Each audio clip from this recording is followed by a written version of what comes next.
Thank you, everyone. We are live. So we have quorum present. We have Councillors Pearson, Vanderbeek, Nan, Farr, Ferguson, Powers, Marilla. In council chambers today, we have Councillors Danko, Clark, Wilson, Pauls, myself, Councillor Johnson, and Councillor Partridge is online and will be joining us shortly. So we have quorum present, and I'd like to call this meeting of the City Council to order. Please stand for the national anthem, and I'm to shut my mic off because no one wants to hear this singing voice.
Thank you, everyone. I forgot to mention that Mayor Eisenberger will not be with us today, so I'm your acting mayor, or your highness, whatever you're more comfortable with. So I'm ready to read off the writing. The City of Hamilton is situated upon the traditional territories of the Erie, Neutral, Huron-Wendat, Haudenosaunee, and Mississaugas. This land is covered with the Dish with One Spoon Wampum Belt Covenant, which was an agreement between the Haudenosaunee and the Anishinaabe to share and care for the resources around the Great Lakes.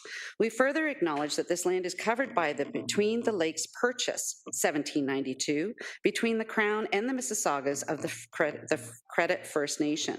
Today, the City of Hamilton is home to many Indigenous people from across Turtle Island, which is North America, as we know it, today, and we recognize that we must do more to learn about the rich history of this land so that we can better understand our roles as residents, neighbors, partners, and caretakers. Members of the public are advised that our meetings are webcast live by the City of Hamilton and temporarily archived on the city's website, that the presentations and reports considered at this meeting are available on the city's website, and members of the public can contact the clerk's office to acquire documents in an alternate format. As well, a reminder that all electronic devices are to be switched to a non-audible function during council meetings. Members are also reminded of the 5-minute time limit, which will be adhered to during this meeting. Members can submit another request to speak if they require more time to ask questions or make comments. Madam Clerk, are there any changes to the agenda? Yes, good morning, Acting Mayor. There is one added communication item, item 4.4, correspondence respecting applications for official plan amendment and zoning bylaw amendments for lands located at 1107 Main Street West. There is one added committee report, a staff report, 5.8A, Ukrainian response update and request for assistance. That is report HSC 22029A. There is one added notice of motion, 7.1, the 2023 Battle of Stony Creek event. There is one added private and confidential matter, 10.3, Red Hill Valley Parkway Inquiry update, report number LS 19036I. That is all the changes for today. Thank you. It's been moved by Councillor Partridge, second by Councillor Farr, to approve the agenda as amended. Is there any discussion, any questions about the agenda? Seeing none, please vote accordingly.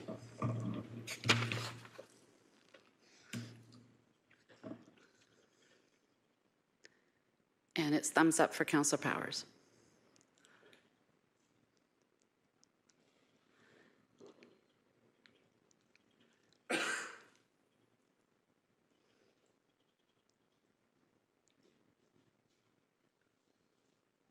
Sorry, folks, it's a little slow again today. Councillor Jackson, is he in attendance? No, I don't see him yet. He will be, though. And yourself, Councillor Johnson? Yes. Yes. I'm a yes on everything unless otherwise. Okay, thank you. Thank you. Okay, thank you very much. Declarations of interest, just to let the public know. Members of the council, are there any declarations of interest? I believe we have items GIC number 3 and planning number 8. So Councillor Pearson, you can go first, then Councillor Vanderbeek, then Councillor Marilla. Go ahead. Thank you, Madam Chair. And yes, on General Issues Committee, item 3 is the vacant home tax. I declared a conflict of interest and will continue to do so. And under the Planning and Economic Development agenda, item 8, it's condominium conversion policy review regarding rental housing. Again, I declared a conflict of interest and will continue to do so. Thank you. Thank you, Councillor Vanderbeek. Thank you, Madam Deputy Mayor. Yes, and likewise, item 8 on planning and item 3 on GIC. I also will be declaring an interest as my family are landlords. And in addition, Madam Deputy Mayor, for the sake of quorum, I need to advise that I'll be leaving the council meeting today at 4 for other city business. I have something in my ward that I have to deal with. Thank you. Councillor Marilla. Thank you, Madam Deputy Mayor. And I too, on the same 2 items, need to declare an interest to prevent a conflict as a result of my wife and I being local landlords. Thank you. Thank you. And I don't see anybody. Sorry, Councillor Clark. Thank you, Acting Mayor. I have a pecuniary conflict with item 6 on the council agenda, which is item 9.2 on the planning agenda. Application to amend Stony Creek zoning bylaw number 3692-92 for lands located at 250 to 256 First Road West in Stony Creek. My son has a retail business interest with the principal of the planning consultant, and as such, I need to declare a disqualifying interest on this item.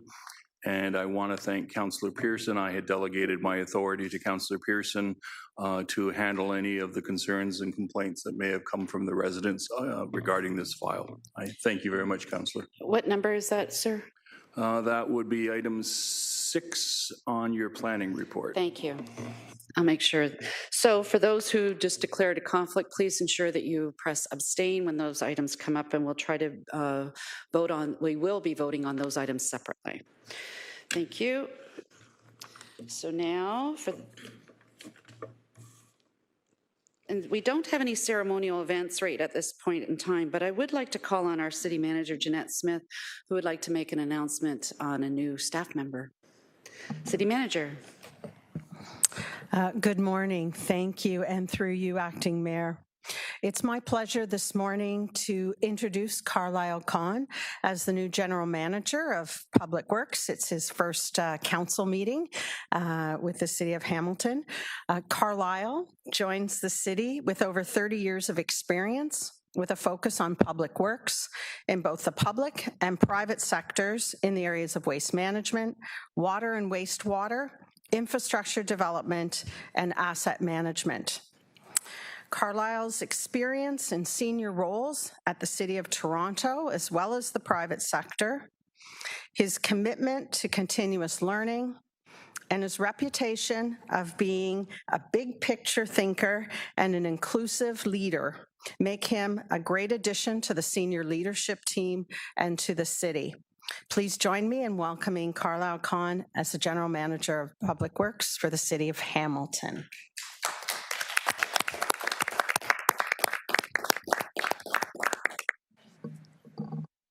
Good morning. We wanted to make sure you were introduced in case there was anything coming up in Public Works and you'd have to speak. Is there anything you'd like to say before we move on? Good morning, everyone, and thank you very much through the chair. Appreciate the introduction, and I'm happy to be here.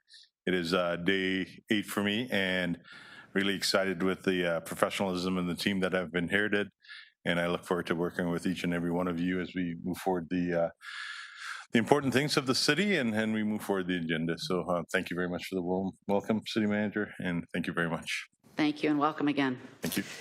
Okay, folks, now we're on to the approval of the minutes. It's been moved by Councillor Marula, second by Councillor Jackson, that we approve the minutes of City Council May 25th, 2022. Are there any discussion or questions? Comments? Seeing none, please vote. The vote will be coming up.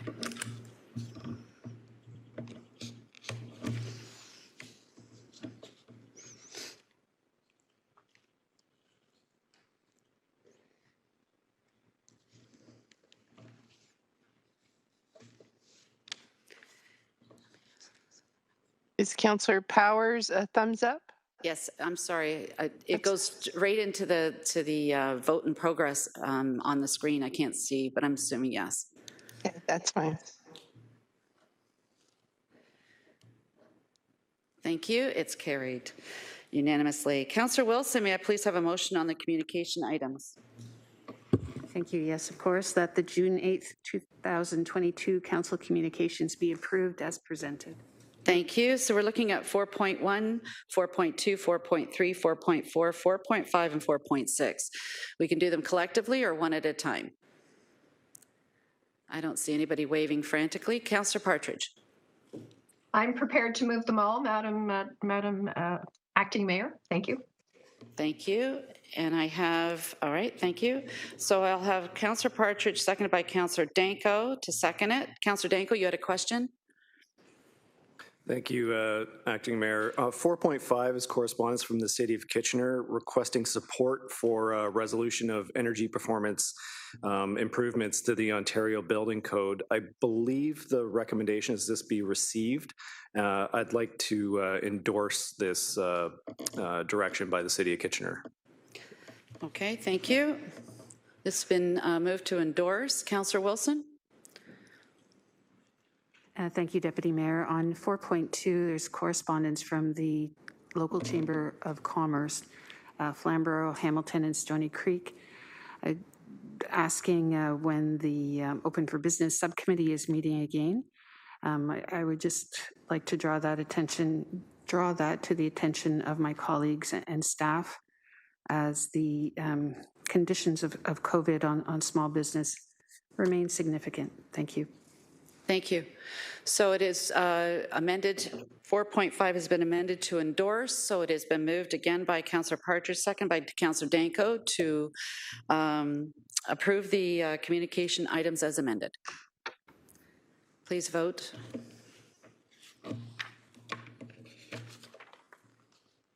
Sorry, Acting Mayor. Just to be clear, Councillor Wilson had moved the communication items. So who did you want to put as the seconder? Oh, my apologies. Councillor Wilson, who was your seconder? Councillor Pauls. Councillor Pauls. Sorry, my apologies. Councillor Wilson, seconded by Councillor Pauls. My apologies. Thank you. My fault.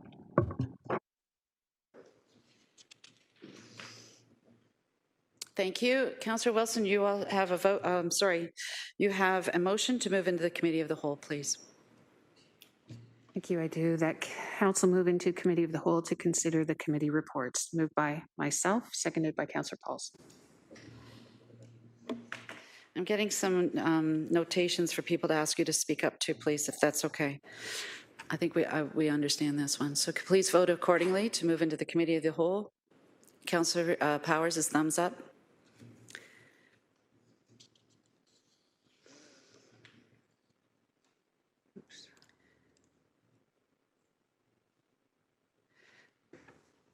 Thank you. Councillor Nan.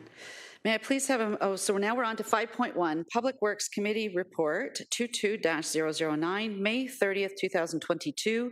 Councillor Nan, may I please ask you to move a motion to receive and approve the recommendations within the report of the Public Works Committee? Most certainly, that the Public Works Committee Report 22-009, being the meeting held on May 30th, 2022, be received and the recommendations contained therein be approved.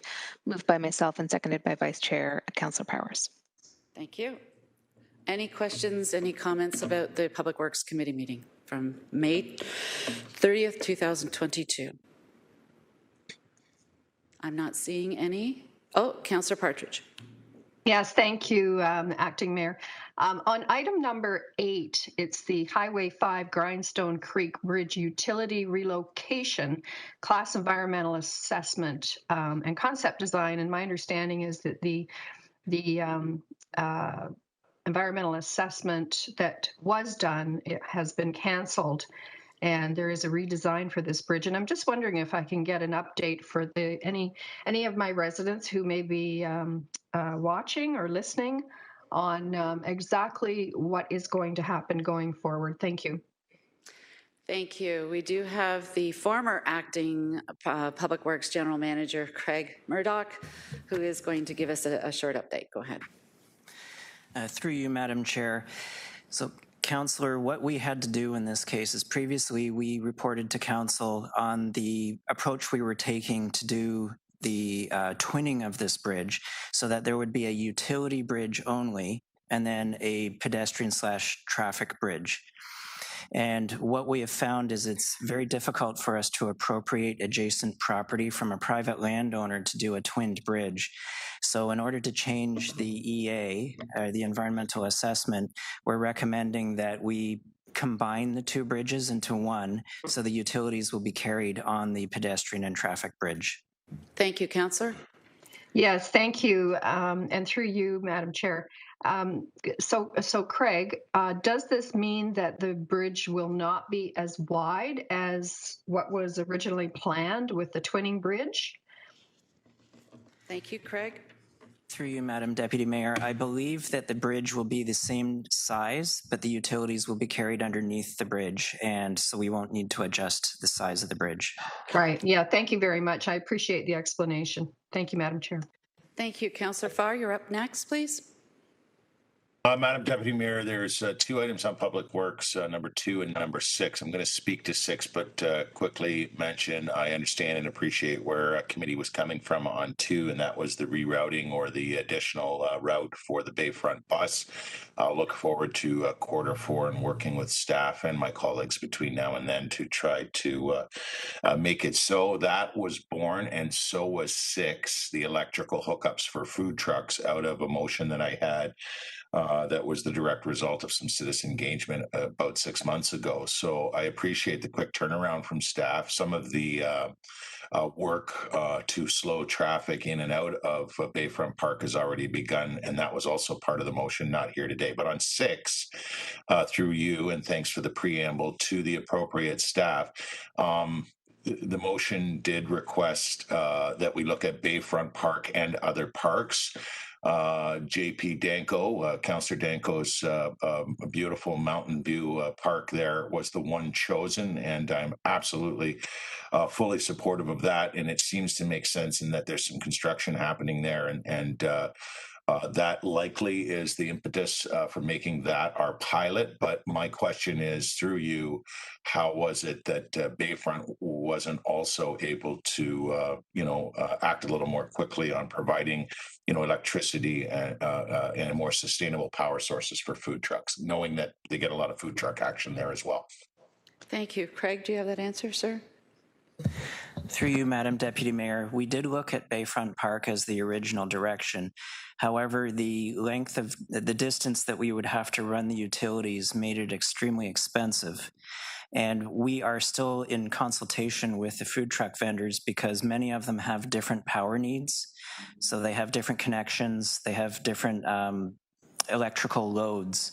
So we proposed that we would go with Sam Lawrence Park because we are already going to be doing some upgrades in that park, and we can do immediate changes. We're going to be treating it as a pilot, and then as soon as the pilot is concluded and we've taken away lessons learned from that, we will be addressing Bayfront Park next year. Thank you, Councillor. Thank you very much, Craig. Thank you, Deputy Mayor. Thank you. And those are my speakers. No one left on the list. So it has been moved by Councillor Nan, seconded by Councillor Powers, to receive and approve the items in Public Works Committee meeting report 220-009, May 30th, 2022. Please vote.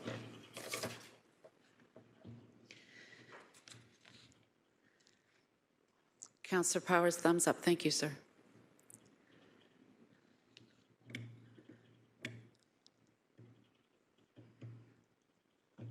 Thank you. It is carried. We're on to 5.2, Planning Committee meeting.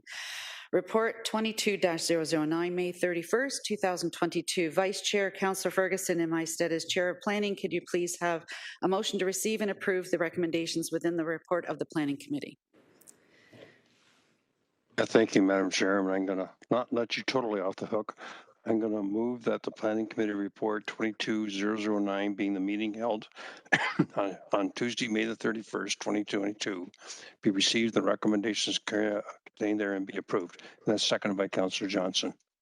Thank you. And just to remind my colleagues, we're going to vote on number 6 first, so that Councillor Clark can declare his absence and abstention, and then we can go to item 8 for Councillor Vanderbeek, Pearson, and Marula. But before we do that, I have a speakers list. Councillor Wilson.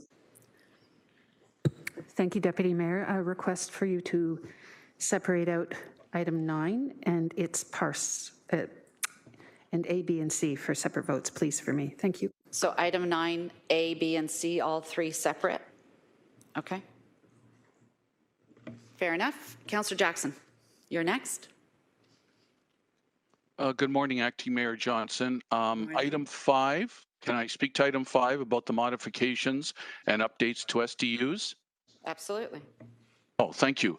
And I would like a separate vote on that, please, after I just say my few words. First of all, I want to thank Councillor Danko for the fact that a couple of weeks ago at planning, he asked for a deferral on this matter to ask staff to look at some additional measures that would put some extra criteria, some stricter conditions in any applications coming forward in terms of potential secondary dwelling units, detached secondary dwelling units, Acting Mayor Johnson, which are basically for the everyday person listening in, taking a garage or a shed and converting it into a rental residential unit. So I want to thank him because what's here before us is stronger when applications come forward. However, I want to stay consistent, and I will be voting against this because, unfortunately, Acting Mayor Johnson, this replaced bylaw still allows, theoretically, for any SDU, secondary dwelling unit application, to come forward in our community. There's no other way to slice this, Acting Mayor Johnson, but to say the majority of what I believe is happening, at least in my community, are from out-of-town absentee landlords, many speculators, and they are opening up, if you will, a business. You can argue that, Councillor Jackson, they're providing some affordable rental units within existing housing structure and housing stock. It doesn't matter. If you drove by an apartment building, you would look at that apartment building and say, yes, there's tenants in there, but it's obviously run by a property management company and a landlord and an owner who runs it as a business. There's no other way to look at it. It's no longer the single family homes, the traditional modest single-family homes that have the wonderful character that were established many, many years ago. Acting Mayor Johnson, this is truly altering it, and I'm strongly opposed to it. My community, there's a mini revolt that I believe is developing across the community. Acting Mayor Johnson, this issue will not go away, and this is a lack of respect. Somebody's got to speak up on council. It seems everyone's on a trend to provide as much affordable housing, intensification, regardless what it looks like, regardless of what the character of what exists may change. It's like everyone's on a trend to do this. Somebody, I'll take it upon myself, has to speak up for the traditional character and the nature of preserving modest single-family neighborhoods. So I wish for a separate vote because I wish to be once again recorded as opposed to this report. Thank you, Acting Mayor Johnson. Thank you. So that's item 5, sir. Thank you. So far, Clerk Palin, just want to let you know we've got item 5, item 6, item 8, and item 9, A, B, and C, all separate votes so far. Councillor Nan and then Councillor Partridge. Councillor Nan, you're next. Thank you, through you, Acting Mayor. On item 8, I just wanted to make a couple of comments. I'm glad to see the condo conversion policy moving forward. Rental housing is, the conversion of rental housing into condos is absolutely a contributing factor to the affordable and accessible housing crisis we're facing in our city, and we need to do everything we can to retain rental housing and promote the development of more, as well as protect the rental housing that's currently here in Hamilton. I wanted to thank staff and planning committee members for your work on this, and I know that this was originally moved in the last term of council in terms of being able to preserve rental housing and address this specific conversion policy piece. And I'm looking forward to seeing the recommendations about how we can better regulate and regulate the conversion and or demolition of rental units. It is absolutely a key aspect of our ability to strengthen our overall housing strategy and making sure that we are protecting existing rental housing, and particularly affordable rental housing. So definitely in support of item 8. Really glad to see that it's going out to public consultation. I think that is a key aspect of it, and understand that it is so also as it relates to the official plan amendment as well. Thank you. Thank you. Councillor Partridge, please. Yes, thank you, Acting Mayor. Mine is on item number 5, which is the secondary dwelling units.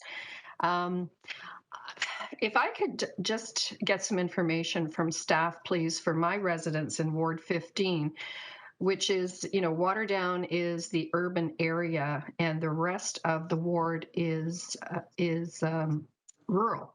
So the secondary dwelling unit, could I just have an explanation from staff what that means for Ward 15? Because sometimes Waterdown is referred to in planning as a rural community, but it's not, it's urban.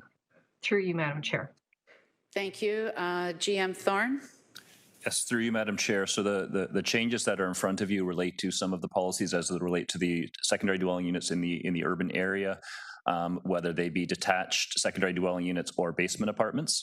The basement apartments would also apply within the rural area. What we have been directed to do as staff, so it's not in front of you yet, is for detached secondary dwelling units in the rural area. We need to do some more work on that one to make sure that we're putting in place provisions that don't lead to opening up the door to a lot of rural severances, which is one of the concerns of allowing detached secondary dwelling units in the rural area. So there are different provisions to the councillor's question for the urban component of her ward as well as the rural. And Waterdown is considered urban. Through the chair, that's correct, yes. Thank you. Go ahead, Councillor Partridge. Yeah, thank you. And I do appreciate that explanation. What does this mean, though, when we look at all the new developments and, Waterdown's one of the fastest growing areas, all kinds of new subdivisions in there. If those homes are allowed, excuse me, to have these secondary dwelling units, either basement or within the house, or certainly converting another building on the property into a secondary unit. What does that mean for parking capacity within these new subdivisions? Are we then going to be looking at subdivision plans coming forward that require more parking? Exactly. I'm just very curious how we're going to handle that, because that's a problem. Thank you. GM Thorne. Yeah, so through the chair, I know the report author, Shannon Mackay, is here, and she can speak specifically to the parking provisions because there are some fairly detailed parking provisions contained within the implementing. Oh, actually, she's there virtually. I thought she was here in the room. So I'll get her to speak to what we proposed in terms of parking standards within the bylaw. That's great. Thank you. Thank you, Shannon. Go ahead. Through the chair, Shannon Mackay, Manager of Zoning and Committee of Adjustment.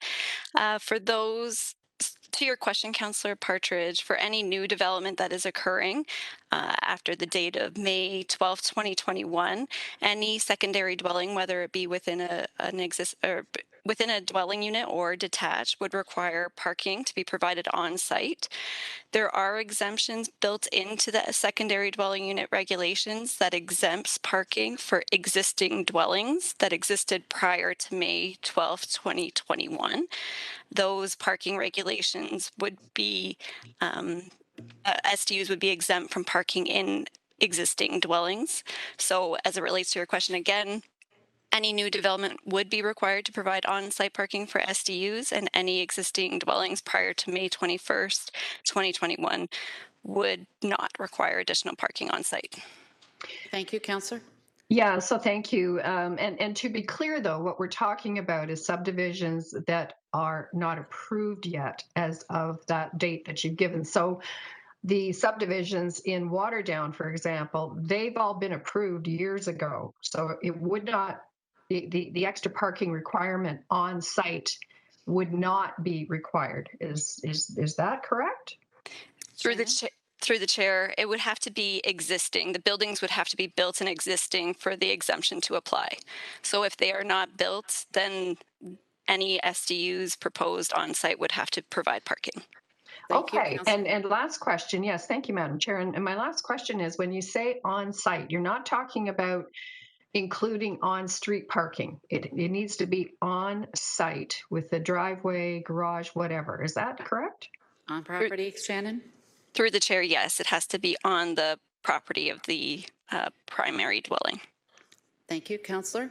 Yeah, thank you. No, I appreciate that. I feel somewhat better. I mean, we're talking about an affordability issue here too, for people to be able to stay in their homes, and having a bit of income coming in and having it legal. Because I know there are homes in Waterdown and throughout the city that they've had apartments and secondary dwellings in these brand new houses for the last 5 years. So I do appreciate the explanation. I hope that's clear to any of my residents who are watching. Thank you, Madam Chair.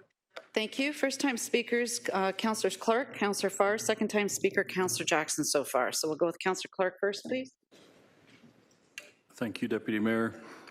Can I ask, when we're looking at SDUs and the as-of-right policies, how do they reconcile with the provincial policies that prevent us from severing in agricultural areas? Because I have lots of farmers in my area that would have wanted an additional house on their property and they've been denied. Now we're talking about as-of-right approval for a secondary external dwelling unit. How does that reconcile? GM Thorne, are we talking about rural today? So through the chair, the councillors asked one of the questions that's sort of one of the reasons why we're taking a closer look at detached secondary dwelling units in the rural area. Those restrictions on severances would still apply, but there is a concern that once you've permitted a detached secondary dwelling unit in the rural area, that you may still see those applications and pressure to sever some of those lots. So that's why we've not moved forward yet with detached secondary dwelling units in the rural area, only in the urban area. Thank you for that. Second question, really my last question. I keep hearing folks talking about this creating affordable housing, and I'm struggling to find that how does an expansion of secondary dwelling units create affordable housing? Because what I'm seeing, at least in my ward, is the rents on those basements are $2,000. It's stunning that people are having to pay that amount of rent. So I'm trying to understand, we keep hearing people talk about affordable housing, and that's why we're doing these things, but I'm not seeing it happen. I'm seeing the opposite. Can I get a comment, I guess, from Mr. Thorne, please? Yes, through the chair, and the term affordable housing is always sort of a difficult one because it can mean a number of things to different people. So with basement apartments, it's not affordable housing in the sense that there are somehow capped rents that must be 30% below market. Some of the kinds of provisions we see for affordable housing, subsidized housing, social housing, those types of things. It is market rental housing in that the property owner can charge a market rent to rent out their basement or to rent out the laneway housing. Where the arguments around affordability come from, and we did do a bit of a scan back when these policies were first approved back in 2019, is that the basement apartment form tends to be on the lower end of the market rate. Not necessarily. There are some very nice higher end basement apartments for sure, but they tend to be on the lower end of the market rate. I would say detached secondary dwelling units, that's less true. Those tend to be higher end rentals, at least most of the ones that have been built. We haven't had a whole lot built in Hamilton, but the ones we've seen built in other cities, they tend to be higher end. Those are detached rental units. They tend to be very nice rental units. But that's where the argument comes from, is that if you look at market rents, a basement unit tends to be, not every time, but tends to be on the lower end of the market rate compared to a new rental unit in a new condo building somewhere, for example. Councillor? So can I ask, is that a general feeling that you have, or is that based on empirical evidence through different reports or references? Is it a gut feeling that you have, or do we have documentation to show that it is affordable? So through the chair, we did do a scan back in 2019 of units that were on the market at that time when those secondary dwelling units were first brought forward, and what I just said was borne out in that kind of representative sample that we took a look at. Not radical differences between rents, but on average there was a couple $100 difference between units in a basement apartment versus new rentals in a new condo building. Thank you, Councillor. Thank you. Those are all my questions. Thank you, Councillor Farr, and then second time speaker, Councillor Jackson. Councillor Farr, you're up next, please. I support STUs. I maintain that support, but I'm on another item, so should I wait until this one's concluded? If you don't mind, I think Councillor Jackson probably still, no? Okay, he's fine. He's not doing number 5. Go ahead, Councillor Jason. Go ahead, Councillor Farr. Thanks, Deputy Mayor. I just don't want item 4 to go by without thanking a few people. This is the building that exemplifies downtown renewal, decades of debate for those who are around council back in the 90s, 80s, 2000s, and what to do. Well, that's no longer the question for the Royal Connaught. So first and foremost, a big thank you to local investors, Spalachi and Valerie, who answered that question in a very big way with this heritage redevelopment. The hundreds of residents who now live there, who saw the value of owning a piece of Hamilton history, perhaps the piece of Hamilton history.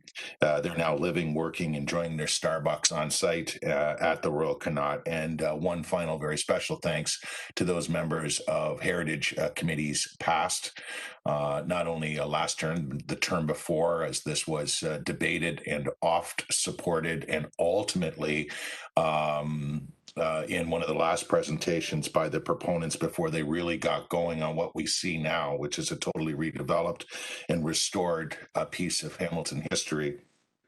There on King Street, Councillors Pearson, Partridge, and the others who collaboratively worked with those who have now restored the Royal Connaught. And a big part of that was the timing of this designation, which came after the restoration. And I don't need to get into all the details on that, but there was a lot of good faith involved, a lot of great debate, and ultimately we are where we are today with the LPAT decision that's before us, and therefore the Royal Connaught will be designated with approval here today. Thanks again. Thank you, Councillor Farr. Councillor Jackson, your second time speaker. Yes, Acting Mayor Johnson. Item 9, I'm not on planning. I just want to ask a couple of general questions in public to GM Thorne. Just a couple of general, but GM Thorne, if I stray and you go, Councillor, stop, that's an in-camera question, just stop me. I just need, just for my edification, this is an appeal at 354 King Street West. This is an appeal by the developer to the OLT because we didn't make a decision or bring a report forward within the 4 months. Through you, Acting Mayor Johnson, please. Thank you. GM Thorne, are you okay to answer that? Thank you. Yeah, through the Go chair, ahead. that's correct. Thank you. Yes, it is. And could this be classified, my last general question, could this be classified, General Manager Thorne, as some form of an intensification project along the LRT corridor? That's my last question, Acting Mayor Johnson. Thank you. GM Thorne? Through the chair, that's correct. This is a residential development that is on the LRT corridor. Councillor? I'll be watching for the results of this down the road. Thank you, Acting Mayor Johnson. Thank you. That exhausts my speakers, so I hope the clerk Pilon is ready. We're going to start, folks, with item number 5. I was asked to pull that out separately by Councillor Jackson. This is the modifications and updates to existing secondary dwelling units. Please vote accordingly. And Councillor Powers is thumbs up.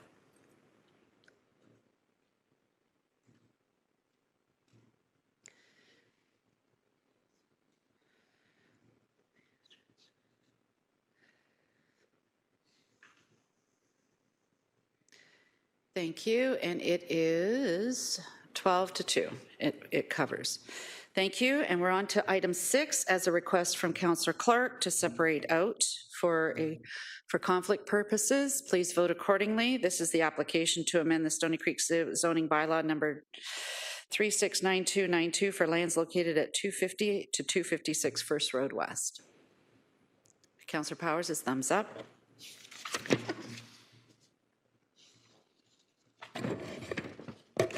Oops. Sorry, folks.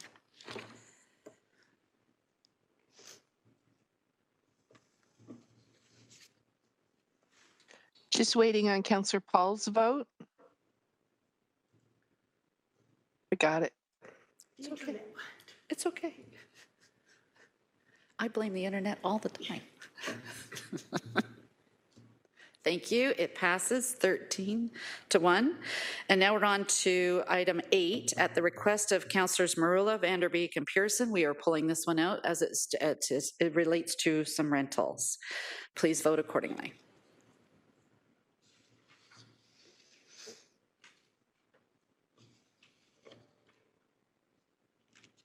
Councillor Powers is thumbs up, please. Sorry, Councillor Powers.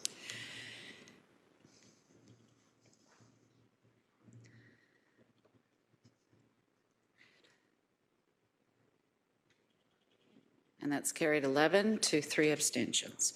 Now we're on to item number 9 at the request of Councillor Wilson. We're going to separate out number 9A, then we're doing B, then we're doing C. Please vote accordingly to item 9A. Councillor Powers, thumbs up.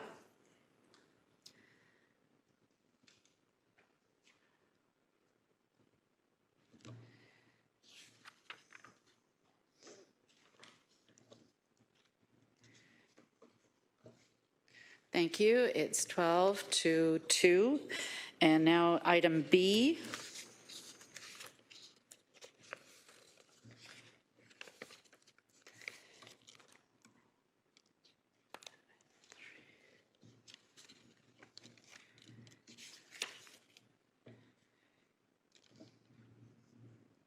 Thumbs up from Councillor Powers, please.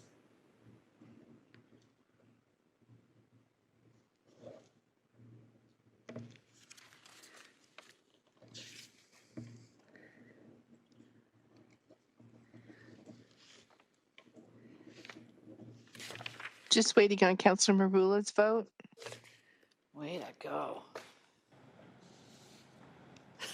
Got it. The vote isn't displaying, so if you could call it, Janet, thanks. Oh, there it goes. Okay, so now we have 9C. Thumbs up, Councillor Powers. And that's B, carries 14-0. Oh, thank you. 14-0 for item B. Item C.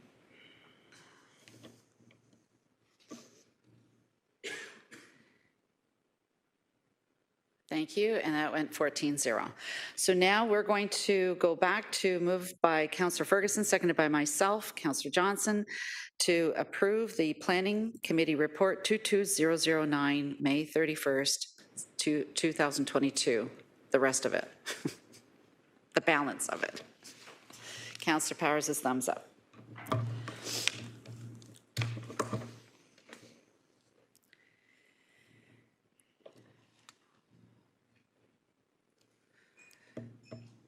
Okay, thank you, everyone. That moved 14-0.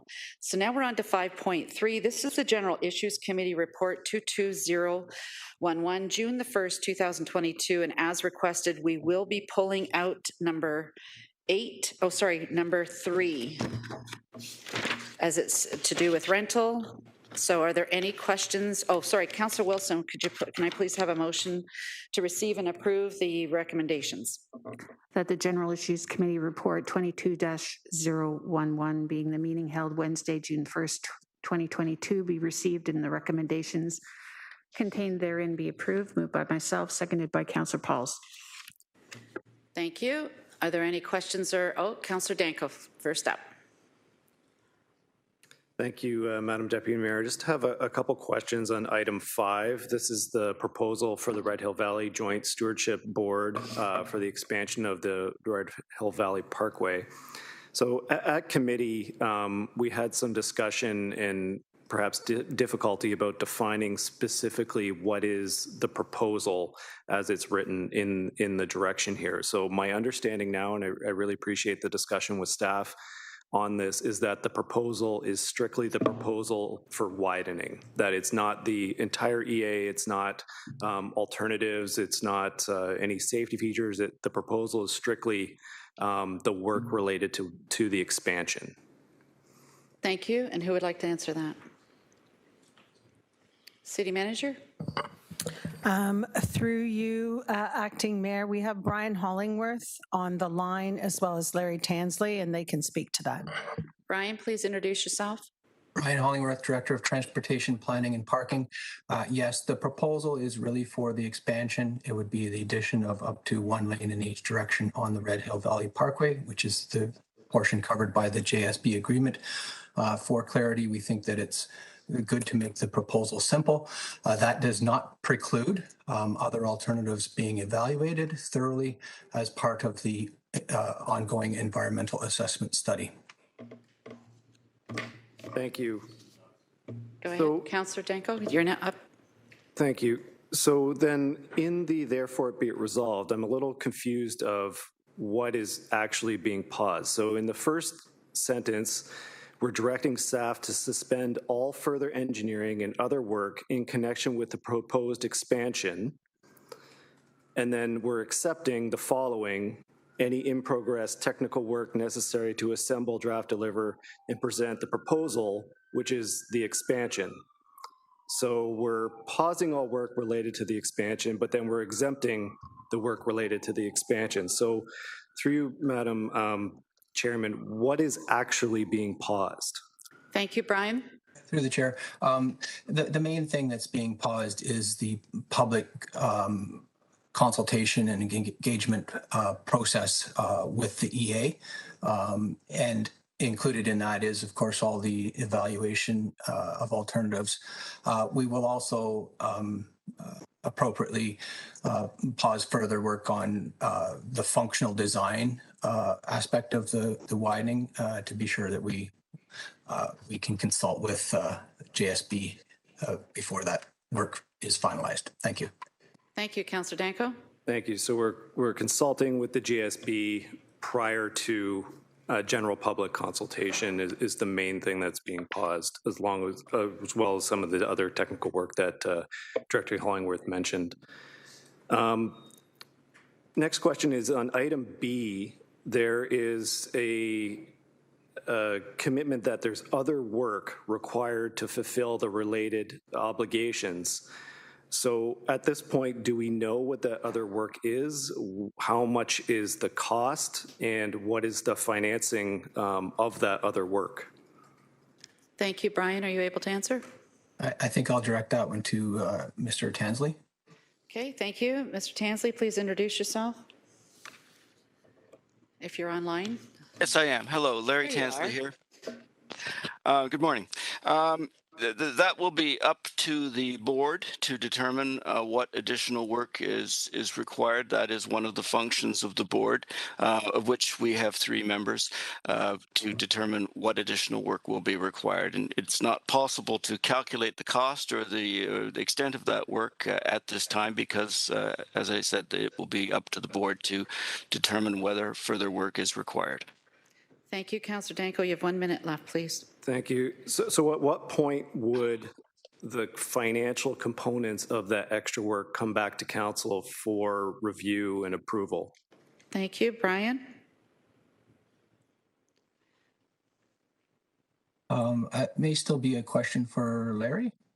Okay, sorry, Larry. Larry Tansley again. I'll have a go at that.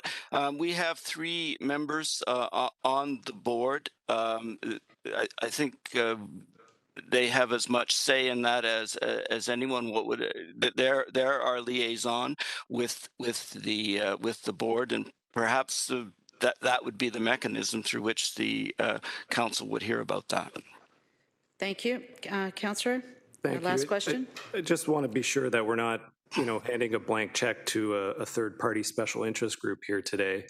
My final question is just on the authority here. So can I ask, what is the legal official government of Six Nations? Who is recognized as the actual, by the Government of Canada, legitimate government of Six Nations? Larry Tansley again on that. The official government of the Six Nations, as recognized by Canada, is the elected council in Oswego.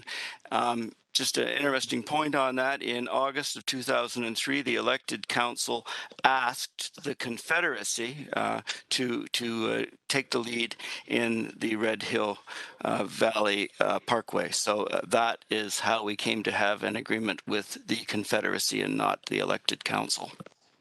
Thank you. Councillor Danko, you can let Aaliyah know if you want to be put back on the list. I'm going to the speakers list and asking Councillors Jackson, Wilson, and Clark, is this on item 5 so we can wrap up that discussion? Councillor Jackson, is this item 5 about the Red Hill? It is not, Acting Mayor Johnson. Thank you. Councillor Wilson? Thank you. So can we finish with this topic first, then I'll go back to Councillor Jackson. Go ahead, Councillor Wilson. Thank you, Deputy Mayor. I stated at committee, and I stated prior to last week's committee, and I'll state again that I would encourage all residents of the City of Hamilton to familiarize themselves with this agreement because of its significance. Stewardship, I think our solicitor used the word. We have entered into a marriage, and joint stewardship means we have joint obligation, joint responsibilities, and joint authority over that valley. And to that end, I do think that some clarity needs to be brought.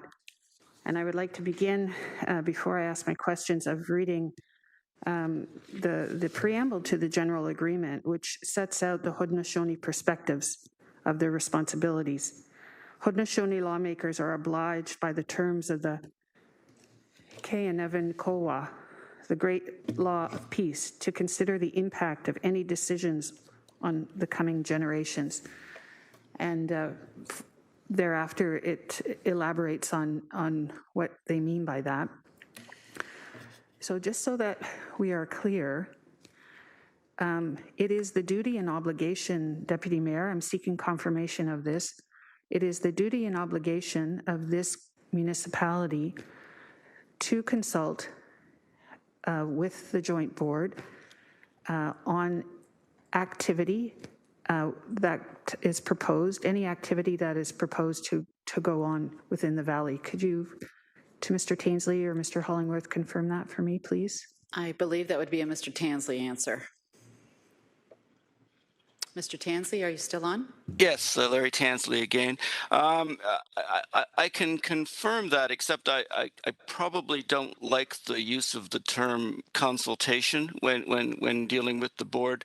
The board, in most of its jurisdiction, acts as a governing board, so I think it goes beyond mere consultation. Thank you, Councillor. Thank you. Supplementary on that, if I can delve a little further on your comment, Mr. Tainsley, it goes beyond consultation. Are you suggesting, therefore, that the Haudenosaunee, because this board does not make decisions by consensus, that their support is required for any activity to go on within the valley? Mr. Tansley? No, I don't think that's the inference. The agreement speaks for itself. There are matters of jurisdiction of the city, and we have jurisdiction over those things. There are matters that the Haudenosaunee have specific jurisdiction over, and there are matters. All other matters have our joint jurisdiction. So it's a more complicated and nuanced question than that. It really it requires a complete and thorough reading of the agreement, and it's a interesting and worthwhile task to undertake. It's a very interesting agreement. Thank you, Councillor. Thank you. It is an interesting agreement, and I think because of the significance of its interest, it warrants perhaps a broader deliberation by this body and a future body, which cannot be brought to that today at this moment. But on the question posed by my colleague on what is being... Did you confirm, Mr. Solicitor, through the Deputy Mayor, that the Joint Stewardship Board has the right, authority, and perhaps even obligation in looking at the widening of the lanes to request any information and impact study that they deem necessary for their consideration and deliberation through the Deputy Mayor. Thank you, Mr. Tansley. Yes, the Larry Tansley again. I think the agreement speaks for itself. 7.11 of the Joint Stewardship Agreement indicates that the board may do any of the following.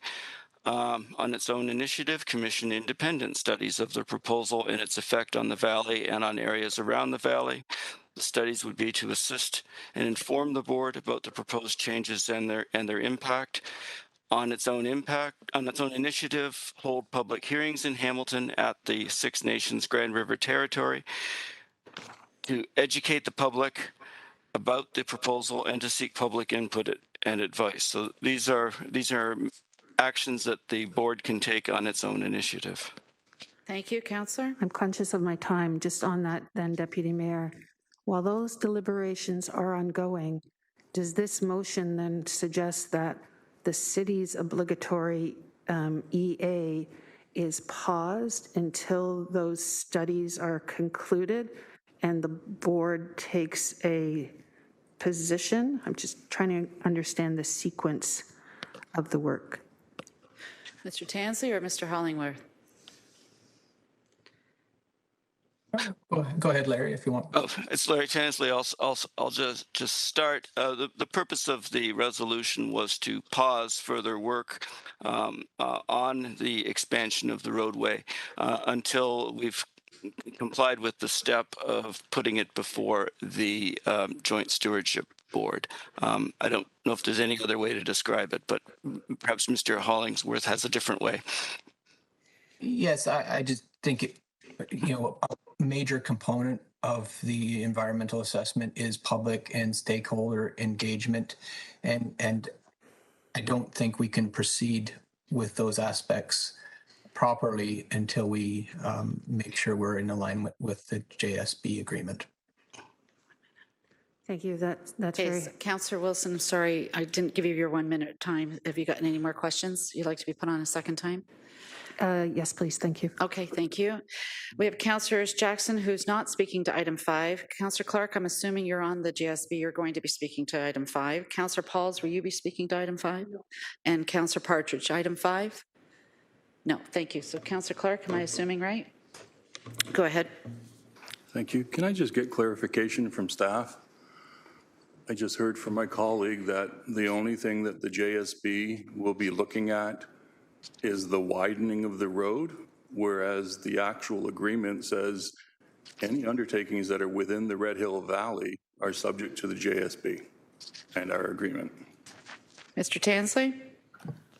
Yes, Larry Tansley again. So section 7.12 of the Joint Stewardship Agreement says that if Hamilton proposes to add to the paved portion of the roadway or to make any substantial change to the roadway after construction, it will deliver its proposal to the board.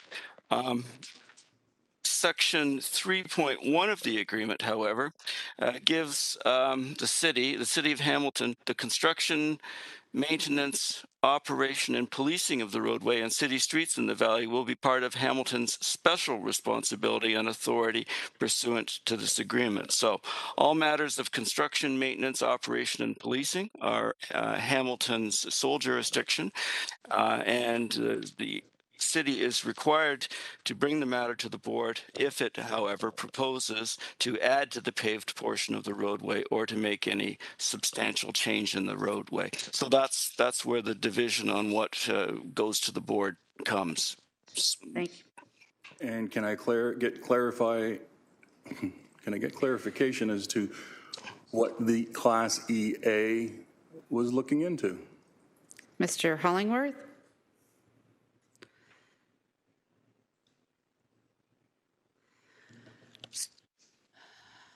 Go ahead. You're muted, sir. My apologies. Brian Hollingworth again. The Class EA was initiated to look at alternatives for addressing future needs on the Red Hill Valley Parkway and link based on council direction over the previous years. That was interpreted to include widening of one or both of the Red Hill Valley Parkway and link. As part of an environmental assessment process, we are obligated to look at alternatives. Some of those alternatives that had been identified in the terms of reference of the EA included things like high occupancy vehicle lanes, transit queue jump lanes, potential improvements for active transportation, as well as the do nothing alternative in comparison to the widening option. Thank you, Councillor. Were they reviewing lighting? The terms of reference did include a review of both needs and impacts of lighting. Lighting, depending on the nature of the lighting, is also part of an environmental assessment because lighting has both positive benefits as well as impacts. So that was part of the terms of reference and was being looked at. Thank you, Councillor. Were they looking at the center lane barriers? Yes, that is integral to the high mast lighting option and very much part of the design, the functional design aspects. Councillor. Thank you for that. The Joint Stewardship Board is not a special interest group. It is a body that was created by an agreement between the Haudenosaunee Confederacy in 2007 with the City of Hamilton. They created a wampum with 3 strings attached to the wampum. The first one identifies mutual respect. The second string identifies trust. The third string represents friendship. The JSB is a legal body that was created between 2 governments. It is insulting to call the Haudenosaunee Confederacy a special interest group or the JSB a special interest group. They are not. We are simply doing exactly what Council asked us to do through this agreement. I'm concerned, sincerely, that I heard this morning that staff are saying, well, the JSB will only look at the widening of the Red Hill Valley Parkway, when the EA is looking at lighting, the widening, as well as a center barrier and other things. All of those things are a part of the undertaking that is within the Red Hill Valley, which is the geographical boundaries that is set in stone for the Joint Stewardship Board. So can I get clarification? I just heard my colleague indicate that they're only looking at the widening. We just heard from staff that the EA was looking at much more than just the widening. Based on the agreement as it's written, all of those things, if they're in the Red Hill Valley, should be party to the JSB review. Can I get clarification once and for all, please? And this will be your second to last question, sir. You're almost at time. Go ahead, Brian. Clarification? Happy to start. I think when I answered the question about what was being taken to the JSB in terms of the proposal, I tried to say that it should be clear, and that would include the widening. I didn't intend that, we wouldn't provide the broader context on all the other improvements, including lighting, medians, any other safety improvements. Those would, I think, all be on the table. I think I was just trying to say that in a general, simple sense, that we would be, the proposal would describe the widening. Thank you. Councillor Clark, your last question, please, and then I can put you on for a second time if you'd like. I don't know. I'm looking to the city manager. I'm finding this incredibly frustrating because what we have agreed upon with the senior leadership team and the JSB was trying to get the JSB back to the table with the Haudenosaunee, government to government, and start to improve the relations. All of this discussion this morning is not improving the relations. How can we say to Haudenosaunee representatives, this is the undertaking, this is what we're going to be bringing to you, and then I hear here, no, staff has said we're going in another direction. It's only the widening that's going to look at. I'm struggling here, and I don't know what the value is of me sitting on the JSB if my knees keep getting kicked out from under me. Thank you, City Manager, and then I'll put you on for a second time, sir. Go ahead, City through Manager. the acting mayor to council. So let me step back. We often use the terms they for the JSB, and I think first and foremost we have to remember this is a governance to governance table. It is 3 representatives from this council, as well as the representatives from the Haudenosaunee Chiefs. In terms of what we take to the JSB, we rely on the guidance that's in the agreement. As our solicitor, Larry Tansley, has said, that it's a very long and complicated agreement, and so at times it's open to interpretation. At the end of the day, as the 3 representatives from City Council on the JSB, I believe you will bring what you feel is necessary to take to the JSB. We can give you advice on what the agreement says, but at the end of the day, as our 3 reps, we will be there to support you and take what documents and information and scope you feel is necessary to have those meaningful conversations and reach consensus. Thank you for that. Councillor Clark, I've got you down for a second time. I'm going to, Councillor Jackson, Pauls, and Partridge are for another item. So I'm going to the second speakers as promised, Councillor Wilson, then Danko, then Clark. Councillor Wilson, second time. Thank you, Deputy Mayor.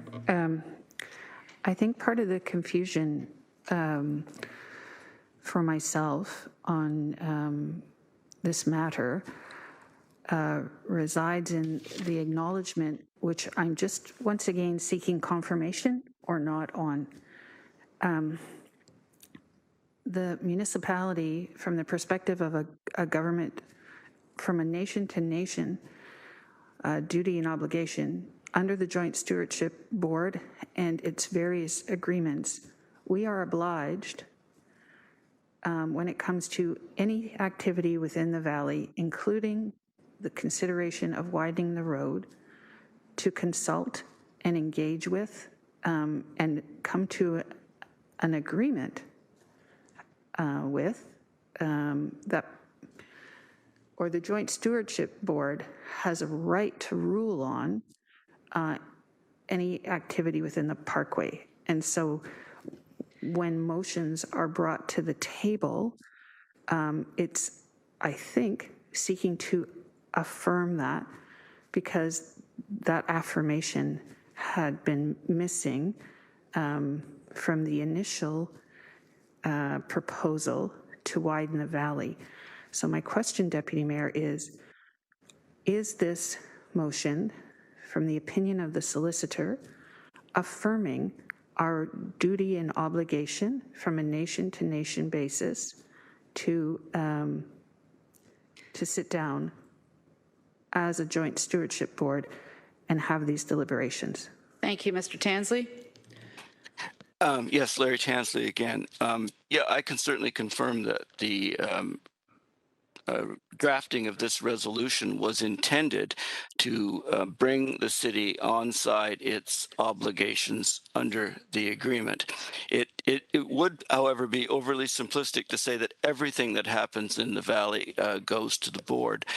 Section 3 of the Joint Stewardship Agreement has a list of things which are in Hamilton's sole authority. Mm-hmm. Section 4 of the agreement contains a number of things which are the Haudenosaunee specific authority and which don't go to the board, which they have absolute control over.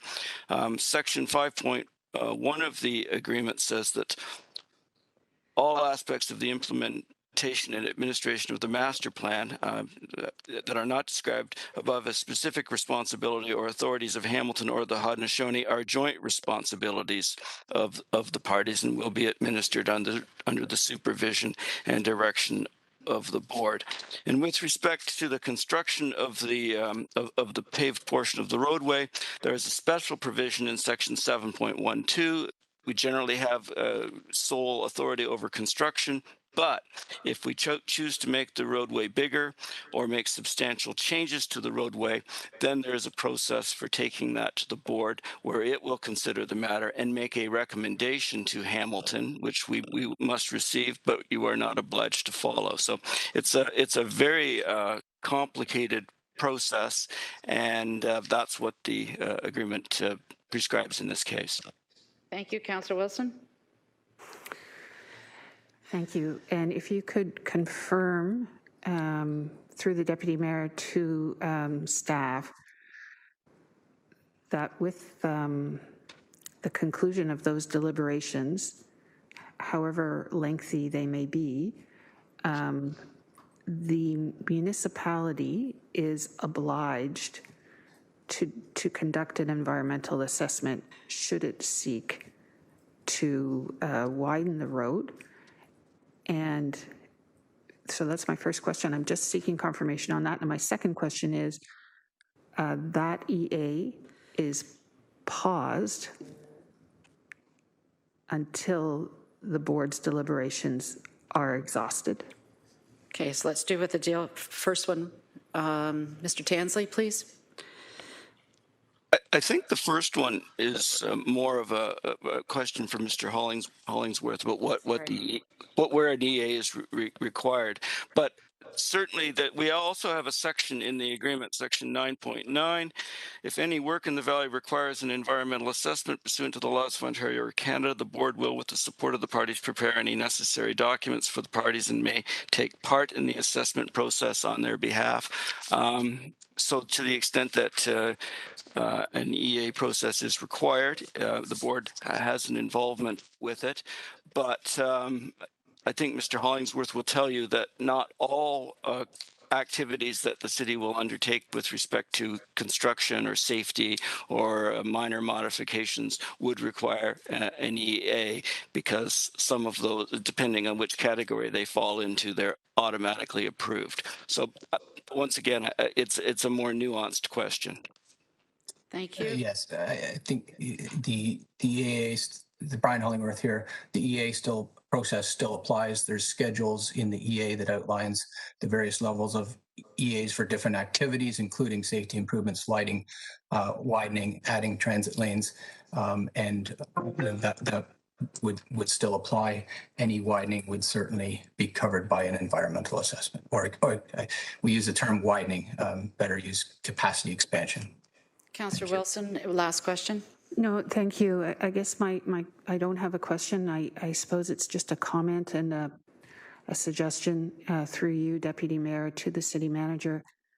I think it would be in our best interest, and if it was voluntary, I would certainly sign up to show my interest, and I think my obligation on a nation-to-nation, that we might be advised to have a special session on this agreement and its parts, so that when it comes to anything like this, all of us are fully apprised as much as possible on the depth and breadth of this agreement. Thank you, Deputy Mayor. Thank you. And second time speaker, I have Councillor Danko, then Councillor Clark, please, and then we'll wrap up and go to the next items. Go ahead, Councillor Danko.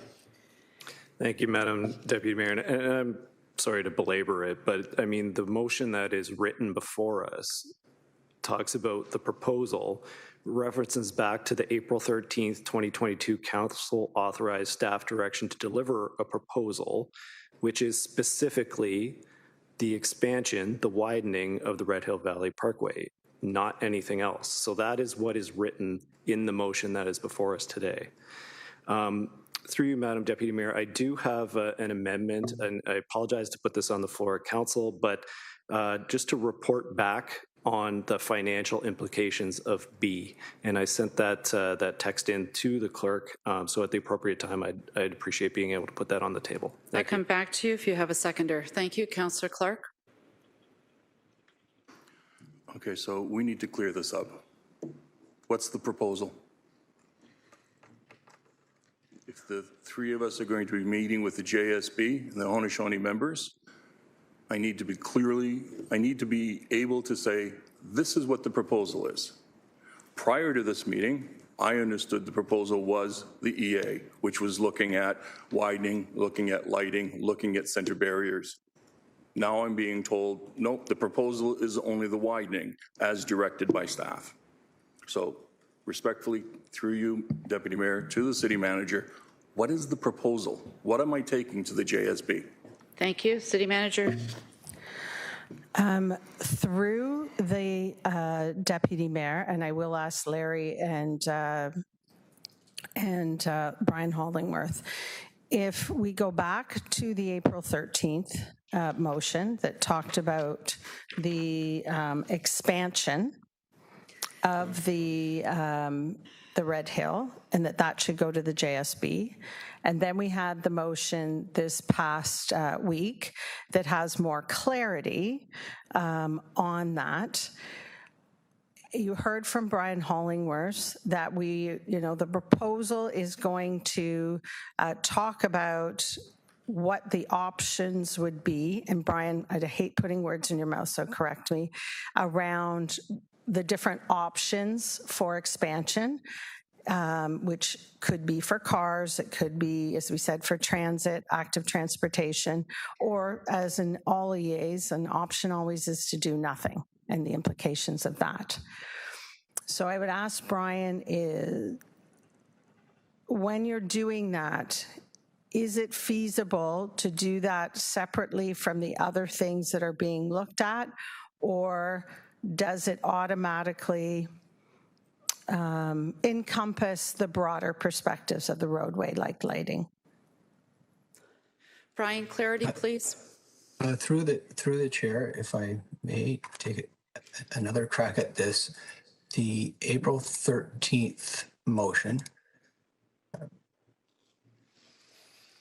Right here.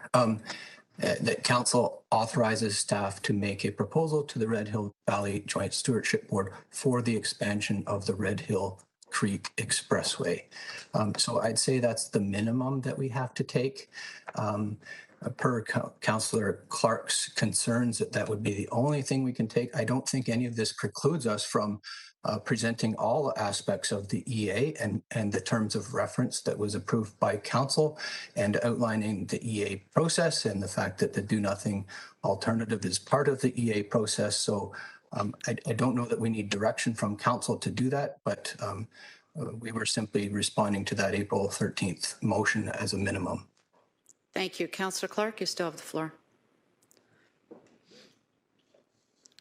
So, Deputy Mayor, is the proposal different than the Class EA? Brian, proposal and the EA, are they one and the same or separate? Different? Looking at the terminology of the JSB agreement, Larry can clarify this, they define the proposal as widening, making changes to the pavement. One clause does that. There's another clause that addresses EAs. So are we taking the EA to the Joint Stewardship Board or just the proposal? Thank you, Brian. Or Mr. Tansley? Well, it's the Larry Tansley again. So Section 9.9 gives the board the ability to become involved in any environmental assessment, but Section 7.12, which I'll read out to you, and this will explain why we have dealt with a desire to expand the Red Hill Creek Parkway as a proposal. Section 7.12 says this: if Hamilton proposes to add to the paved portion of the roadway or to make any substantial change to the roadway after its initial construction, it will deliver its proposal to the board, and the board will address the proposal pursuant to paragraph 7.11 and not paragraph 7.7. Such a proposal will not be considered to be an amendment to the master plan and will not require Haudenosaunee approval. It's paragraphs 7.2, 7.3, 7.4, and 7.5 shall apply to the proposal. So it's very clear under the agreement that if we wish to add to the paved portion or to make a substantial change to the roadway, you have to deliver a proposal. Section 9.9 that says when there's an environmental assessment that the board will, with the support of the parties, prepare the necessary documents. There's no reference to the need to take a proposal to the board in that case. So what was clear is if we are going to, if we're proposing to make the road bigger, to expand the roadway, we have to make a proposal to the board, and that is how we've been using the term. Thank you. Councillor Clark, you have 1 minute left. I'm just going to ask Councillor Pearson with a shake of your head, is this about the number 5 or a different item? No, a different item. Okay, thank you. And Councillor Nan, same? No, this item. This item, thank you. And Councillor Nan, this item? Thank you. So Councillor Clark, 1 more minute, please. And then I'll put you down again. So the environmental assessment, do we take it to the JSB or not? My understanding and what has been discussed with the Haudenosaunee is their expectation is that the EA, they get to comment on it, they get to require studies to understand it, but that's not what I'm hearing here. So I'm trying to clarify this because I'm trying to prevent another explosion at that table. Through the chair, maybe there's is Brian Hollingworth here, maybe there's a misunderstanding in the term environmental assessment. The mobility feasibility study is being undertaken as a class environmental assessment study to satisfy phases 1 and 2 of the EA process. So phase 1 is to look at the problem and opportunity statement. Phase 2 is to look at alternative solutions and evaluate those solutions and come up with a preferred solution. So when I use the term environmental assessment, that's what I'm referring to. There's other work related to the detailed environmental studies, natural environment, et cetera, that feed into that master plan EA. But I just want to make sure that we're talking about the same thing. And all of the environmental assessment, the work that the Class EA, the work that has been done in terms of the technical analysis, the needs and opportunities, I would say all of that work can be taken to the JSB. Okay, thank you. Councillor Clark, do you want us to put you down for another time? Yes, please. Yep, thank you. So I have Councillors Jackson, Pauls, and Partridge for another item. Councillor Pearson and Nan have said it's for their first time for this item. I'd like to finish up this item. Councillor Pearson, you're up first, and then Councillor Nan. Thank you, Madam Deputy Mayor. And certainly, I don't know, it seems to be getting clear as mud now. It was a simple process when the motion was brought forward with Councillor Clark, and it was to clean up a situation and remedy or rectify an error that we did not put information before the whole board at the Joint Stewardship Board. So that's my understanding, and I don't know where we're getting on all this now. But respectfully through you, Madam Deputy Mayor, I'm going to ask because the Red Hill Valley agreements has been provided to us. I've received them actually a couple times now. And I'm just wondering through you to Madam City Manager or the Clerk, whether these agreements should be supplied or if they have been supplied to all of our council colleagues. There's 9 related agreements for the Joint Stewardship Board, and it's about 73 pages. Believe me, I have read and reread, and I certainly absolutely appreciate Larry Tansley being here because he has a pulse on all of that. It's very hard to maneuver through all of the reports. So through you, that's my question. Should these agreements be provided to all of our colleagues? Thanks you. Thank you. Clerk or Mr. Tansley? The clerk is shaking her head. Yes, go ahead. Holland? Through the acting mayor, yeah, there's no reason why the agreements can't be circulated to all members of council. Thank you. Councillor Pearson, you still have the floor. And if I need to do that by... Excuse me, City Manager also wanted to comment. My apologies, Councillor Person. City Manager Thank Smith, I'm you. sorry. Through you, Acting Mayor. In fact, all the documents have been delivered to all members of council as of Monday due to a request from the at the GIC meeting. So all members of council have an electronic version. We can get paper copies if you prefer, so you can write on, but all members have it.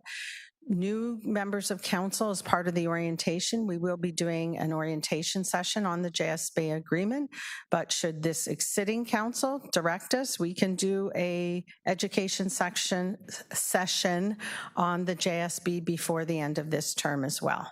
Thank you, Councillor Pearson. You still have the floor. I absolutely appreciate the clarification and that all of my colleagues have received the same documentation, and certainly suggest is very worthwhile reading. Thank you. Thank you. Councillor Nan, you're up next, please. Thank you. Through you, Acting Mayor. As it relates to the proposal that this motion refers to on April 13th, I did want to just let the record show I voted against that proposal. However, I do believe that this motion is aiming to bring the process back into alignment with the JSB agreement and respect our nation and nation obligations, and so I will support this. I also want to take a moment, Acting Mayor, just to state publicly that I'm also truly disheartened to hear reference to the Haudenosaunee Confederacy as a special interest group, and it's harmful to our joint stewardship and nation relations, and I would request respectfully that my colleague apologize for the harmful comments and any harm that may have been caused by such comments. Thank you. Thank you. So now I'm on third time speaker, Councillor Clark. Thank you, Deputy Mayor, and just some comments, if I may. The City of Hamilton owes the Haudenosaunee Confederacy an apology because we were not compliant with the Joint Stewardship Board agreement. We were offside. It may have been unintentional. It doesn't matter. We're a government, they're a government, we have an agreement, we should be in compliance. This is why the request came through my motion to pause the work on the EA and the undertaking, the proposal, whatever you want to call it. Those documents, that discussion has to start with the JSB so that they can understand what is happening and they can request whatever studies are required for them to feel comfortable with in their role as protectors, as stewards of the Red Hill Valley, because that's what the JSB is about. We have an agreement to nurture and be stewards of the Red Hill Valley. And I simply ask my colleagues to understand diplomatically that we're dealing with another government. They are a nation. They are recognized as a nation within Canada. We entered into a government-to-government agreement with them in 2007. I wasn't party to the agreement, but the discussions and what transpired enabled the Red Hill Valley Parkway to move forward in the manner that it did, but more importantly, it has enabled the stewardship of the valley, and we have been building gathering spots within the valley, and we have plans for an interpretive center within the valley. These are all things that the JSB has been working on.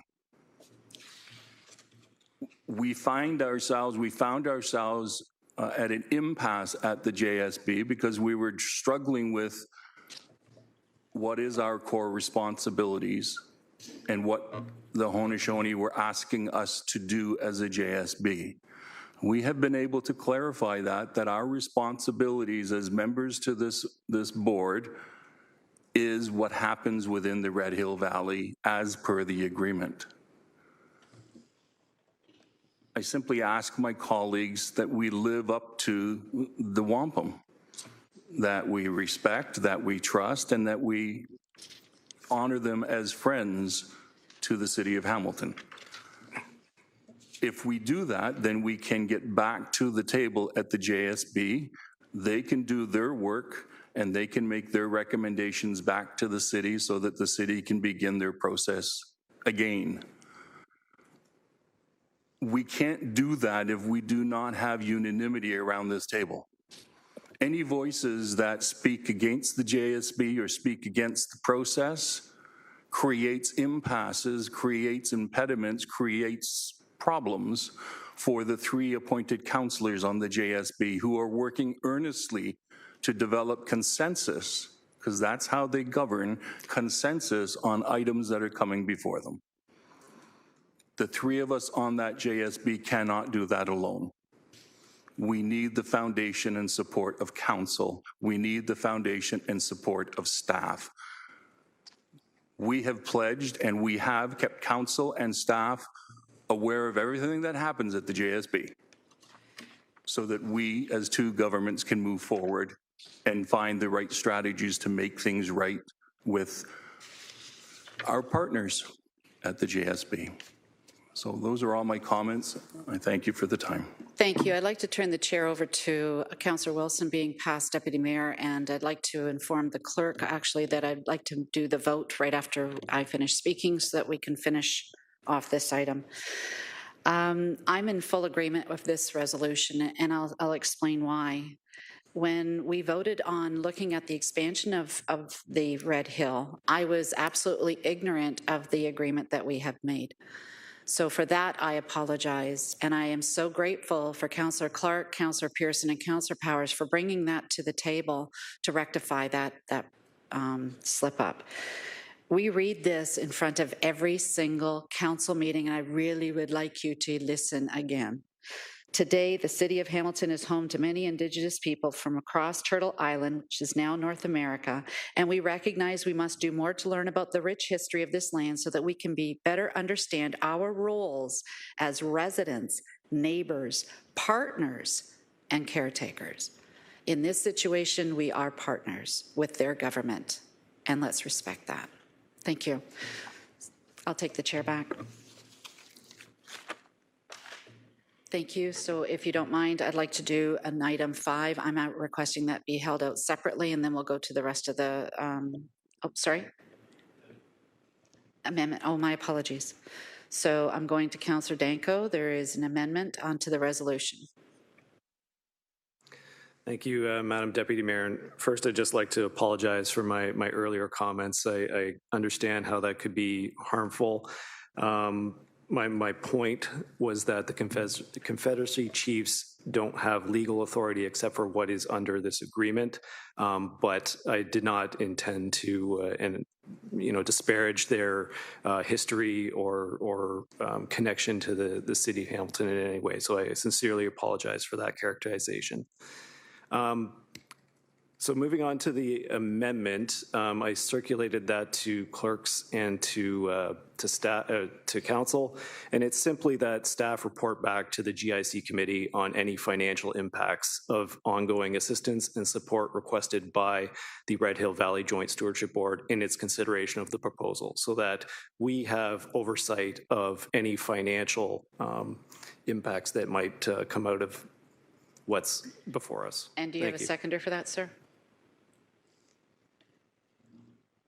Councillor Ferguson is seconding it, and I believe Councillor Clark would like to speak.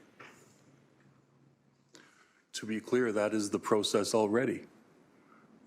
The JSB receives documents. If they decide that they want studies, they talk to us, we talk to the staff, we find out what the costs are. It all comes to council before any approvals. That is the process that currently exists between the JSB and the City of Hamilton. Thank you. I'm not seeing any other speakers on this. Councillor Wilson. Thank you, Deputy Mayor. I'm afraid I can't support the motion. My understanding was, and I would like clarity on that which my colleague Councillor Clark raised. I was of the impression from reading the agreement that the City of Hamilton is obliged to pay for any and all work, studies, consultation that the Joint Stewardship Board deems necessary. So my question through you, Deputy Mayor, is the concurrence of this council, does it need to be sought? Because I apologize, I thought it was built in that is automatically, if it is sought, then it must be given, please. Thank you. Thank you. And who would like to answer that? City Manager, please. Through the acting mayor. Certainly that's our obligation under, but it would need to come back to council even for the source of the funds, because it may be something that has to come from a certain, that staff don't have the authority to access without getting council direction. Thank you. Councillor Wilson, you still have the floor. Thank you, but supplemental authority to access the funds, but through the Deputy Mayor, if the Joint Stewardship Board, through consensus, identifies the need for study, consultation, it is the obligation of this nation to pay for those works. Correct. Thank you. City Manager, who's obligated to pay? We as the city under the agreement are obligated to pay. We'd have to come back to council if necessary to look for the source of those funds. Thank you. Councillor Wilson. Thank you for providing that clarification. It's for that reason that I can't support the motion, because we are bound by the agreement on a nation-to-nation basis to fund any study identified as necessary on a consensus basis by the board. Thank you. Thank you. So now we have it on the table. It's been moved and seconded. Councillor Ferguson, your hand is waving. Go ahead. Yeah, just a comment is that if it's already in the agreement, then there's no harm to this motion. It's already being done. But for those that are concerned about cost of it, it just confirms again that we will be notified what costs are involved, because it was mentioned earlier, we don't want to write a blank check. That's it would simply be irresponsible. So that's why I'm seconding the motion. Thank you.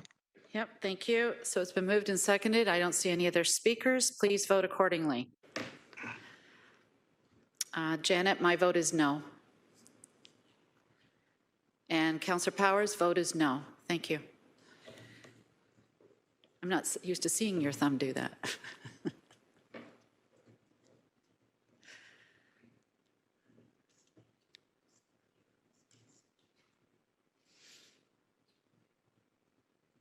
Just waiting on Councillor Marula's vote. I don't see him present here at the time, clerk. Okay. So I'm assuming he's absent.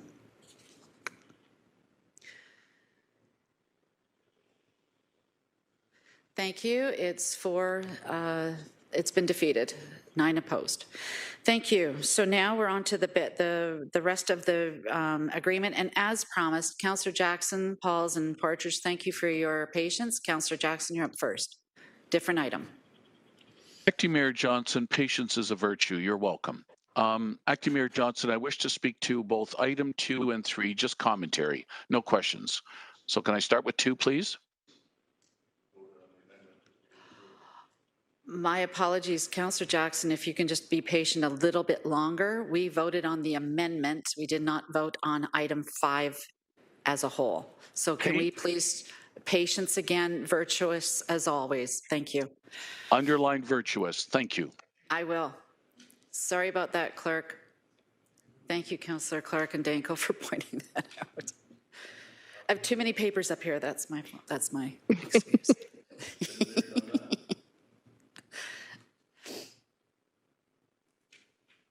Anybody have a hamster cage? So this is item 5, please, Clerk. Yes, I'm putting up the vote for item 5 as it reads in the GIC report. Thank you. And Councillor Powers and I are thumbs up, please. Madam Deputy Mayor? Yes, ma'am. I would like to speak to it, please. I know you called the question, but... Can we hold the vote, please? Councillor Wilson would like to speak to it. It's been canceled. Thank you. Thank you. My apologies. Get it ready. Go ahead. Thank you, Deputy Mayor. I just want to make sure that I'm clear publicly for accounting for the way in which I'm about to vote. To be sure, it's probably not a surprise through my questions. I would not support a widening of the expressway. However, we are obliged, and I believe, and I'm grateful that an apology was offered, and I hope it is accepted, because we have been obliged from the get-go on a nation-to-nation basis that anything that is being proposed, especially with respect to the road, must be brought to the Joint Stewardship Board for their deliberation and consideration. And I don't think that was exercised. So an apology is in order. So just publicly, I will be supporting the motion because we have to do it. And I don't think it is in conflict with the fact that I don't support the widening of the road. Thank you. Thank you. And I have Councillor Pearson was added to the list on another item, ma'am. Thank you. Councillor Partridge on another item. No, on this one, please, if I may. Thank you. So I have Councillor Clark and then Councillor Partridge on this item. Go ahead, Councillor Partridge, you're a first-time speaker. Can we let her go first? Thank you. Thank you. Thank you, Acting Mayor. I just wanted, I wasn't going to comment on this, but I too am thankful that there was an apology offered up. However, it was offered up to the Haudenosaunee Confederacy. And I just want to point out that, you know, there are many people in our city who are Haudenosaunee. And in fact, some of them work for the city and some of them are in senior management. And, you know, I think all of us, I'm not pointing anybody out, but I'm just saying all of us need to be very, very careful with our words going forward. And that applies to all cultures. Thank you, Madam Chair. I appreciate the time. Thank you. Councillor Clark, final speaker on this, and then we'll go to the vote. Thank you. Thank you. I just wanted to advise my colleagues that Councillor Powers, Councillor Pearson, and myself, we have drafted a letter with the assistance of staff. In that letter, we will be apologizing formally to the Haudenosaunee for our oversight and missing the fact that we should have been consulting them from the get-go. We are proposing that we get together again as a body, this time with no staff present, just 3 Haudenosaunee representatives, 3 City Council representatives, and the coordinator for the JSB, who will be present for that meeting. It is our intention to resolve the issues that we have between the two parties so that we can begin formally meeting on a regular basis as the JSB to address many issues, not just the EA, but the interpretive center, the gathering spots, and many other issues that have lined up behind us. So I just wanted to make sure that Council understands that we are taking our role very seriously, and we have drafted a letter that includes an apology to them for us misstepping, mistaking, missing, whatever you want to call it, not informing them of what we were doing and not getting them directly involved. Thank you. Thank you. So now, Clerk, I don't see any other speakers on this item. Could you please put the vote up for item 5? This is the proposal to the Red Hill Valley Joint Stewardship Board, or JSB, for the expansion of the Red Hill Valley Parkway revised. And it is a thumbs up from Councillor Powers and myself. He found the buttons for the hands up.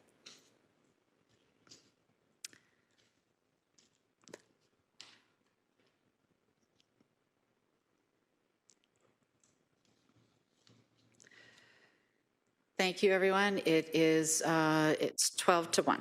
Thank you very much. So now we're on to the balance of the report. I'm going to go to Councillor Jackson again. Thank you for your patience. Go ahead. Hey, good morning. Hey, Irene. I'm okay. Thanks. How are you? Hello? Okay, we have a mic open. Can we please shut the mics off? My apologies, Councillor Jackson. Everybody's really testing your patience today. I'm glad I grabbed another tall cranberry, orange, raspberry. Thank you. Well, you're forgiven because of your shirt only. Go ahead. An island shirt with tiger cat symbols on it. Thank you. All right. Thank you, Acting Mayor Johnson. Item 2, Hamilton's Climate Change Action Strategy. I'm fully supportive. Want to congratulate Senior Project Manager Trevor Imhoff and his entire team. I must say I asked some pointed questions at committee last week, And in this day and age, and what the election result was of June 2nd last week across the province, affordability is going to continue to be an issue. One staff member mentioned about the hopeful over the span of the two new programs that staff want to bring forward by the end of the summer of a $62 million savings and benefit. I'm hoping my constituents, the everyday family, will see a trickling down of that into their pockets down the road. Otherwise, I want to give this climate change action strategy plan a wonderful chance because of the hard work of our staff and stakeholders. That's item 2. Thanks, Acting Mayor Johnson. Thank you. Councillor Pauls, Partridge, Pearson, item 2 here? No, thank you. We're going to Councillor Pauls now. Thank you. Thank you. Okay, mine is on item 3, the vacant home tax, Hamilton. To implement this cost is estimated at $2.6 million. The estimate gross annual operating cost is $2.2 million because we're adding 16 full-time. I will be opposing this, and my reason is this. First of all, I know that when homes are vacant more than 6 months, they cannot be insured. I stated before, I was an insurance broker with my husband, and I called a long time ago, I called the insurance now, and they say that they do not insure a home that is vacant. So therefore, there are other reasons why the homes are vacant. We have to be clear why they are vacant and how many they are, and it's not clear to me. I'm just wondering if staff could again tell us the exceptions why some homes are vacant. The ones that have the exception of the vacant tax. Thank you. Yes. GM Thorne, do you want to tackle that or send it off? Oops, gone. So through the chair, I apologize. I thought the question was for GM Zagarek, but I'm happy if the councillor could repeat it, I could try to answer. Oh, my apologies. Okay. Mike Zagarek's on his way. Just a second. Okay. Let's wait for Mike to sit down. He thinks better sitting down.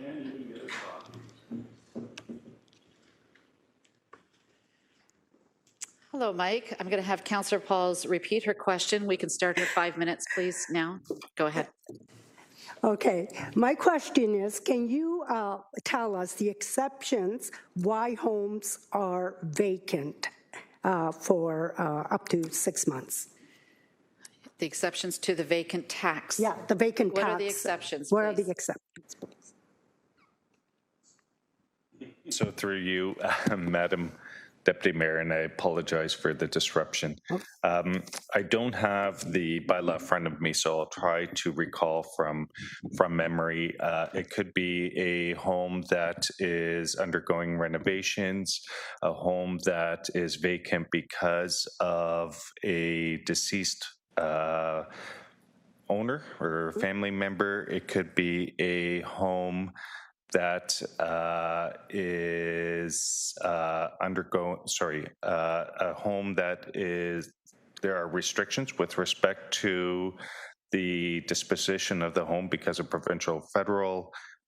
Through you, Madam Deputy Mayor, if you give me a minute, I will pull up the full list of exemptions and ensure it's a complete answer. Thank you, Councillor Pauls. We'll just wait a minute, please. Or if you Sure. go on to your next question, that's fine. Okay. The reason I'm asking this is because these homes are going to be exempt.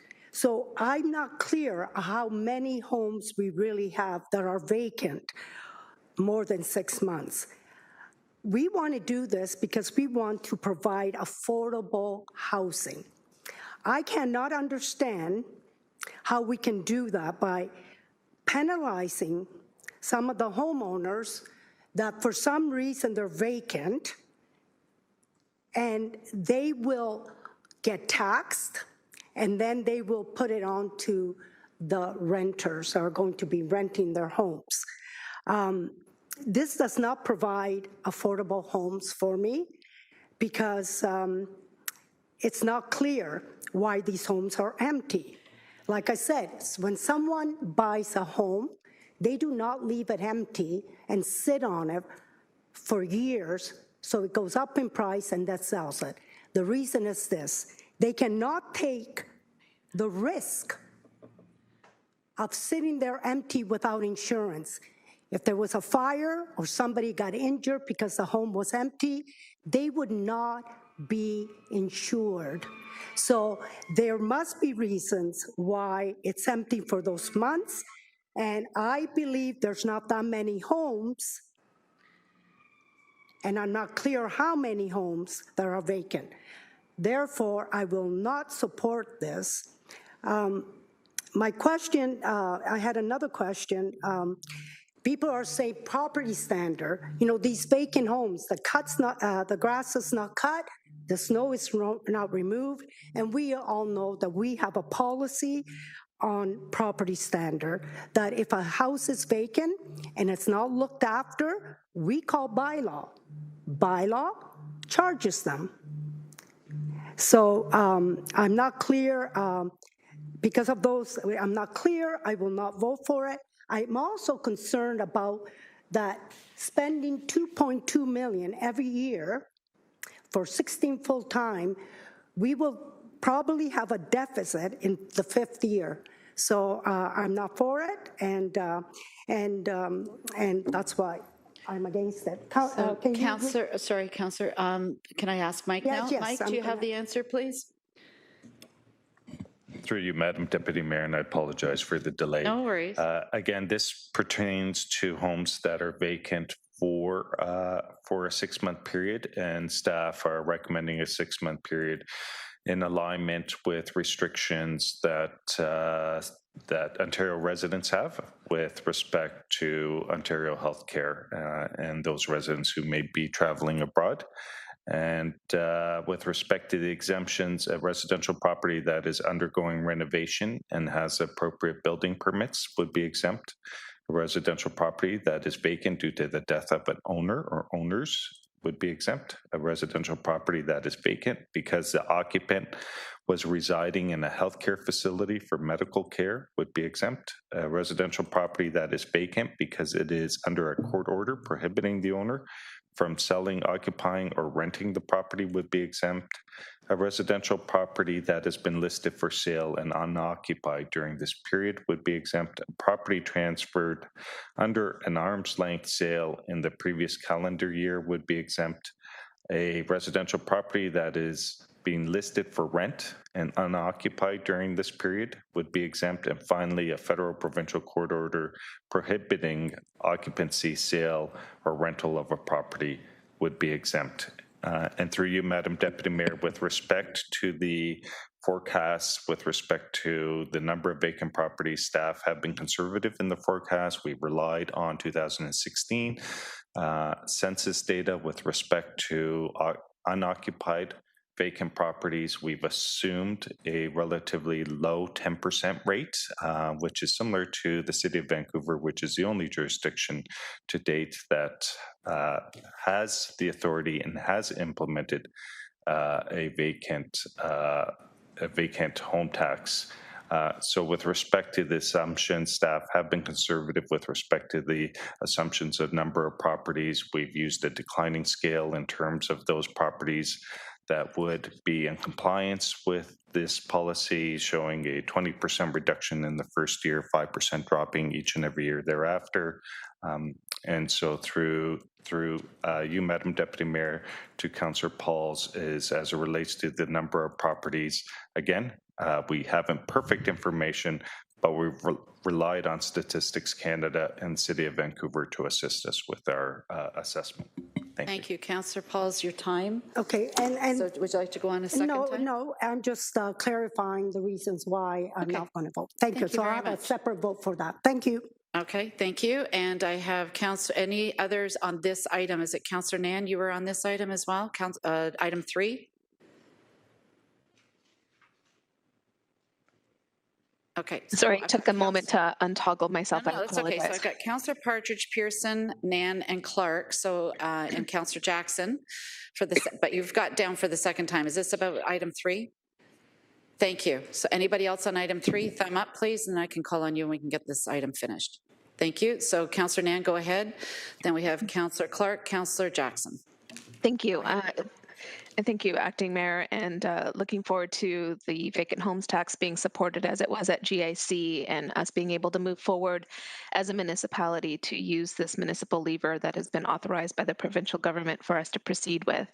Fundamentally, at the end of the day, this is about taking empty homes that are sitting empty and vacant and bringing people into them and creating basically an incentivization program that encourages landlords and property owners from keeping their buildings continuing to be vacant and deterring their vacancy by charging a tax and encouraging those homeowners to instead get those properties up to code, ready for occupancy, and give Hamiltonians an opportunity to continue living in their communities and or different areas of the city.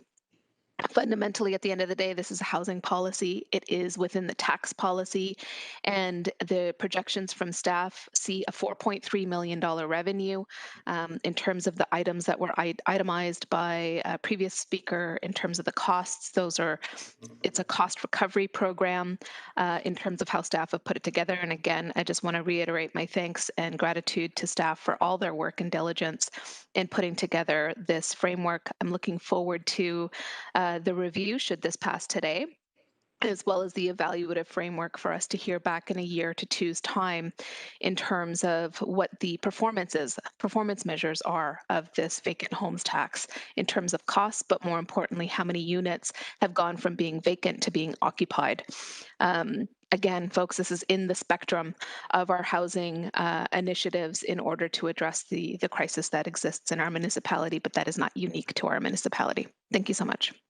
Thank you, and I'm just going to put clerk on notice that we are going to have a separate vote for this. We already had 3 councillors identify a conflict earlier. So I have Councillor Clark, then Councillor Jackson on this item, please, and then we'll do a vote. Thank you, Deputy Mayor. So can I ask, I think I heard Mr. Zagaric indicate that we used the 2016 census to establish how many vacant homes there are in Hamilton as an assumption.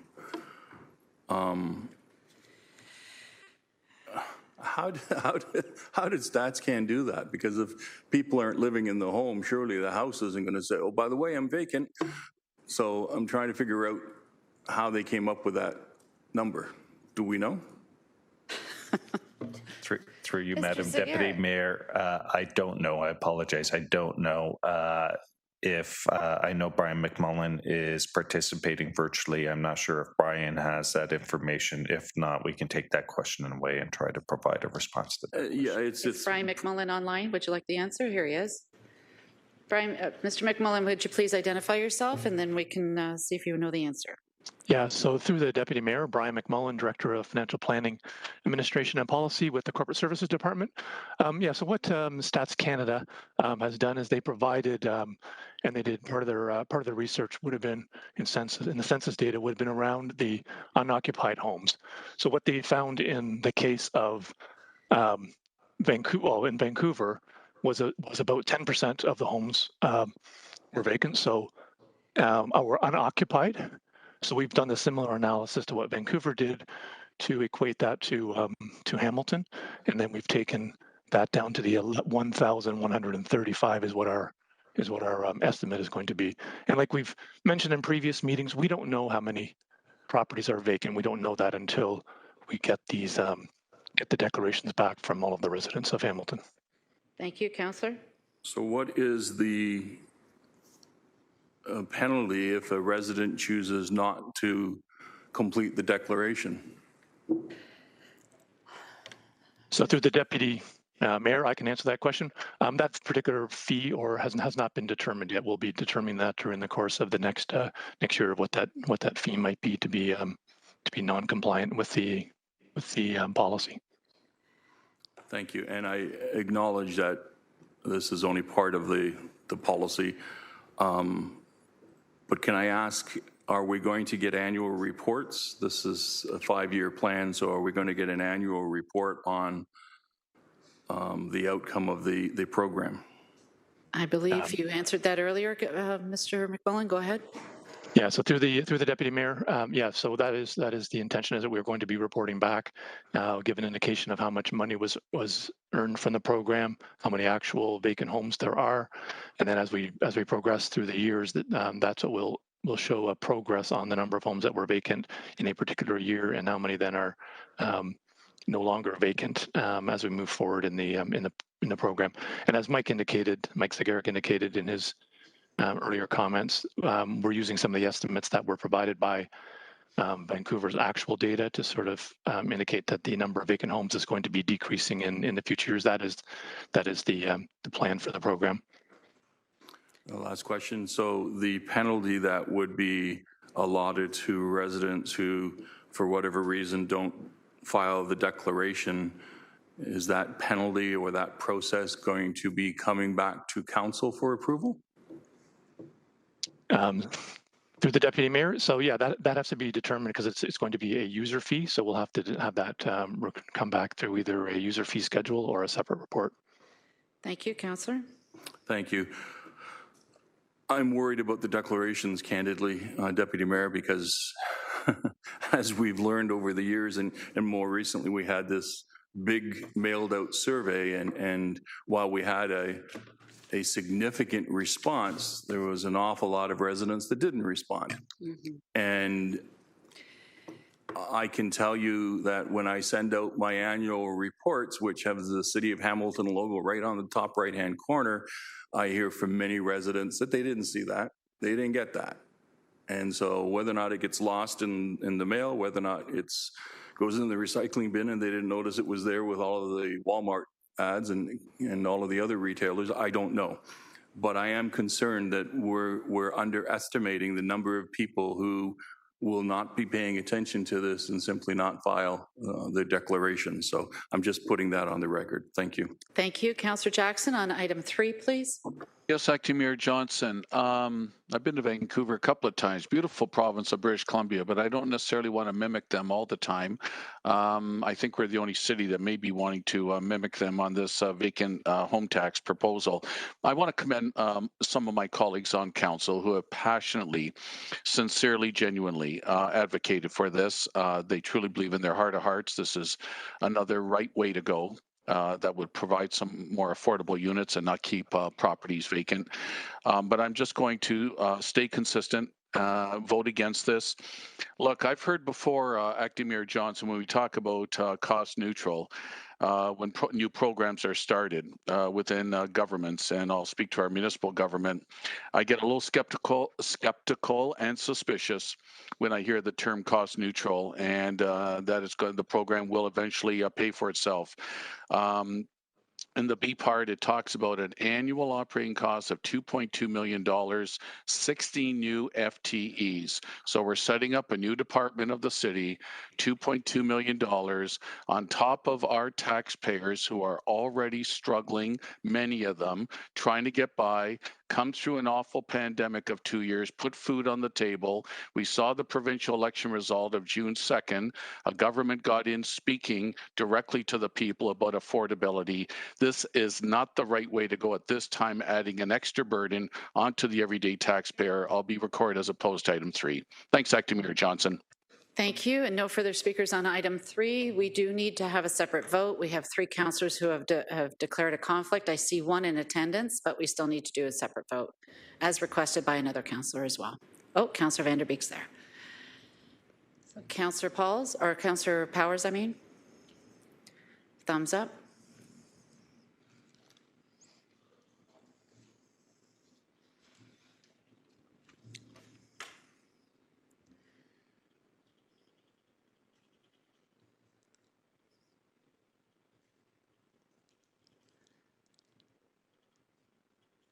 Thank you. And the vote is,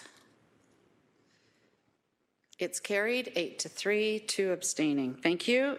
On the balance of the report, I have Councillors Partridge, Councillor Pearson. Thanks again, ladies, for your patience. Councillor Partridge, you're first.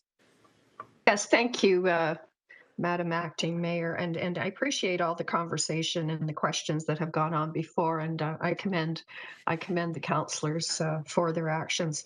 I wanted to just very quickly mention on item number 9, on the report. This is with regards to a land purchase in Waterdown, and it's going to be for the Joint Police and Fire Building, Division 4.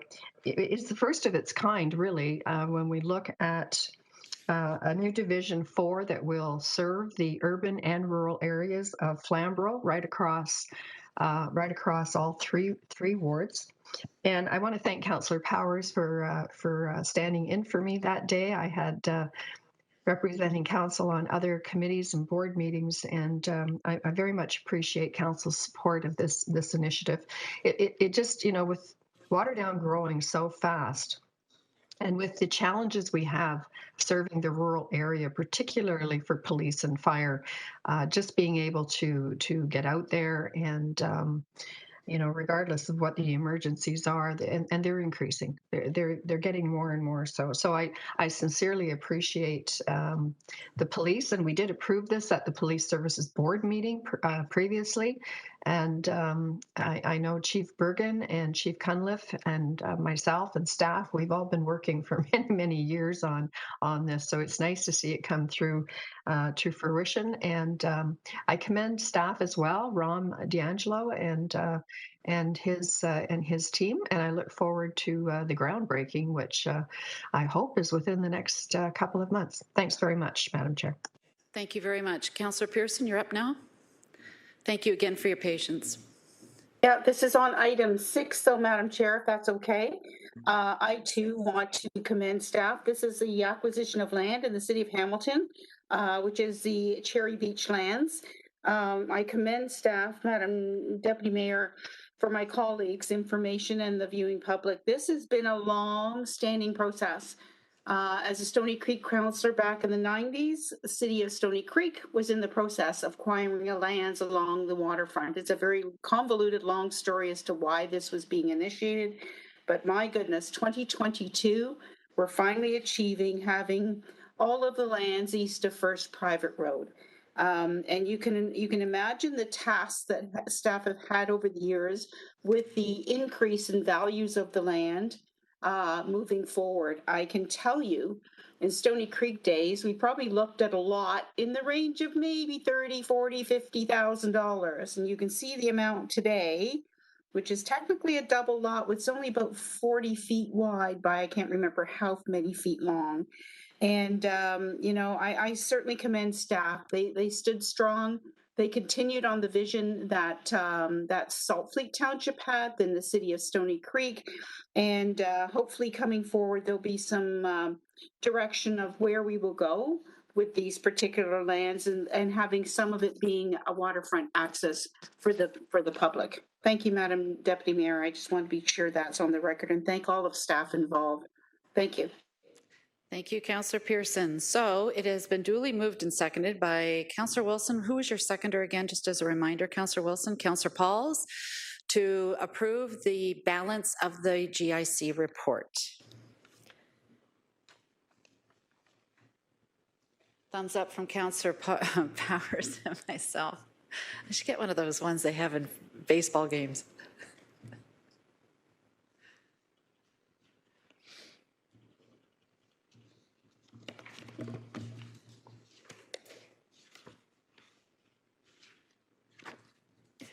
And the vote is up. Thank you. It's unanimous. And we're on to 5.4.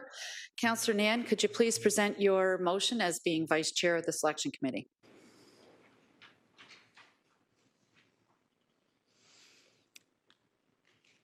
Unmute. There you go. There we go.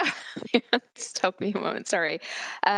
So in terms of the Selection Committee, that the report number, and I don't have the report number handy, that it's moved by myself and seconded by any of the other Selection Committee members. Councillor Clark? Pearson. Oh, Pearson. Clark. Fair enough. That the report recommendations contained therein be approved. Thank you. This is the Selection Committee Report 22-004, June 2nd, 2022. If there's any questions, we're just going to have to wait till we go into camera, please. Councillor Vanderbeek, go ahead. Thank you, Madam Deputy Mayor. I was just trying to cancel that request what I was going to talk about, I see is here anyway, so no problem. Thank you. So you don't want to be on the speaker's list at all. Thank you. Okay, so right please off. vote accordingly. Councillor Powers and myself is thumbs up.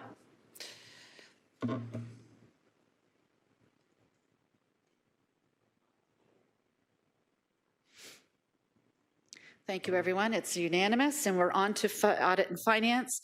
This is the Administration Committee Report 22-011, June the 2nd, 2022. Councillor Pearson, as the Chair of the Audit and Finance, would you please present your motion? Thank you, Madam Deputy Mayor, and it's moved by myself, second by Councillor Arvine Vanderbeek, that the Audit and Finance and Administration Committee Report 22-011, being the meeting held on Thursday, June 2nd, 2022, be received and the recommendations contained therein be approved. Thank you. Thank you, and we have a comment or a question from Councillor Wilson, and then another one from Councillor Jackson. Go ahead, Councillor Wilson, you're first. Thank you, Deputy Mayor. I do have a question. It was posed to me this morning by a member of the public. If I could ask it through you, perhaps to Clerk Holland. It is regarding item 4, which is a report from the Governance Review Subcommittee, specifically A, which is an amendment to bylaw 16288, which is the bylaw which oversees the terms and conditions, I suppose, of the Integrity Commissioner. The proposal or the recommendation that is coming up from the Governance Review Subcommittee, and which was approved by AF&A, was to remove the $100 filing fee to the to submit an Integrity Commissioner complaint. The question that was posed of me was, is it a requirement for residents to come to this building, Hamilton City Hall, to exercise that opportunity, or could they do it directly, either electronically or a mail-in, to avoid having to come downtown if presumably they don't live in the proximity of downtown? Thank you. Thank you. City Clerk Andrea Holland, could you please let us know what the process is? Through the acting mayor, no, people would be able to do that online or electronically or mail it in person. Thank you. So there's alternatives. Thank you so much for that. Thank you. On this item, Councillor Jackson? Yes, I am on item 4, Acting Mayor Johnson. Go ahead. So first of all, procedurally, just to be crystal clear so that we all know what we're voting on and how the vote may go. The way the recommendation from Governance Review Subcommittee is written and came up through the AF&A committee, through to Clerk Holland, if one wants to waive the $100, they would then vote yes to this recommendation. And if they did not want to waive the $100, you would ultimately vote no. Through you, Acting Mayor Johnson, just to be crystal clear. So thank you.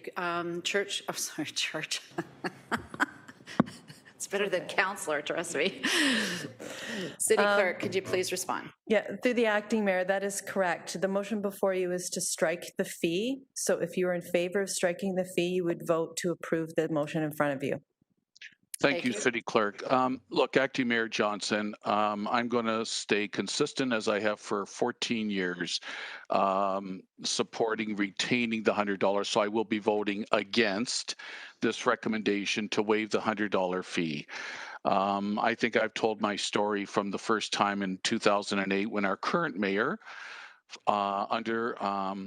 under the premise of transparency, which I supported, brought in the Integrity Commissioner's bylaw and office. And I was one of the first ones, unfortunately, that had an official complaint filed. So be it. 9 allegations, all proved frivolous, vexatious, fortunately. And in my situation, I had 2 sets of emotion after a 6-month ordeal. Stressful upon family, of course, always feeling that the truth is on your side, regardless of whatever may be forthcoming that someone feels contrary. The 2 feelings I had when the report came out and proved me correct, was that number one is a sense of relief and vindication, of course, again, feeling the truth was on your side. And secondly, the fact that there was some consequence to the individual who filed the complaint of 9 frivolous, vexatious allegations, that at least there was a forfeiture of $100. Now, we will never know over these 14 years how many times the $100 may have been a deterrent, may have caused someone in the community who just simply maybe wanted to make life somewhat stressful for any member of council, regardless of the substantiation of their complaint or allegation. We'll never know over the 14 years, Acting Mayor Johnson, how much the $100 may have caused someone to pause, and it may have been a deterrent before moving forward with the complaint. Remember now, if the complaint ends up being bona fide and legitimate, not only is the complaint followed forward by a full investigation by the Integrity Commissioner, but also the $100 is refunded. It's not like it's $100 kept in the city's coffers, whether or not, regardless of the result of the investigation. Acting Mayor Johnson, for me, there has to be some form of consequence in terms of citizens that may wish to just simply make life uncomfortable. And for those who would say that, Councillor, this is all about transparency and even more transparency, we are transparent with the bylaw. I think Hamilton, I stand to be corrected, Acting Mayor. I think we were, if we weren't the first, we were one of the first in Ontario under Mayor Eisenberger's leadership to establish an Integrity Commissioner bylaw. Talk about transparency right here in the heart of our city. And so, Acting Mayor Johnson, to conclude, I just feel that the $100 is something that should stay in place. It's something that, listen, it may seem like, in my humble opinion, it is not an enormous amount at all. And it, again, is refundable. Oh, and lastly, so what I went through 14 years ago was a 6-month ordeal. And our integrity commissioners today have told us, and I'm paraphrasing, that they have told us, look, Councillor Jackson, that was then.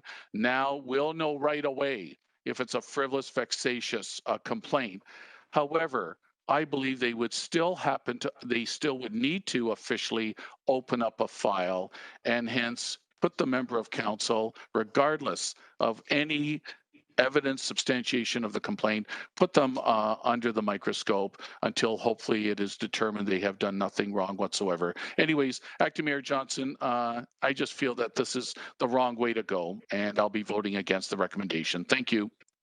Thank you. And on this item, have we got Councillor Nan? Or is this on this item, ma'am? Yes, it is. Thank you. Go ahead. Thank you, Acting Mayor, and just a reminder to my colleagues that it was through a correspondence that Council received from the Ontario Ombudsman's office stating that charging the $100 fee presented itself as a barrier to citizens from being able to access the complaint process for the Integrity Commissioner, and that by basis of there being a $100 fee, it fundamentally prevents those with lower income from being able to access this accountability and transparency mechanism that I'm so glad previous terms of council put in place in the first place. And so as a council, we agreed that what we would do is send this over to the Governance Review Committee to work on and bring back their recommendations for council's consideration. And I want to thank my colleagues at the Governance Review Subcommittee, as well as my colleagues at Audit and Finance Administration Committee in their deliberations and review of why it is time. I appreciate in the initial phase of introducing the Integrity Commissioner process that $100 fee enabled a process as outlined by Councillor Jackson, especially in those cases that somebody was using the process multiple times, and definitely appreciating the emotional toll of being filed against could take on my colleagues. That said, at the end of the day, We are a corporation that has stated values and principles by which we are operating. And transparency and accountability are one of them. And this term of council, equity is one of them. And fundamentally, at the end of the day, a $100 fee is a barrier. It prevents citizens from being able to access this very important mechanism to keep us elected officials accountable to the code of conduct and to our conduct as councillors. And so I want to thank my colleagues for bringing forward the recommendation and definitely in support of it. Thank you. Thank you. And Councillor Clark, this is about this item, sir. Go ahead. Thank you, Deputy Mayor. I support the motion that's before us. The letter that we received prior to the Governance Committee from the Ombudsman, it was the provincial ombudsman who wrote to us directly. And everyone needs to understand that the Ombudsman is not a partisan appointment. It reports to the Legislative Assembly. So the Ombudsman is appointed to represent and act as an officer of the Legislative Assembly. So they are independent of any process. When the Ombudsman writes to us and raises this as an impediment and a contradiction to a democratic process, it's something that I think we should pay attention to. When the Ombudsman advises us that this may deter people from coming forward, I think we should listen to that. $100 for us sitting around this table who make salaries in excess of $100,000 annually may not be much money. But for many people living in Hamilton, disposable income is something that is lacking in the current economy. And disposable income, would they have $100 available to file a complaint because a councillor breached the code of conduct and they want it to be addressed? So the system that is in place currently puts that impediment in front of people. So if you've got the money, if you're rich, if you have excess disposable income, you can complain to the Ombuds or to the Integrity Commissioner about a councillor. But for the rest of you who are working poor, do not have that type of income, you cannot because you don't have the $100 to file the report. That's the type of impediment to the democratic process that the Ombudsman is speaking to. And candidly, when we receive a report from an independent officer of the Legislative Assembly indicating that we're doing something that in his mind is improper, and he can't force us to change it, but he's providing his best advice in his role as an ombudsman, I think we should listen. And that's why I agreed to move the motion to change the bylaw to exclude the $100. I'm comfortable with the decision, and I'll support it again here today. Thank you. Thank you. Councillor Powers on this item, sir? No, thank you. Councillor Ferguson on this item? Yes, please. Okay, go ahead. Okay, thank you. First of all, I think history has shown us, because we've been doing this process or put in place Integrity Commissioner about a decade ago. And so history has shown us that a number of these complaints that come in against members of council are vexatious and frivolous. And I agree with Councillor Jackson, because I've experienced it. It's very unnerving in this calls, because in my experience, the complainant runs immediately to the media as soon as they file a complaint. And so they are able to achieve their objective, which is to get some attention on this matter and try to embarrass members of council. And I think that, as Councillor Jackson said, it just puts a shadow of doubt on someone whether they're going to file the complaint. The $100 may just put a shadow of a doubt on them. We'll never know what that is. But clearly there's been abuse of this in the past. And this is the only check and balance we have to try to make sure the complaints that come in are legitimate. it's called a fee in the bylaw, and it's not that. It's really a deposit. You put $100 in, and when you file the complaint, and if the integrity commissioner says it's not vexatious or frivolous, you get the $100 back, and they investigate. And so it's only a deposit, and wouldn't be even for people who have very low disposable income. If there's 4 or 5 can get together and put $20 each on the table for a month or so until you get the money back, they should be able to do that in order to have some integrity to this process. What it'll do, I think, is discourage advocates out there who will regularly file multiple complaints, because you start filing 10 complaints and it's $1,000 for the sole purpose of trying to embarrass someone who they disagree with, and can get the media attention that they're desiring so much. They enjoy that. Also, on the ombudsman, he has no jurisdiction on this. That's very clear. He's just giving advice. And he's always going to go this way because it's not his reputation that's put on the line. It's us when these complaints come in. And some of them can drag on, I've experienced, for 2 or 3 months. And that puts a doubt and a shadow on us, which is not necessary. Now, they're eventually all thrown out, but you still got to go through that process. And so for those reasons, it's not the ombudsman's jurisdiction. It's not a huge fee.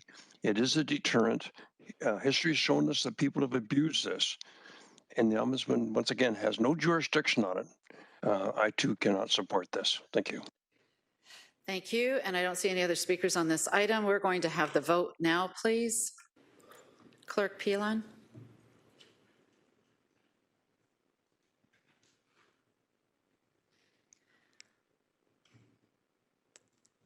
Councillor Powers is no. I'm yes.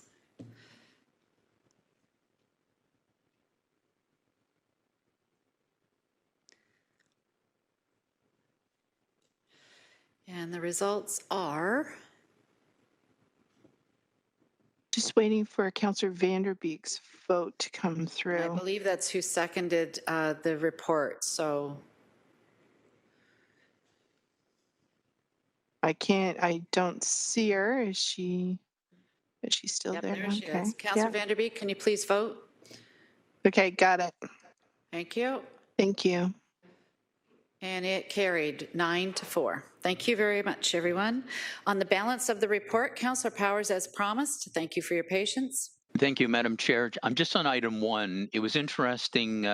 Yesterday, I heard a discussion on the radio by a couple of labor lawyers, and they were talking about this piece of legislation, disconnecting from work policy, and they questioned the validity of its passing and its purpose, since a lot of it was already covered under labor legislation, and they're having a hard time determining how it will be administered, and more importantly, as to how it will come back. I'll just leave that as a comment. And and Ms. Fontana, in her report to us at AFNA, indicated that it will be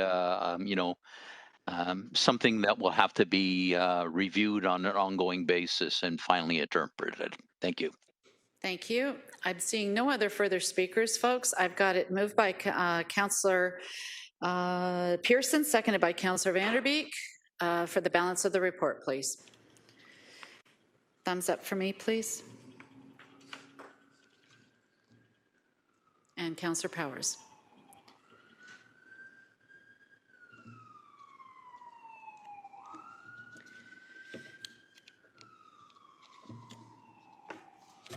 Thank you, folks. And that carried unanimously. We now are on to 5.6. This is the Emergency and Community Services Committee. Councillor Clark, as the chair, would you please present your motion?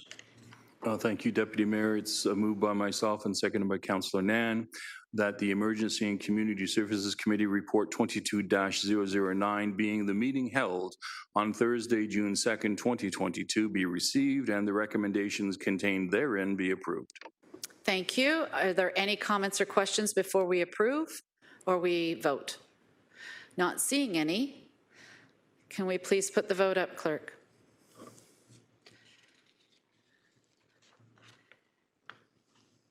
Councillor Powers and myself, thumbs up.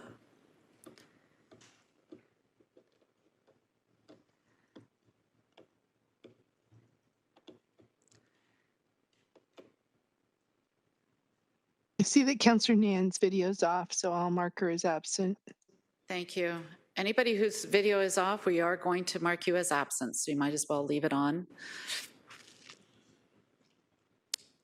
Actually, her vote came through. She heard us.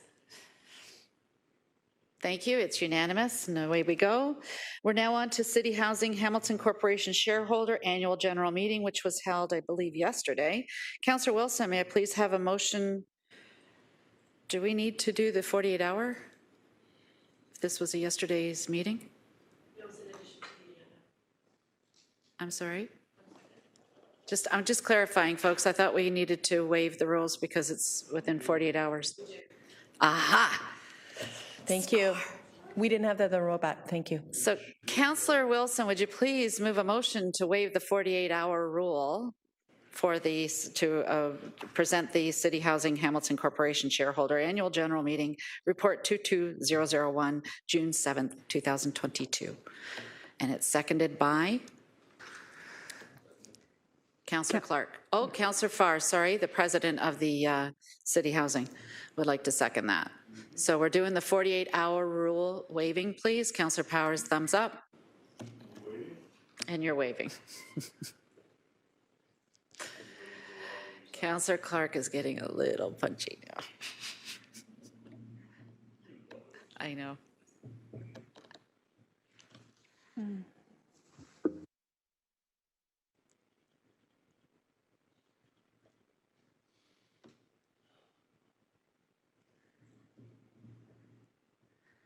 I've only had 2 cups of coffee today. I had 3.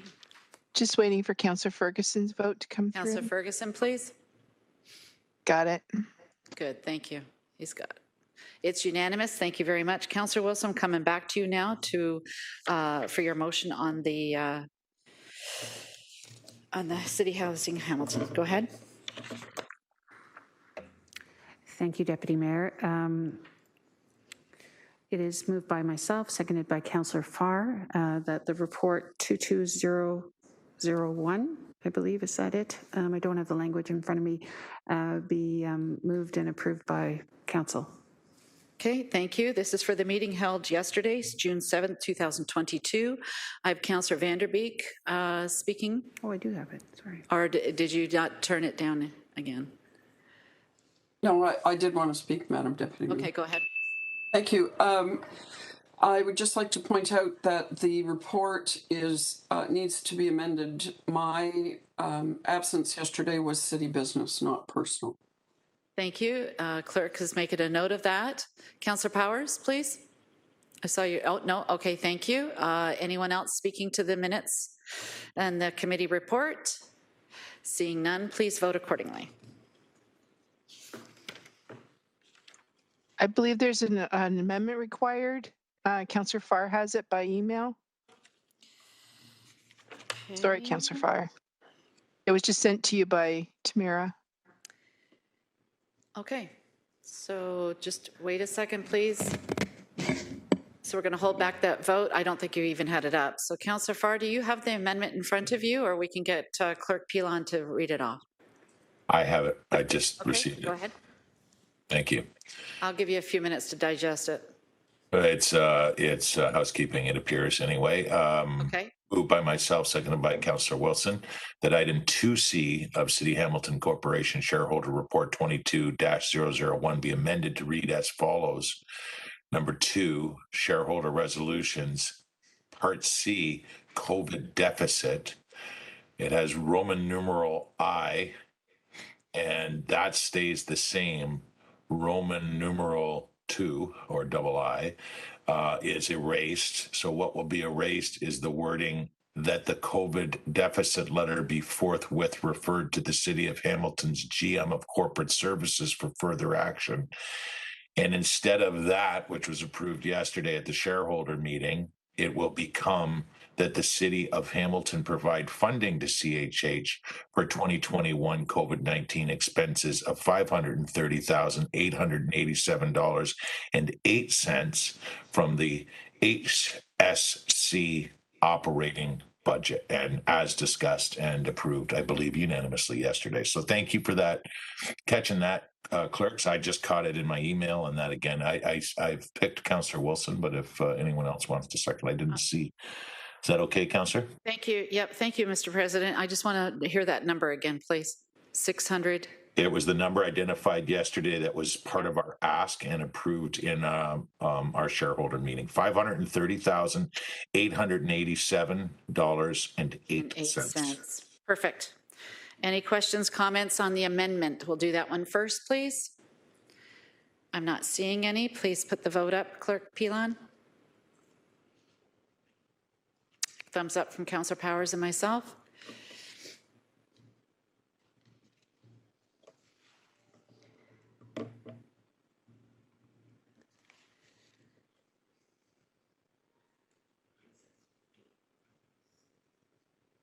Thumbs up from Councillor Pauls. There seems to be an issue here in the council chambers with our internet. And that vote is carried unanimously. And we're back to the main motion, moved by Councillor Wilson, second by Councillor Farr, who is the president of the association. Councillor Wilson, I believe, is on the committee as well, is Mayor Eisenberger, and I'm missing one more person. Councillor Nan, thank you. And Councillor Jackson. Councillor Jackson. Sorry, I didn't see you with your shirt. Okay, so it's up on the board, please, folks.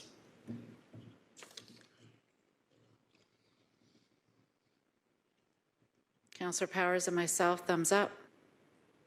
Councillor Pauls, are you able to vote now? Oh, perfect. Okay, it got straightened out. Thank you. That's unanimous. So, Councillor Wilson, may I please have, oh, sorry, no, we're now on to 5.8A. This is the Ukrainian response update and request for assistance, citywide HSC 22029A. So I just need a motion to approve the recommendations within the report HSC 22029A respecting the Ukrainian response update and request for assistance citywide. Can I please have a mover and seconder? I didn't pick any. Councillor Partridge, who's seconding it, please? Councillor Pauls. Are there any questions? Any questions? Yep, Councillor Clark.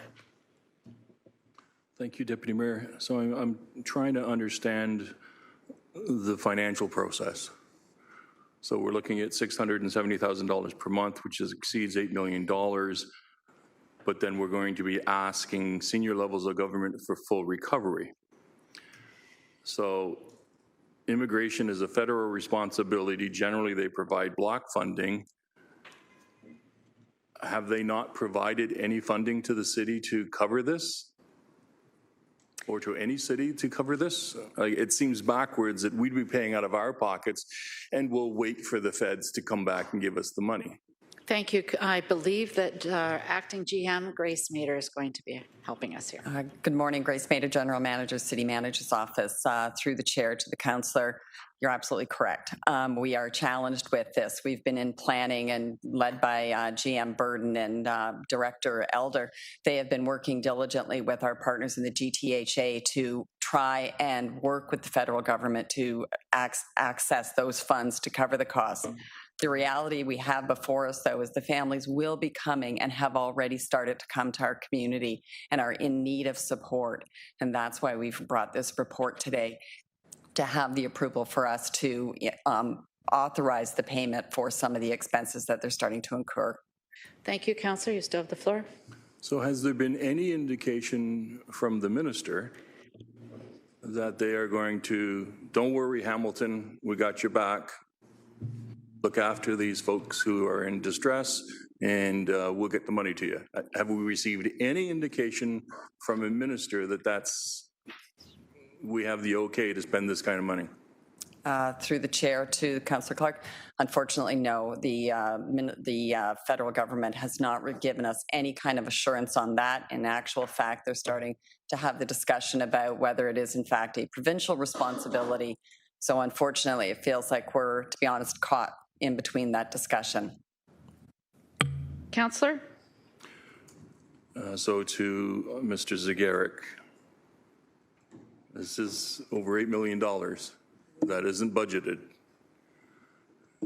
Where will we be taking the money from? GM Sigarik. So through you, Madam Deputy Mayor, the report identifies a funding source in order for staff to have the authority to proceed with procuring services or funding any invoices. A funding source is required, and that is recommendation A of the report. The intent is to continue to pursue offsetting funding from senior levels of government. And we would report back in through our 2022 year-end report, as well as in-year variance reports if we have updated or additional information. So the 2022 year-end report is typically presented to Council in the first quarter of the following year. So first quarter of 2023, we would identify whether or not funding has been secured, and if the funding has not been secured and there is no expectation of offsetting funding from senior levels of government at that time, we would identify a funding strategy. Thank you, Councillor. So the items that are before us, the different sections, none of them indicate communications from the mayor to the minister or the prime minister. Should we not be doing that? Through the chair, we have begun that. We've provided the mayor's office with a draft letter. We sent it on yesterday. I spoke with the mayor's staff. We've provided that to them for their review to be in conjunction with the other GTHA mayors and chairs as well for that advocacy back to both levels of government. Thank you, Councillor. You know, it concerns me because I heard Grace indicate that the federal staff are, in essence, talking about it being a provincial responsibility. And I really fear us getting caught in a jurisdictional war between the provincial government and the federal government on this immigration file, and the taxpayers of Hamilton pay $8 million out of their pockets to assist the immigrants who are coming here who need help. But realistically, the federal government should have been stepping up from the get-go and ensured that there was a policy and a plan in place to fund this. So it's backwards. We're doing what we should be doing as a municipality, as a compassionate municipality, as a municipality that has done this many times for many different groups who have come from war-torn areas. I don't recall a time where the federal government was sitting back and not saying anything or pointing the fingers at the province when, in fact, it is within their jurisdiction, it is within their sphere of authority, and they're the ones that should be funding municipalities, even if the money is being transferred through the province to the municipality. So I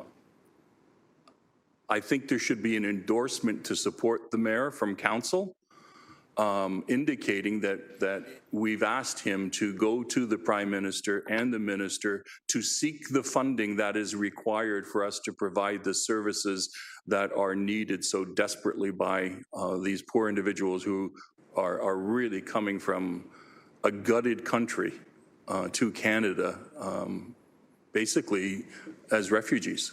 That's what they are. So I don't know how we do that, whether or not we have to create another clause to this, but this council should be standing strongly behind our mayor to the federal government, put the funding in place so that we can do what is proper. Thank you. Thank you. That's your time. Councillor Farr. In addition to that, Madam Deputy Mayor, I'd highly suggest that our staff, Grace, who's well-versed and should handle this file and all of its machinations, known and unknown at this point, very well, I'm sure. But I would very sincerely suggest you reach out as soon as possible to MP Collins, who I've talked to about this issue. Some of what our previous speaker said is bang on. There's not a lot of clarity in areas here that can make local taxpayers nervous. And certainly he has been advocating for greater clarity. He is, this is one of those files. He sits on a housing subcommittee, and forget the name of it, but is well versed on this and other local issues and how they play out at a federal level. So I think we would be well served if we just connect with him. If people like Mike, Jason, Grace, or others haven't already. I know he continues to talk to some of us elected officials and other staff in making strides on other housing initiatives. And here's why I bring it up as a more of a housing initiative than a temporary refugee opportunity for Ukrainians. I believe, and I've had this conversation as well with MP Collins a couple of times now over the course of the last few months, that we're also better served if we investigate. I mean, we are looking at a pretty steep price point here, and what we may have learned throughout the pandemic and how we housed even temporarily hundreds and hundreds of homeless individuals, that it'll be worth our while investigating a purchase potentially, and weigh that against what the bulk of these monies will ultimately be for, which is renting or leasing out floors and floors of underutilized hotel rooms, which aren't as underutilized as they used to be, and that might be an even greater challenge. So once that, I believe, maybe a lot would agree, that this temporary nature of housing Ukrainian refugees is over, if we own or partner with someone to own, we, number one, may create housing opportunity and tackle some of our local housing deficits and create some transitional housing for people locally, maybe housing with assists for individuals who need that, maybe short-term housing opportunities, and at the same time, maybe capitalize and working with people like MP Collins and others on areas where the federal government are more clear on subsidies and programs. That's an area, housing and homelessness, that they have paid a lot more attention to. While this one seems a little more fluid, there may be some synergies there where a purchase, and I say may, make sense. And certainly with respect to immediate availability, because this thing's really being rushed almost at this point across the nation, not just here at home in Hamilton, there may be an advantage there as well. So I'll leave that as a statement for now. I don't think it needs to be debated. My sense is, knowing how Chad has been actively engaged on this file and made a lot of calls and has been hyper local as a federal MP. I wouldn't be surprised if some of the staff I've mentioned and others are already talking about this, but I think we should keep an open mind on that. Thank you, Madam Deputy Mayor. Thank you. And just to remind everyone, there are recommendations here, so we will be voting on whether we approve or not. So Councillor Wilson, you're up next, please. Sorry, Deputy Mayor, just through you to my colleague, is there a motion on the table to add a subsection? I haven't had any recommendations yet. If anybody wants to put an amendment up, they can come back. I'm looking at the report. That's the only thing that's on the floor right now. Okay. If there is, so because it was set out so wisely by Councillor Clark, if he comes forward with a motion rather than speak to the work of one MP. We have a cabinet minister in our area, and so I would submit that it be generalized to include corresponding with the Prime Minister and also with our area MPs. Collectively, these refugees will be settling in all parts of our city, and I think it's our collective responsibility to care for them, but also their collective responsibility as MPs in which to advocate on the city's behalf. Thank you. Thank you. And the report is still on the floor. The speakers list is exhausted. Councillor Clark, only because you were referred to, not to put you on the spot, I understand that there was going to be an amendment. I heard the good counselor from Ward 1 say wisely. I almost fell off my chair. Me too. I didn't know she was talking about you. I've never been called wise before. I've been called lots of things, Deputy Mayor, but not wise. Thank you for that. I'm looking to the clerk. I'm suggesting that it would be in item D. And since the mayor has indicated, I think Ms. Mader indicated the mayor is already drafting the letter to the Prime Minister and the Minister. So council would move a motion to endorse the mayor's advocacy for federal funding to assist Hamilton in the housing and supports of Ukrainian refugees who come to us. And that's item D, just for process, sir, but items A, B, C are still intact? Yes. Okay. D would be a separate item. Did the clerk get all that? Thank you very much. And Councillor Wilson, I'm sure would be happy to second the motion. So thank you. So we're going to just vote on the amendment right now. And this, sorry, thank you, Councillor Powers, then Councillor Ferguson. So just on the amendment is, and I believe Councillor Farr was his wisdom about including that the area MPs be included in that distribution. So I think that's, I'll take not being an assumption, but perhaps if Councillor Clark would include that in the in that correspondence. Thank you. So are you okay with that, Councillor Yes, I would, Deputy Mayor, I'd accept that as a friendly amendment. I think we should include, as was suggested by Member Wilson or Councillor Wilson, that we include the regional minister as well as the MPs. So the Prime Minister, the Minister responsible for immigration, the regional minister, and our area MPs. I'm looking at. Thank you. And I see a comment coming from our city manager. Please. So if you don't mind, thank you. And just to be clear, Councillor Powers, you still have the floor. Go ahead, city manager. Oh, hello. Angie Burden, General Manager of Healthy and Safe Communities. Through you, Acting Mayor, to the Council, I'd just like to add, we have been doing quite a bit of advocacy and work in concert with the GTHA table. Mayor Tory, in fact, has sent a letter both to Minister Freeland as well as Minister Fraser and copied the mayors and chairs on that letter.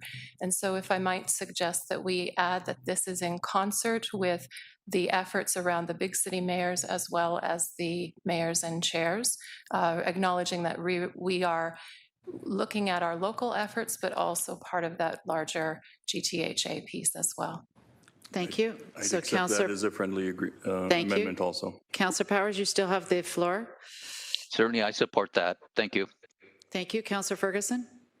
Yeah, I was going to say, ask the exact same questions Councillor Powers just did, but it should be, I hope it's all MPs, including opposition MPs, because they can raise it in the House also as under question period. And I like the idea that the general manager said to also copy Christine Freeland. She's the treasurer, she's in charge of the money.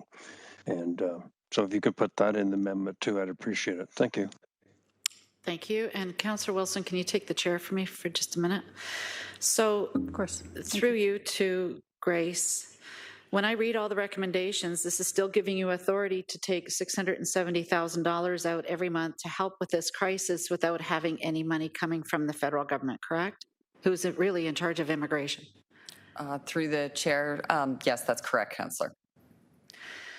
Okay, so thank you. And only one comment. I'll be honest with you folks, our residents pay property tax.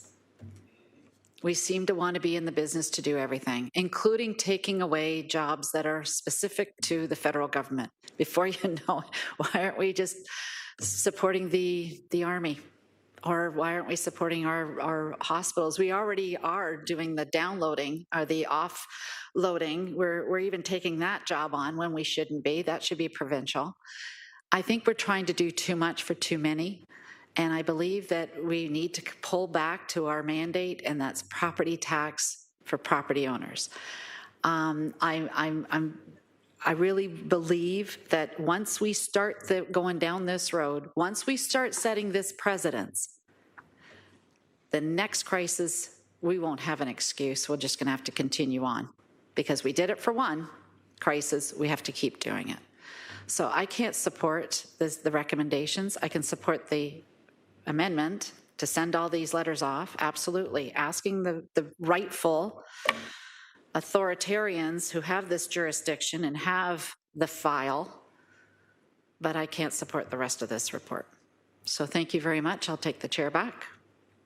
So we're on the amendment. Sorry, I did go off the rails a little bit. So let's start on the amendment, please. And it's thumbs up for me. Oh, Councillor Farr, second time, sir?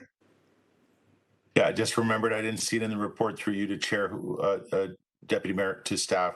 Didn't the newly re-elected majority leader of Ontario, Mr. Ford, pledge $300 million towards this effort only a few months ago? I think it was April.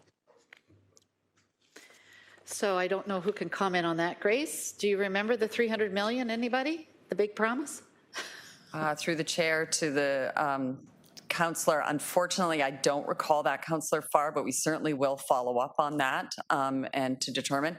I think the other thing is just like to make the comment that as our role as the system manager for housing, as individuals do come into our community, they do end up being our responsibility very often, and that's why we wanted to bring it back to this table to ensure that the reality is whether we are proactive or reactive, they will end up being part of our community, and we will need to support them.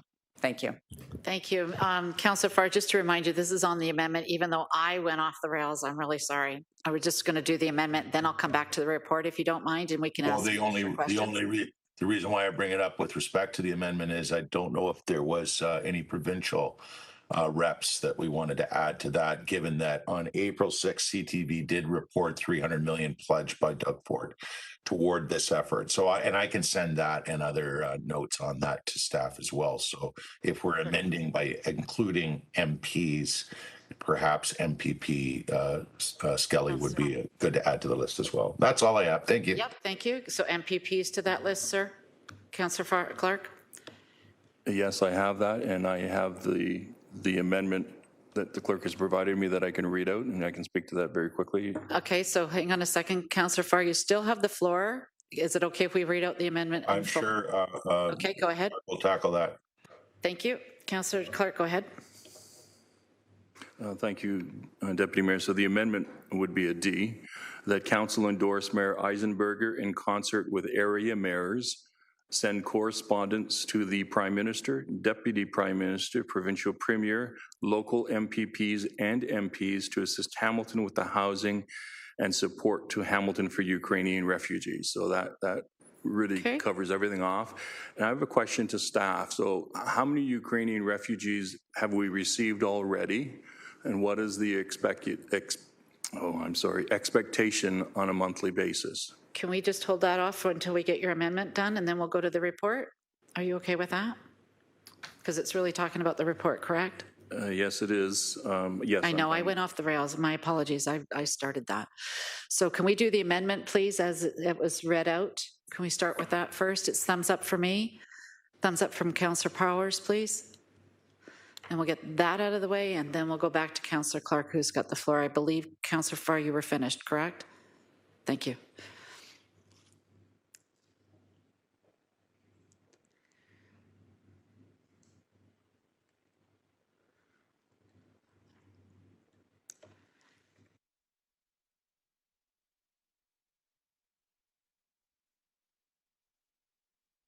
I'm going to mark Councillor Nan as absent because I don't see her there.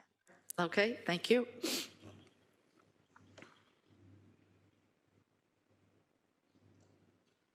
Thank you. It's unanimous. So we can start Councillor Clark's 5 minutes now. Go ahead, sir. Thank you, Deputy Mayor. So I'd like to ask staff, how many Ukrainian refugees have we received to date so far? Through the chair to the councillor, currently, according to the YMCA, who is doing the triaging for our community, they've already had reach outs of 76 families. That includes 45 families that are already in Ontario. The other remainder are still in the Ukraine, but they're starting to have conversations about coming into our community.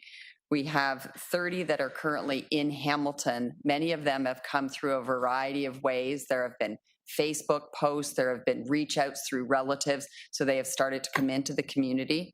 We've also started to work with the YMCA on arranging for host families. We have 11 families or host homes already established. They have a number more that they're working through and they're going to be supporting. So we're trying to make ourselves as ready as possible. We've also been indicated through our work with the GTHA group that they're starting to anticipate between 200 and 500 families arriving into Toronto through a variety of flights from Ukraine into Canada, and that's to start in the next couple of weeks. Our partner municipalities in this, Peel and Toronto, have started to stand up their response already as well. I know Peel is taking a report tomorrow very similar to this, to their council, so everyone's trying to make themselves as prepared as possible. So what's the challenges for the municipality to refer the decision on the funding until we get a response back from the federal government? It's kind of like cart and horse, which is going to be first here, and I don't know yet. I'm trying to understand that. What's the challenge if we step back and say, wait a minute, the federal government has to come up with the money first, then we can do the provision of services as required? Through the chair, we currently have a couple of families that are in need of housing immediately. We have been in discussions with our post-secondary institutions, Mohawk, Redeemer, and McMaster, and they have made their dormitories available to us until mid-August, and it's a very hard deadline on mid-August. But in order for us to ensure that families can move into those, they're looking for payment. And so that's why we are bringing this report today. And so we already have a waiting list for geared to income housing. It fluctuates, obviously, 4,000 to 5,000 people. I'm advised that we don't have housing currently for those individuals. So how are we going to house hundreds of Ukrainian refugees when we don't have the housing available now? Grace? Through the chair, that's the work that we have before us. We're looking at different avenues, and this host homes is an avenue that we're trying to pursue in conjunction with the YMCA. I understand that GM Zagaric had something he wanted to add as well. Please. GM Zagaric.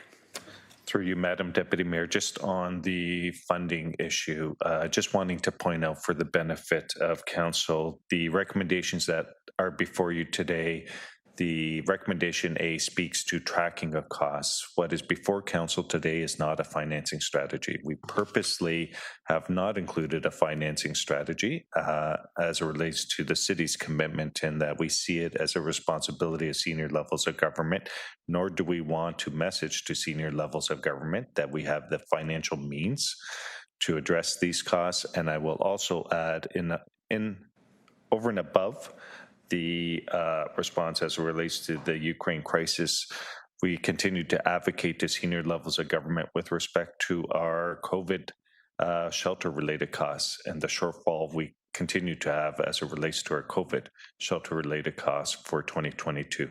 So as it relates to the financing strategy, there is not a financing strategy before Council today for your approval, and that will continue to be tracked and reported back to Council as it relates to the outcome of the advocacy efforts.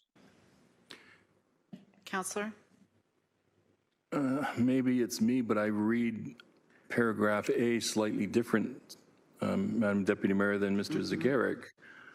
It appears to me that we're going to charge corporate financials, expenditures, non-program department ID for the $670,000 a month. So it reads as though we're approving that expenditure when you're indicating that that's not the case, that we're trying to track the expenditure so that we understand what the real costs are.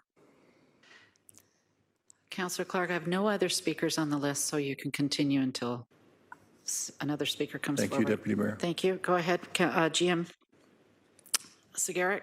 So through you, Madam Deputy Mayor, in the financial section, you'll see that it reads that an unfunded pressure of approximately $670,000 per month be charged to the corporate financials. So as it relates to recommendation A, if that requires some amendments to include that the unfunded, similar to the financial section, that the unfunded estimated cost of $670,000. So recommendation A could be amended to reflect the financial section by adding the word unfunded to the estimated in advance of the word estimated in recommendation A. Thank you, Councillor. Sorry, someone did pipe in. They want to speak, so I'll let you have one more question and then go to your second time. I'm just wishing to verify that the clerk has got that potential amendment. I didn't that Mr. Zagarek indicated. Go ahead, Clerk, you can ask your question. If I can just get that reworded, please, where you wanted to add that in. So through you, Madam Deputy Mayor, to Clerk Holland, it would be recommendation A, third line, that it read supports with an unfunded estimated cost of $670,000 per month.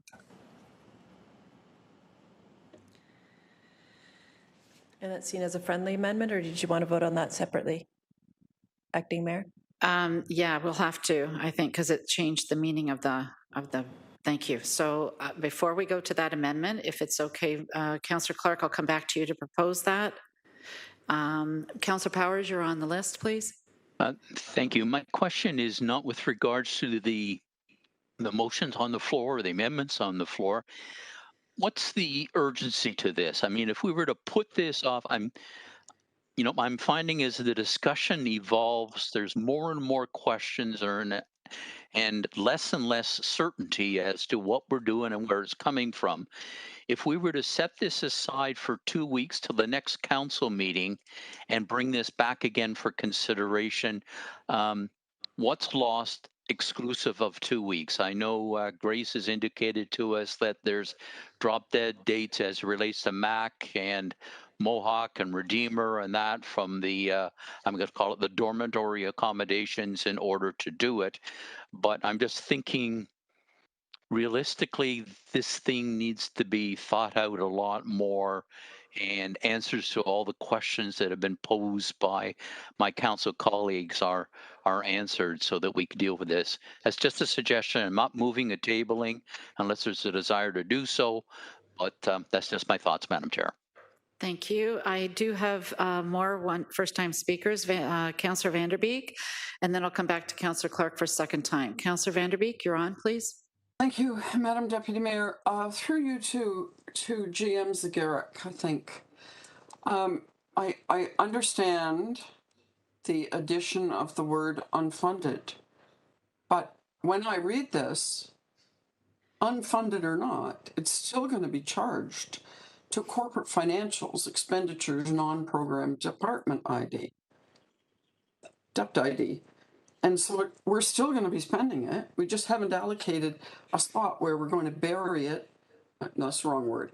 Where we're going to well, where we're ultimately going to put it, to record it for our budget purposes. We're still going to spend it. We're still approving a from what I see here, a $670,000 a month expenditure, which we haven't decided how we're going to show it in the books. Is that not correct? So through you, Madam Deputy Mayor, recommendation A serves two purposes. One is the corporate financials allows staff to track all of the related costs for the purpose of providing that evidence to senior levels of government and potentially for reimbursement of those investments. Also, staff procedurally, staff require council's approval to make those investments and then expenditures. And so recommendation A, provide staff with that approval, notwithstanding that there is not an associated financing strategy with respect to these expenditures, and that effort will continue through the advocacy work through the Mayor's office. Councillor Vanderbeek, you still have the floor. Thank you.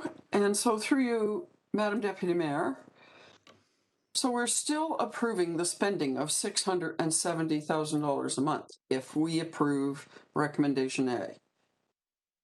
Although it's not allocated where we're going to take it from. It's not like we're just saying, okay, we'll approve but not fund $670 a month. We're approving the spending of $670 a month.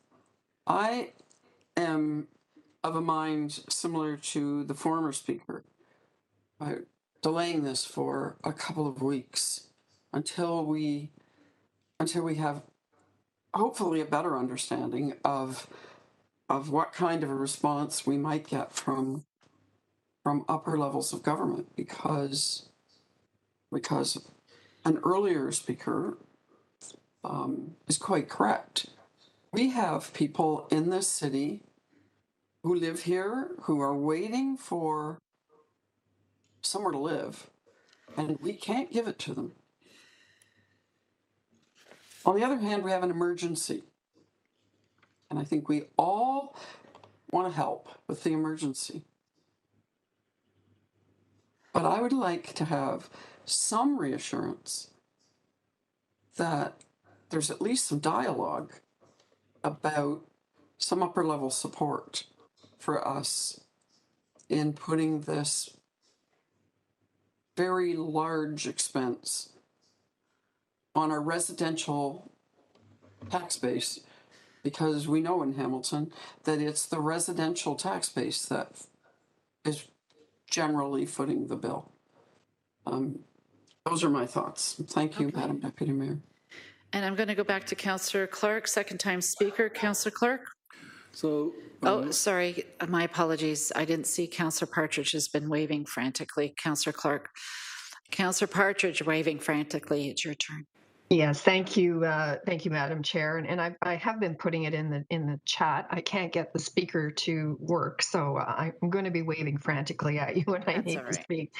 Similar to other comments, I too would like to know what is the plan for staff to outreach. When I look at B, it just says that we direct staff to pursue full recovery from senior levels of government, et cetera, et cetera.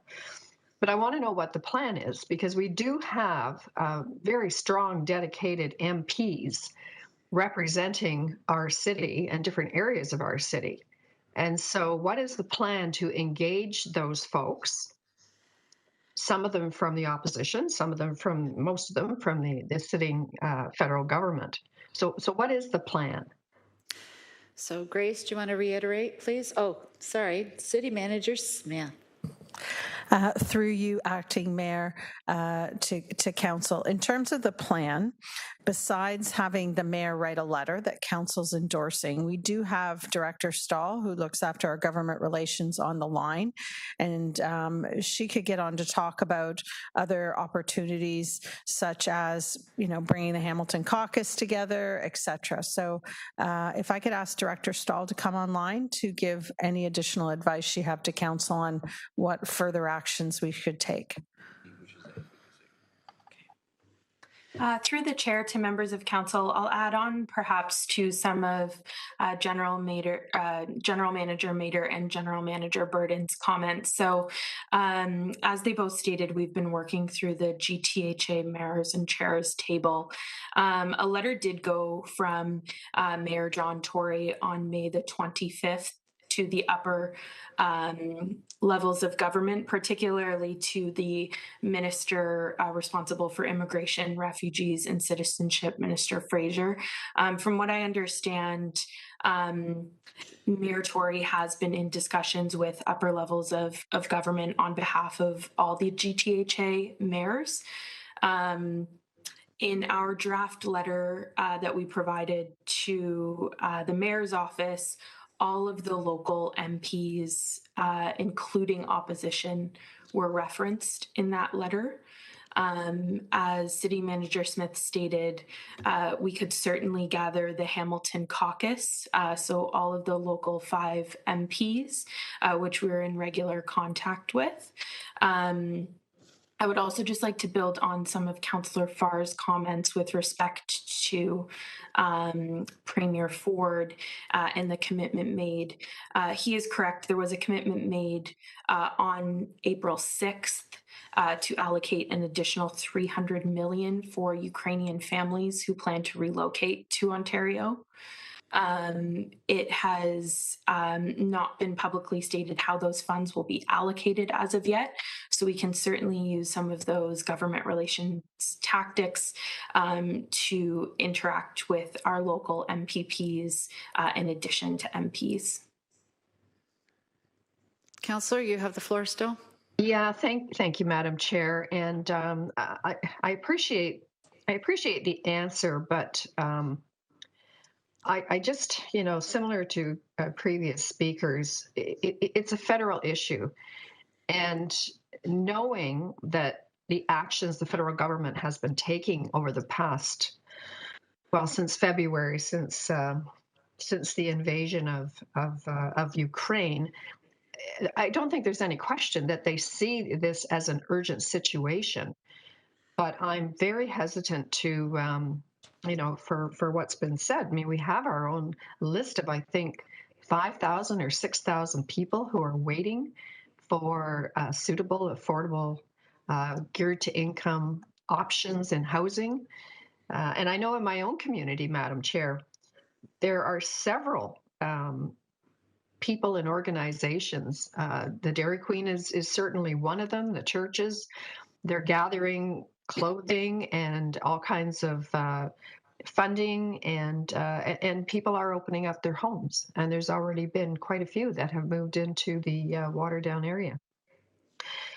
So I'll wait to hear what my other colleagues say, but at this point, I would like to see this deferred. I just don't feel comfortable supporting it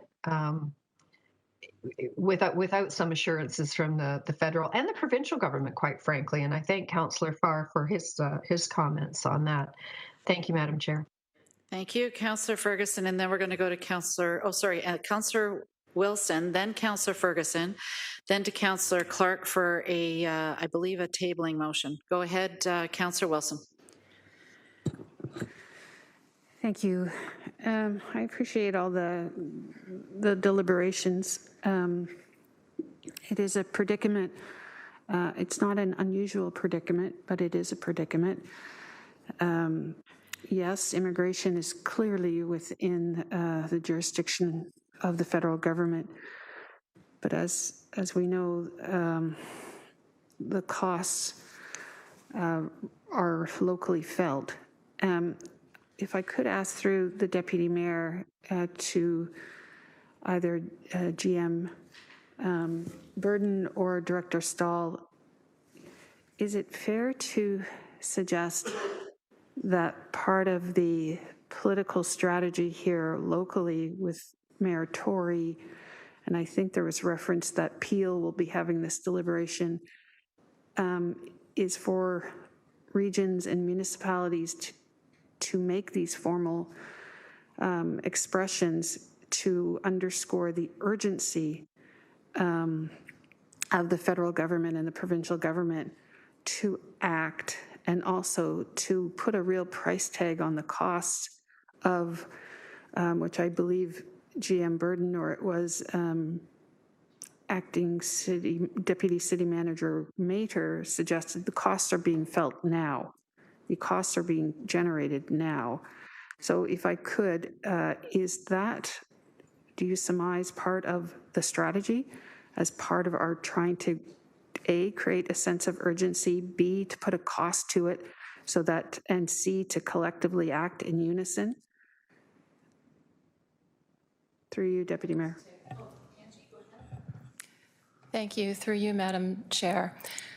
To the councillor, the debate that is happening right now is an indication of the kinds of conversations we have had amongst staff and the predicament that we find ourselves in. And certainly since April, we have been advocating for the commitment, some kind of indication of commitment from federal or provincial government to help out. There seems to be an unreasonable expectation as to the level of local services that are available. And would just remind Council that the dollars indicated is an up to amount and would reflect the actual number of Ukrainian visitors that would be in our community. Part of the challenge that we have is, for example, in the report, there are 33 Ukrainian visitors who have registered for social assistance at the time of the writing of the report. However, the Ukrainian Canadian Congress estimates that we have over 200 visitors in our community. So what we are considering also in this is that there could very well be a domino effect. Flights are beginning to arrive in much more frequency. So previously they were not coming into the GTA, but coming out east. Now they are coming into the GTHA. We're expecting 500 per day within the next couple of weeks. The reality is that they are coming to Hamilton, and our concern is that if we do not provide some kind of a proactive response and work with our partners to secure accommodations as they arrive, that we will end up supporting through our shelter system. And that is the burden of cost that we will bear that we have not yet evaluated. In terms of strategy, our neighboring municipalities have already decided, some of them, to go forward with a formal response. They may have different means of funding and different capacity for resources, but Peel, Halton, and Toronto are moving ahead in absence of that federal commitment at the same time that they also share the same concerns that have been distributed here. We would not give up on securing those upper levels of government support, but that is, in fact, the deliberation that we're asking for council direction on this afternoon. Thank you. Councillor Wilson, one more minute, please. Thank you, GM Burden. Just a clarification of a word that you used. Yes, very much so, different capacities, but you also referenced, I thought, different funds available. Could you clarify that for me, please? Thank you. Ms. Burden? Through you, Madam Chair, to the council, to the councillor, we in Hamilton have, for example, used our SSRF funding for our COVID expenses as one example. We do not even have enough assistance at this moment committed to be able to cover our COVID expenses from the shelters, the capacity that we expanded during COVID. Other municipalities may be in a position where they are able to use some of that funding for the Ukrainian response, and Hamilton does not have that capacity. Thank you, Councillor Wilson. That's your time. I want to put it on for the second time. Please note that Councillor Clark is coming through with a tabling motion, just to give you a heads up. So do you still want to be on for the second time? Okay, good. Councillor Ferguson, please. Yeah, I'm going to support the tabling motion. 2 weeks will go by pretty quickly, but I think we just need to know, get a comfort level, let the mayor get his letter out, and get a comfort level between the Minister of Finance, which I guess is also the Deputy Prime Minister, and our mayor that this funding will be coming. Because I agree with Mike's issues that we don't want to send a message that we have the funds and we can pay it if we approve it before we get that nod. So I'm going to support the tabling motion for 2 weeks so that staff and the mayor can use their influence with the federal government to get some sort of commitment before we make the final decision. Thank you. And just a point of order, there is no tabling motion yet on the table. So I'm going now to Councillor Clark. If you want to wave over to Councillor Wilson first and then introduce your tabling later, or do you want to do that now? We can hear from Councillor Wilson first, because... Well, then if we table it, then we can't hear from Councillor Wilson. That's correct. Table it. Councillor Wilson, you're up. Thank you. So if further clarification is being sought by from me to staff. Back to, we are incurring costs now. The impact of refugees coming to the GTHA and Hamilton specifically is happening now, and will, I thought I heard, likely increase in the future. How are we paying for those generated costs now? Thank you. GM Burden? Or, We're tag teaming. Go Through ahead. The chair. You're it. Through the chair to the Councillor Wilson. Grace Mader.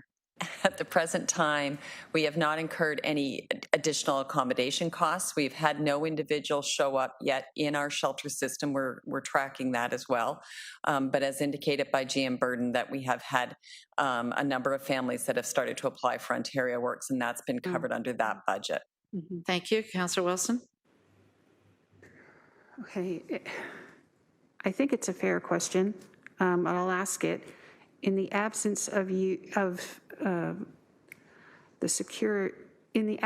securing these funds, how will the corporation respond to the needs as they continue to unfold? GM Mader? Through the chair to the councillor, we will continue to track the costs as indicated through Ontario Works budget, and if they come through our shelter system, they would be covered by those budget lines. Anything over and above that, particularly those accommodation costs with our post-secondary institutions, that we would have to not be able to cover them at the present moment and look for alternative mechanisms through the community. Thank you. Councillor? Alternative mechanisms through the community. Could you shed a light on what that could be, might mean?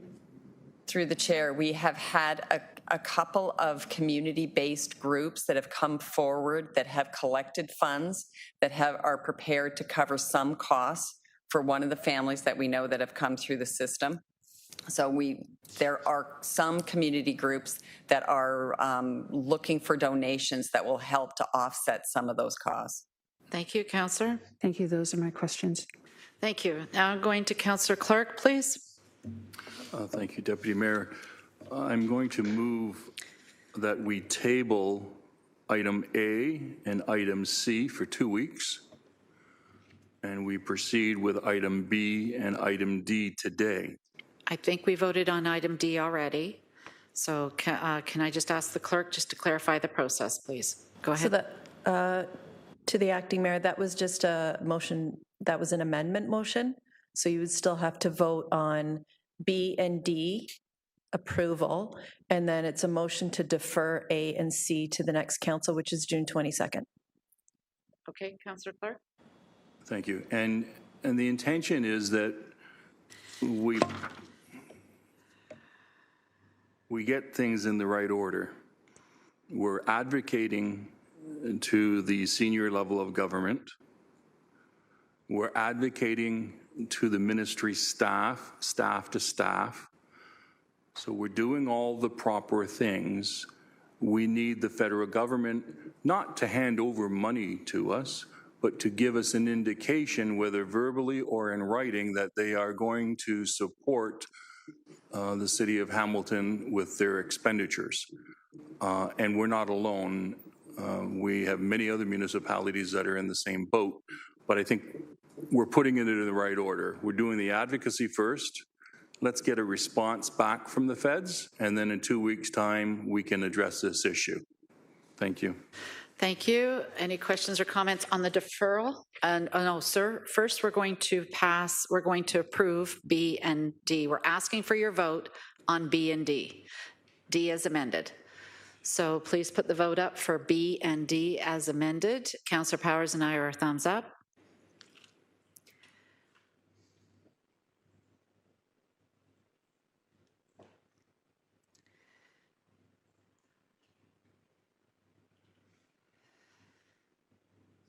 And while that's coming through, thank you, it's unanimous. Our second vote is for A and C to be deferred to the next council meeting of June 22nd. That's what I was going to say, 22nd.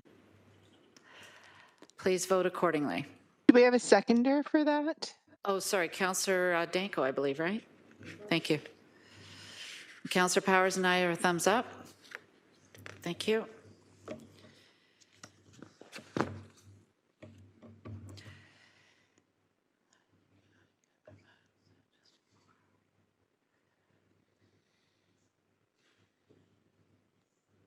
Thank you. That's unanimous.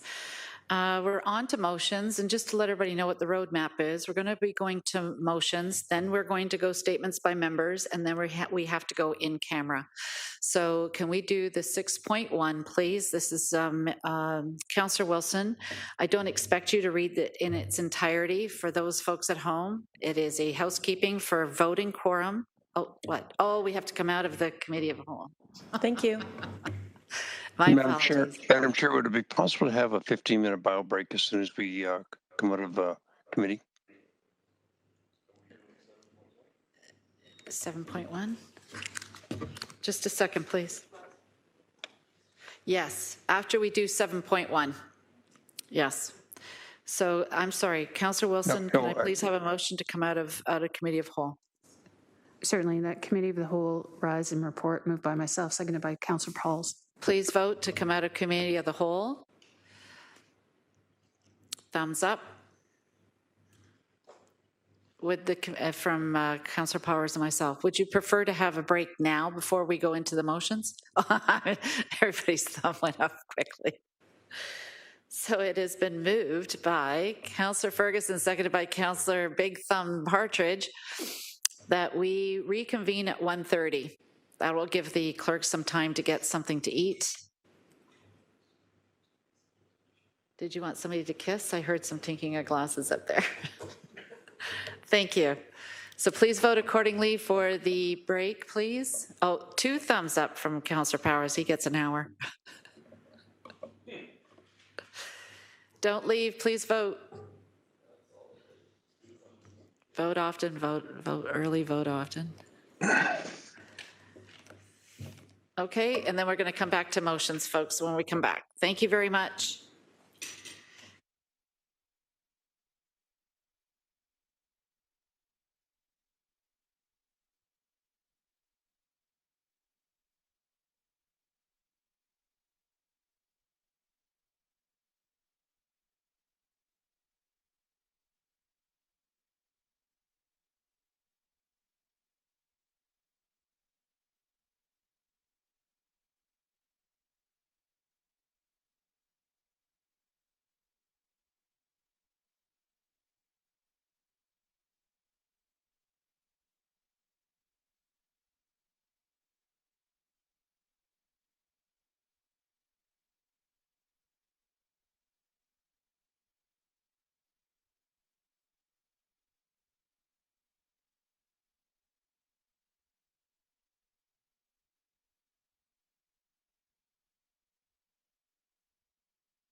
Acting Mayor, we are streaming.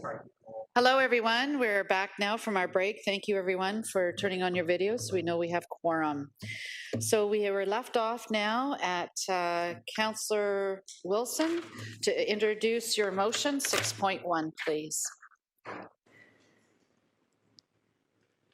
And just for the record, this is a housekeeping motion that I was supposed to move, but because I'm now the mayor, we're asking Councillor Wilson to move.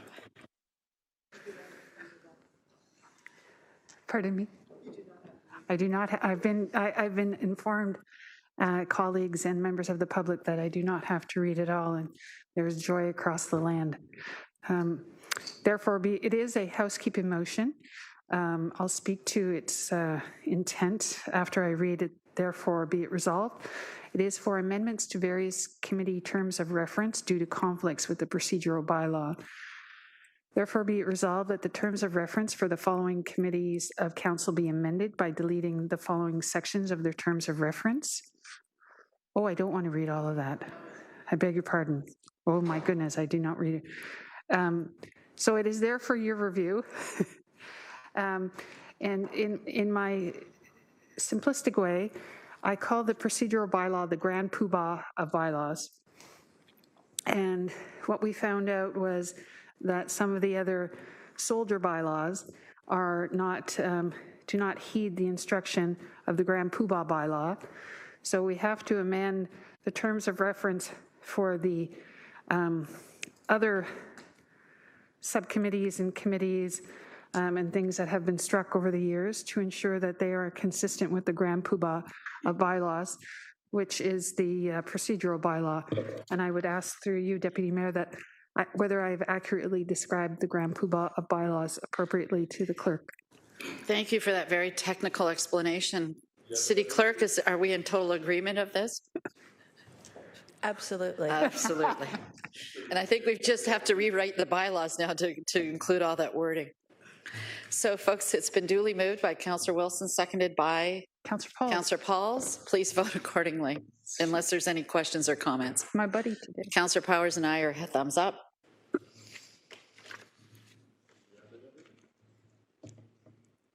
Councillor Nan, thumbs up. Welcome back.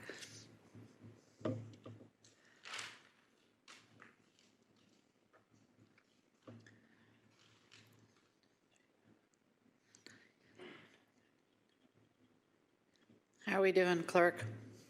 We're just waiting for Councillor Farr's vote to come through. I got to give a visual describe not working.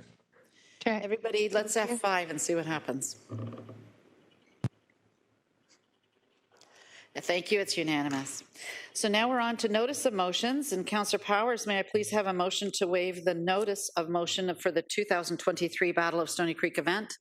Councillor Powers. Certainly, I'm going to be offering up a mini poobah motion on a motion by myself, seconded by Councillor Brad Clark, that the rules of order be waived to allow for the introduction of a motion respecting the 2023 Battle of Stony Creek event.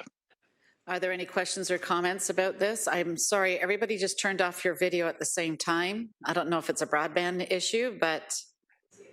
That was probably me. No? Oh, as long as the clerk can see everybody, then we're fine. Thank you. I don't see any questions. Please vote accordingly. Councillor Powers and myself have thumbs up, and I believe Councillor Nan would be thumbs up again. Councillor Farr, were you able to vote this time, or? Yep, good.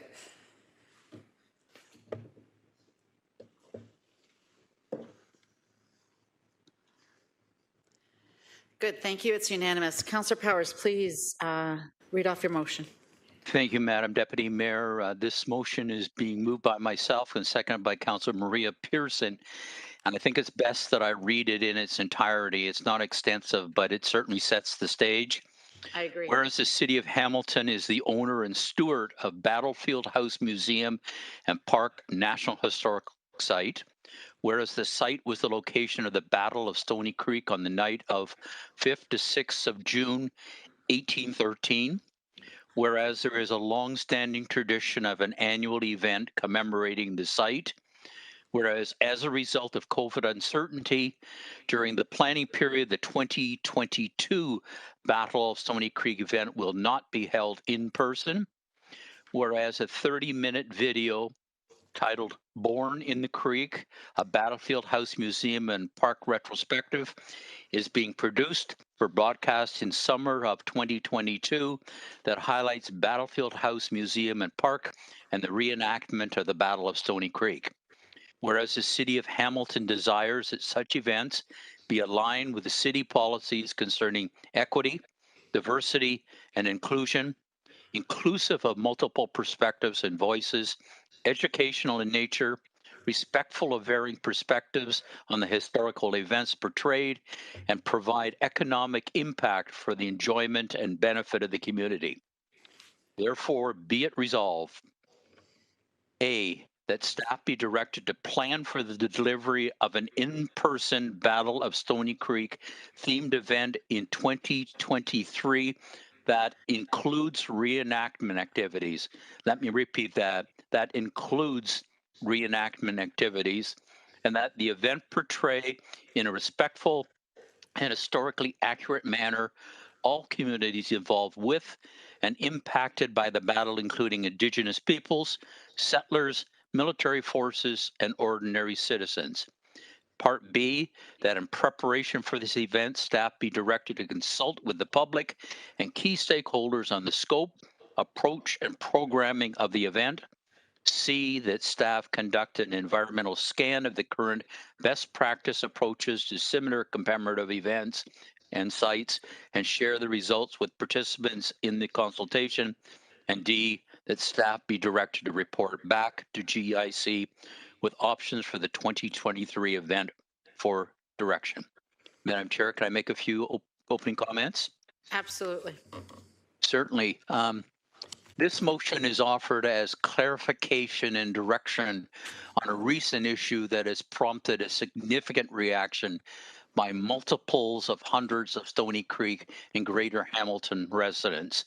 And I want to be thankful right from the get-go with the assistance and cooperation and the working hand in glove with Carrie Brooks Joyner, the director who's responsible for tourism. There was, I'm going to say, a separation of ways over directions as to perhaps the way this event should evolve. But very clearly, this event has had a 40-year history in Stony Creek. It would have taken place last weekend. And as a result, some groups and individuals have chosen to make their points very strongly. And last Monday night, Carrie and I convened a meeting with those groups to understand their challenges. And as a result, we introduced this motion for their thoughts.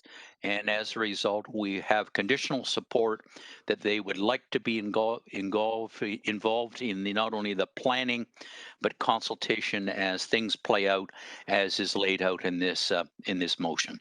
So I ask for Council's support for this motion to once again allow a historical and annual event in Stony Creek that not only supports the residents, but the business community that's in close proximity. Thank you very much, Madam Chair. Thank you. I have Councillors Clark, Councillor Jackson, Councillor Pearson, and myself on the list. Councillor Clark? Thank you, and I really appreciate Councillor Powers working to draft this motion and present it to us here today. I was surprised that this happened because it would have been 8 years ago when we had a similar issue over the master plan for the park. And it was presented to the reenactors and all the volunteers for the different groups that help with Battlefield House and the park itself as a fait accompli. This is what we're going to be doing. and we had all of these reenactors walk out and threaten never to come back to Battlefield. And again, I had to intervene as a counselor to bring them back to the table. So I just want to be clear that I understand the process. It seems odd to me that a staff person would be able to meet with the reenactors and the volunteers and portray the event as a football game, and that we were canceling it.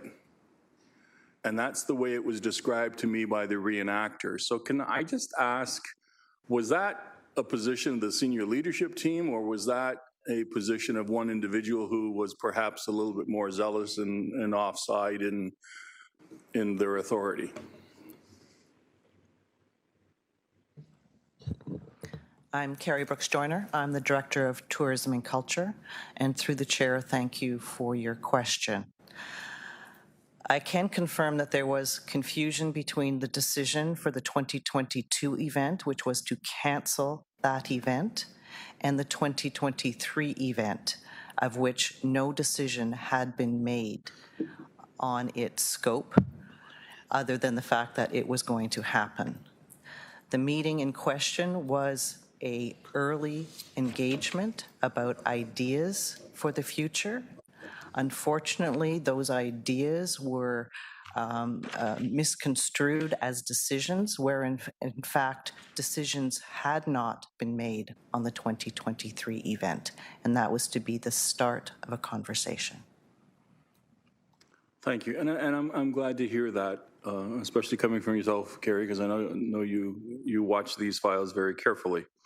So we want to make sure, and I think Councillor Powers is doing it, that all of the volunteers who work at the Battlefield and all of the different groups who have an interest in this weekend-long event are able to speak freely and participate in the discussions in terms of what happens in the future. Can I ask, in terms of the celebration of Indigenous culture and history, how are we embracing that in Battlefield Park? Through the chair, in multiple ways. And we are continuing to expand opportunities to provide space for the sharing of Indigenous stories and voices. In 2022, the site will be hosting a Soaring Spirit Powwow Festival at the end of June that is being organized by the branches of Native Development. So that will be held June 25th and 26th. It is a free public event, and all residents and visitors are welcome to come and participate in the powwow. We are also host at the site for a one-day conference that is being organized in collaboration with the powwow. Thank you. I'm glad to hear that, because when we did the public art display in Battlefield Park, we had talked about and were expecting future celebrations of Indigenous culture and history in the park. May not be a part of the event, the Battlefield event weekend, but most certainly Battlefield Park would be hosting that type of event. So I'm very pleased to hear that. Thank you. And we need to promote that widely to our communities, because it will be an exciting celebration. Beyond that, through the chair, through the chair, if I may please add to my response. Mm-hmm. Council has also approved the hiring of a temporary Indigenous curator as part of the landmarks report staff direction. And I also expect that once that position is in place, there will be even more enhanced opportunities for dialogue with the Indigenous community and future programming opportunities through that relationship. I think that's great news. And if we can make sure that we're coalescing as a municipality, because the JSB, for example, has been discussing the interpretive center, and we want to make sure that the history of the Indigenous communities is a part of that, the history in the Valley, obviously. And it goes back many, many thousands of years. So it's important. So I want to thank Carrie and her staff. I understand this caused a difficult reaction for the reenactors and the volunteers. But I think Councillor Power's motion and your work will bring them back to the table for 2023, and we will proceed. So I sincerely thank you, and I thank Councillor Powers, sir. Thank you. Thank you. Thank you. I have Councillor Jackson, Councillor Pearson, then myself. Councillor Jackson, I don't see you online. Can everybody please turn on their videos? I'm here. Nobody can see me? Oh, that's okay. Apparently at home can see you, but not me. That's all right then. Go ahead, sir. I'm here in the flesh, Acting Mayor Johnson. Patiently. May I carry on? Yes, you may, sir. Sorry. Thank you. I commend Councillor Powers for bringing this motion forward. I want to also thank Councillor Danko for his original reaction and salvo that he fired off to staff that shortly a few minutes after was followed by mine, in light of I even got follow-up communication from some very upset volunteers, longtime volunteers in the community who are proud of our heritage and history and involvement with the Battle of Stony Creek. So it was very unfortunate how it first got triggered. Acting Mayor Johnson, either through you to either Councillor Powers and/or Director Brooks Joyner.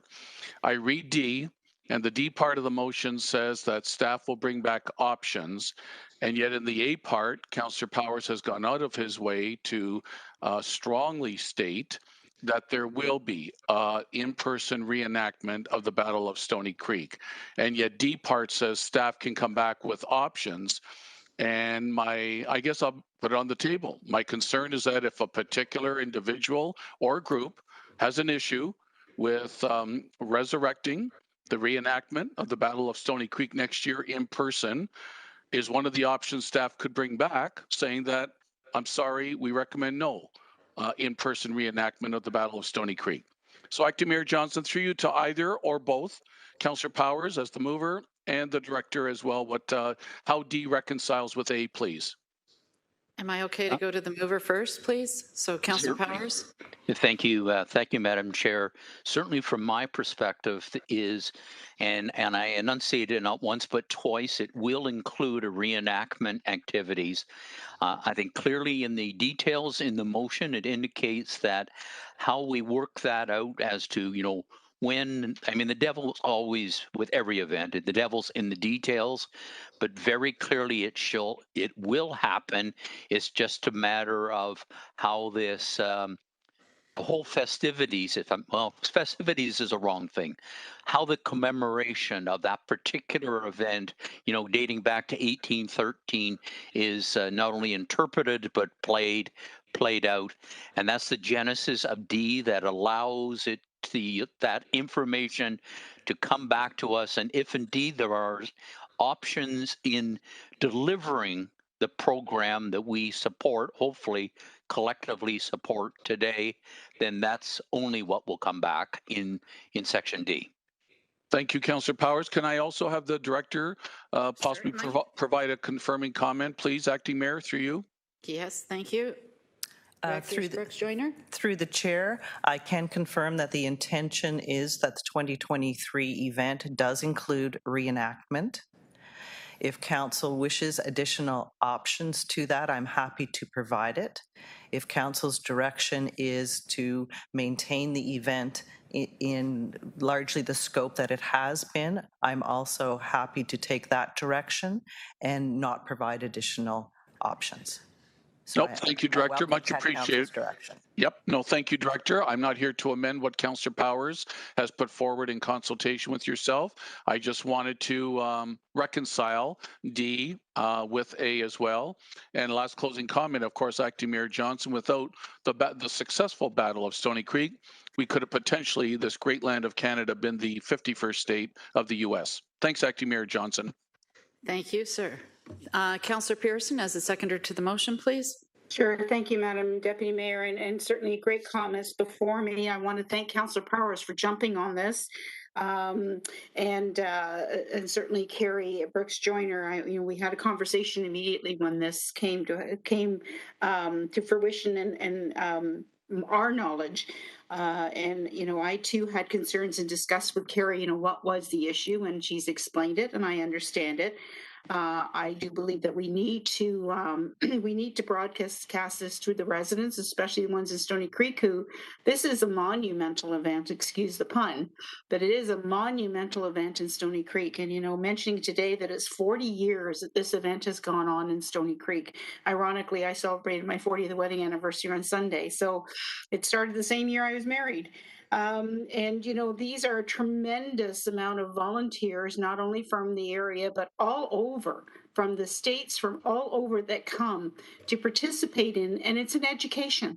It's not a party, it's an education, and it's an opportunity for not only the reenactors to, participate between themselves and gather information and carry on the traditions, but it's an excellent opportunity for our citizens, our young people. I mean, we've even had schools attend, because it's usually the first Saturday in June. We've had schools attend on the Friday when it's all set up. And it's a phenomenal opportunity, and we're so lucky to have this in Stony Creek and Hamilton. And I appreciate that staff are working hard to get this back on the books. I'm confident it will be. And I just want to say in closing, I've had numerous calls and emails myself, and have tried to explain to residents, just let's be patient. We are going to work through this.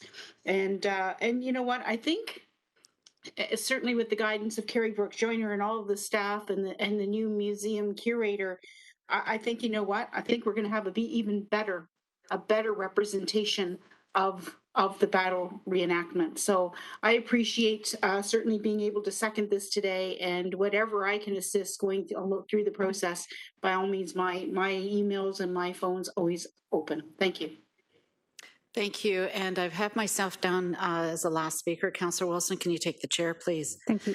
Councillor Powers, I do have a friendly amendment for A, not only Indigenous people, settlers, military forces, and ordinary citizens. I'd also make sure that the area councillor is involved. I think that a lot of, as Councillor Clark pointed out earlier, whenever there's an issue with any of our festivals, if we're informed immediately, sometimes that the problem can be solved before it becomes a huge problem. So if you're okay with that, including the area councillor with your A? With pleasure, I would be pleased to include that. Thank you. And now for my comments, if you don't mind. I heard earlier someone say about the volunteers. All the reenactors are volunteers. They not only go to Battlefield, they also go to Niagara-on-the-Lake. They're at St. Catharines. They're in Rochester, USA. And a lot of the nonprofit service clubs set up their food booths and other booths, and they raise money that helps to infuse the money back into the community.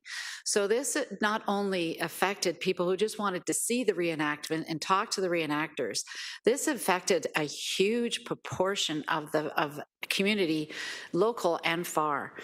And to remind everybody, we actually celebrated in 2013 the 100th anniversary of when the Battlefield Monument was unveiled.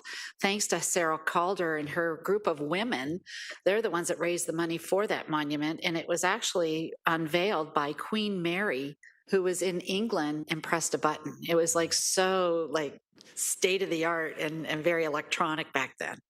So as Councillor Pearson and Councillor Clark commented earlier, and myself, we've been actively involved in this event. It's a lot of fun. Everybody should at least come and experience it at least once. I highly recommend it, and I'm really glad, Councillor Powers, for putting this on the floor, and I wholeheartedly support it. Thank you. I'll take the chair back. Thank you. So it has been moved and seconded. It's back to Councillor Powers. Did you want to speak again, sir? Just very quickly thank you for outlining the magnitude of this particular event going beyond the reenactment. We should all remember that this is not a celebration of war. This is a celebration of an event that took place 210 years ago, that will take place 210 years ago, that became a turning point in Canadian history and the establishment of the country as we know it now. So I would ask for your support. Thank you. Thank you, sir. It has been moved and seconded. So clerk, can you please put the vote up? And it's thumbs up from Councillor Powers and myself. I'm just looking to see if everybody can vote. Seeing everybody is okay. And it is unanimous. Thank you so much, everyone. So now we are on to we're on to statements by members. So I think we will start at the very last and go to the very beginning. Councillor Partridge. Nothing for me, thank you. Okay, thank you. And we have Councillor Vanderbeek. Just trying to, thank you, Madam Deputy Mayor, just trying to get my cursor to do what it's supposed to do.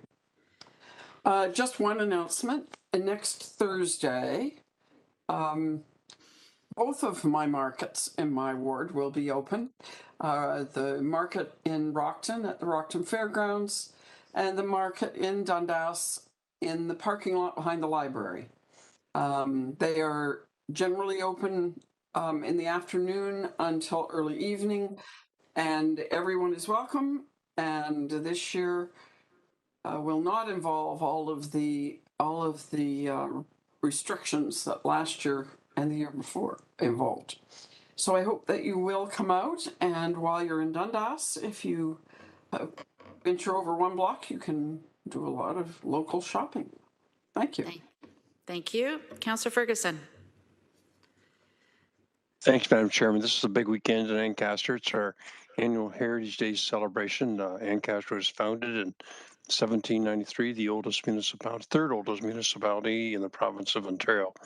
So it kicks off at 10 a.m. With a parade right down Wilson Street, and then followed that up by a lot of entertainment in the Old Town Hall and the Kids World that used to be behind the Municipal Service Center this year is being moved to the parking lot of the new Arts Center. We just took assumption of the parking lot. The city did on Wednesday.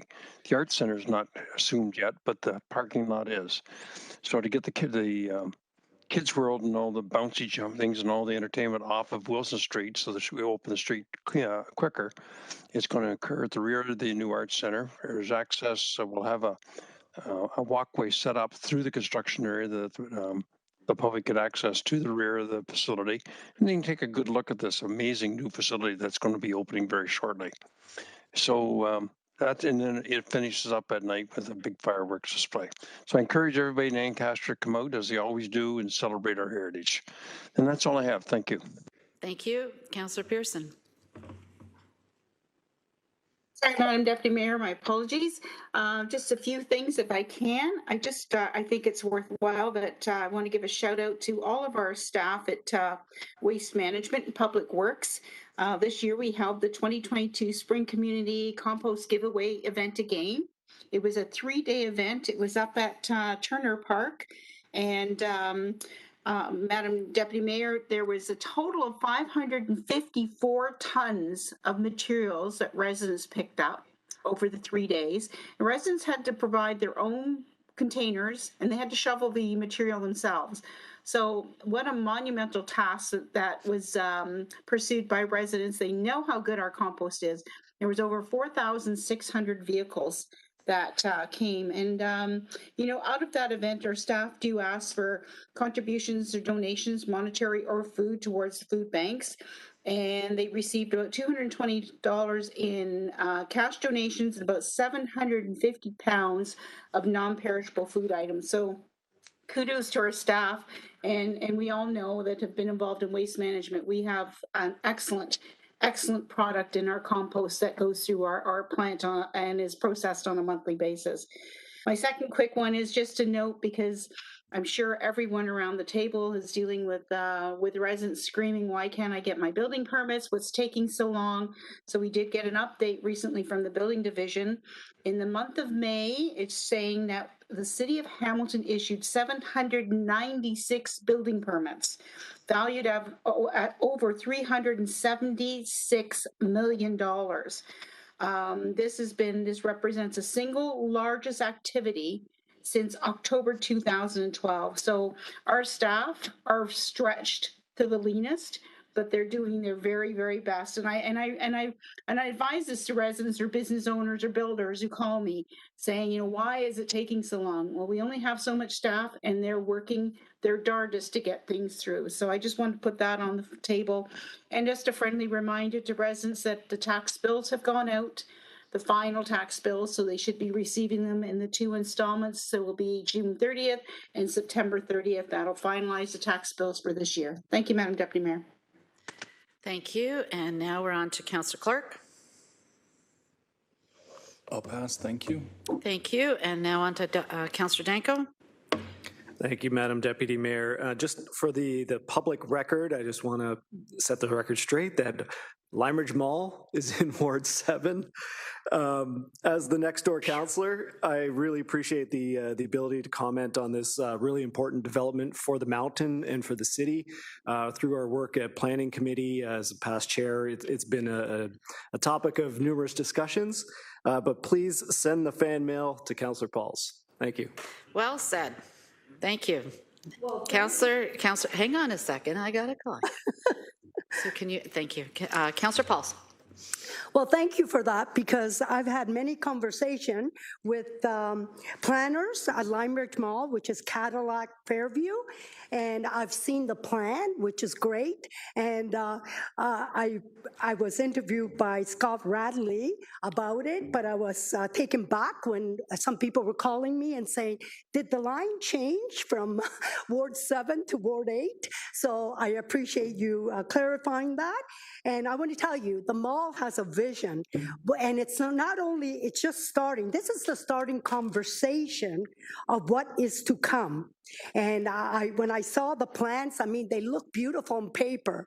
And it's kind of neat to know that when I go there a lot, I see a lot of cement. There's going to be a lot of green spaces, a lot of restaurants, a lot of entertainment. I don't know if you're aware, in 2019, I fought for the Bulldogs to move there. And it wasn't meant to be, which I'm kind of glad now, because we know the precinct downtown and everything is geared to that.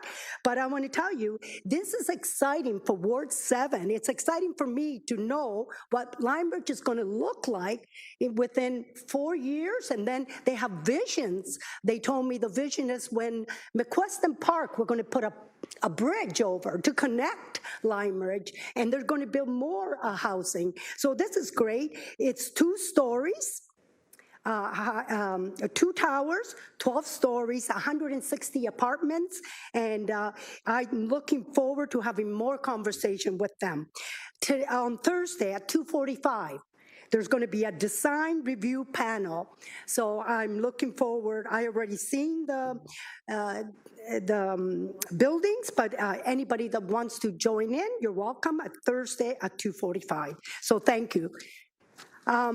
My second announcement is, after 2 years of hiatus, Concession Street Fest is going to happen Saturday, June 11.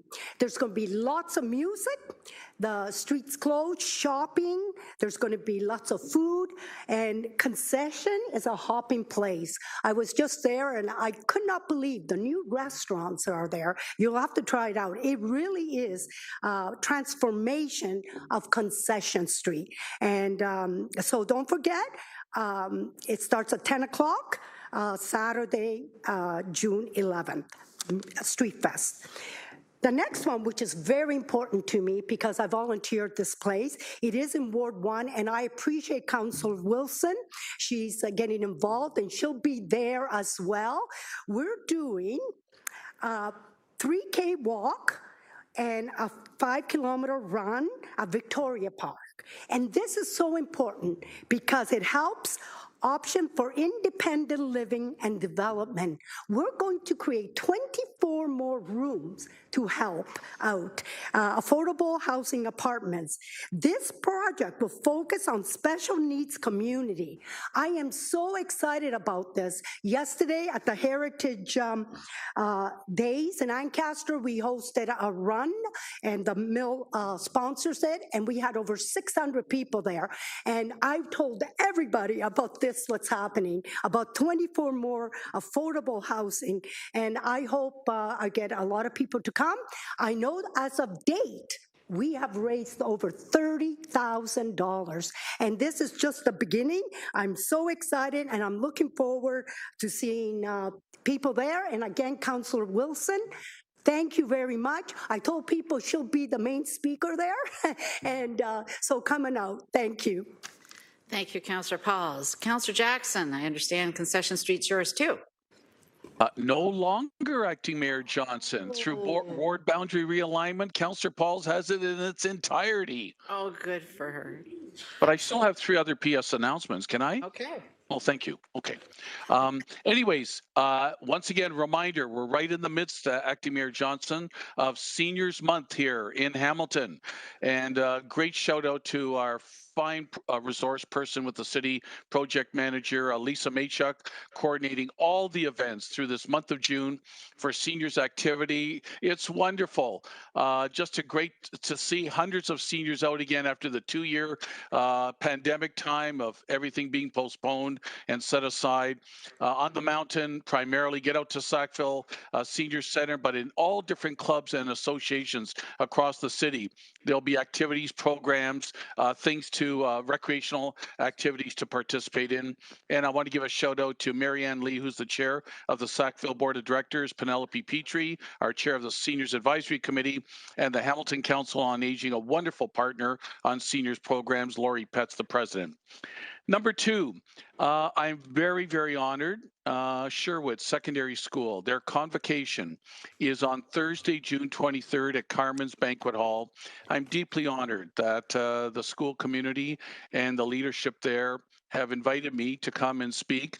It's obviously going to be an extremely special time, Acting Mayor Johnson, in light of twice in 10 years, the Sherwood, both neighborhood community and the school community, having to fight for their survival. They successfully did it 2 times in 10 years, so it's going to be extra special. The Sherwood convocation in the afternoon of Thursday, June 23rd at Carmen's Banquet Hall. I'm going to be there around 3 o'clock. And lastly, Acting Mayor Johnson, very important for my Eastmount community along Mountain Brow Boulevard, Concession Street, and in the Sherwood and Sunning Hill neighborhoods. Very important that they're listening in. They'll get a formal letter through the traditional letter mail of Canada Post, where I keep unionized people employed. The original date of my town hall upcoming meeting was on June 23rd at Carmen's. In light of the Sherwood convocation and the large turnout it's expecting, I have moved my town hall meeting to Tuesday, July 5th at Carmen's Banquet Hall, 6:30 p.m. Come see the staff proposals of how we're going to reconstruct Mountain Brow Boulevard and Concession Street from Upper Gage to the Kenilworth Circle, and provide a continuum of multi-use recreational activity and pathways that we started 5 years ago east of the circle. There'll be a continuum right to Mountain Drive Park. So again, Eastmount community, instead, Tuesday, July 5th, 6:30 at Carmen's. Thanks, Acting Mayor. Thank you. And I'm now on to Councillor Powers, please. Thank you. Councillor Jackson, was Sherwood Secondary School the best 7 years of education that you ever had? Moving on, the Centennial Parkway and Queenston Road area is developing significantly because of the eastern terminus of the LRT. There is a development plan for 200 Centennial Parkway, a multi-residential, multi-store development, of which we had a public meeting where there was general widespread support for what there was and a lot of intervention from there. The other thing, in December of last year, Eastgate Square was purchased by a new consortium who are working on plans for redevelopment, just like Lime Ridge Mall, where the days of the vast plazas have eclipsed, and they're finding ways to multi-purpose those locations. The new owners of Eastgate Square are going through that process right now, and over the years you'll see an evolution of Eastgate Square, but it will always maintain a retail presence that will support the neighborhood. And finally, I ask everyone to circle their calendars for next year for the 2023 Battle of Stony Creek event, which will take place on the weekend closest to the June 5th, 6th celebration years. Thank you. Thank you. Good news. I don't see Councillor Marula, so I'm assuming he's still absent from the meeting. So I'm going to go to Councillor Nan, please. Thank you, Acting Manager, Acting Mayor Johnson. First up on this weekend on June 11th, on Saturday, the Barton Village Festival is returning, and Barton Street will be closed from Victoria to Wentworth. An opportunity for neighbors and residents from across the city to come on down to Barton Street and enjoy all the delicious food, all the local vendors. There's an entertainment list. There's art and children's activities as well, and much, much more. If you're looking for more details, head on over to bartonvillage.ca or check out our social media platforms as well. And as a result of that, the Barton bus will be detouring, and you can also find details about that on the HSR website, city's website, and also on my social media as well. There will be a detour of Route 2 during the Barton Festival taking place this Sunday. And on Barton Street, the fact that it was a topic of much discussion over the last 24, 48 hours in light of CAA's release of the worst roads in Ontario. And unfortunately, Barton Street was listed as one of them. I did want to remind residents, as we've gotten many inquiries as it relates to the segment of Barton Street that is under Ward 3's carriage, that Barton Street is slated for reconstruction. The first phase and over multi-year phase under the master plan is the $7.5 million reconstruction into Ward 4.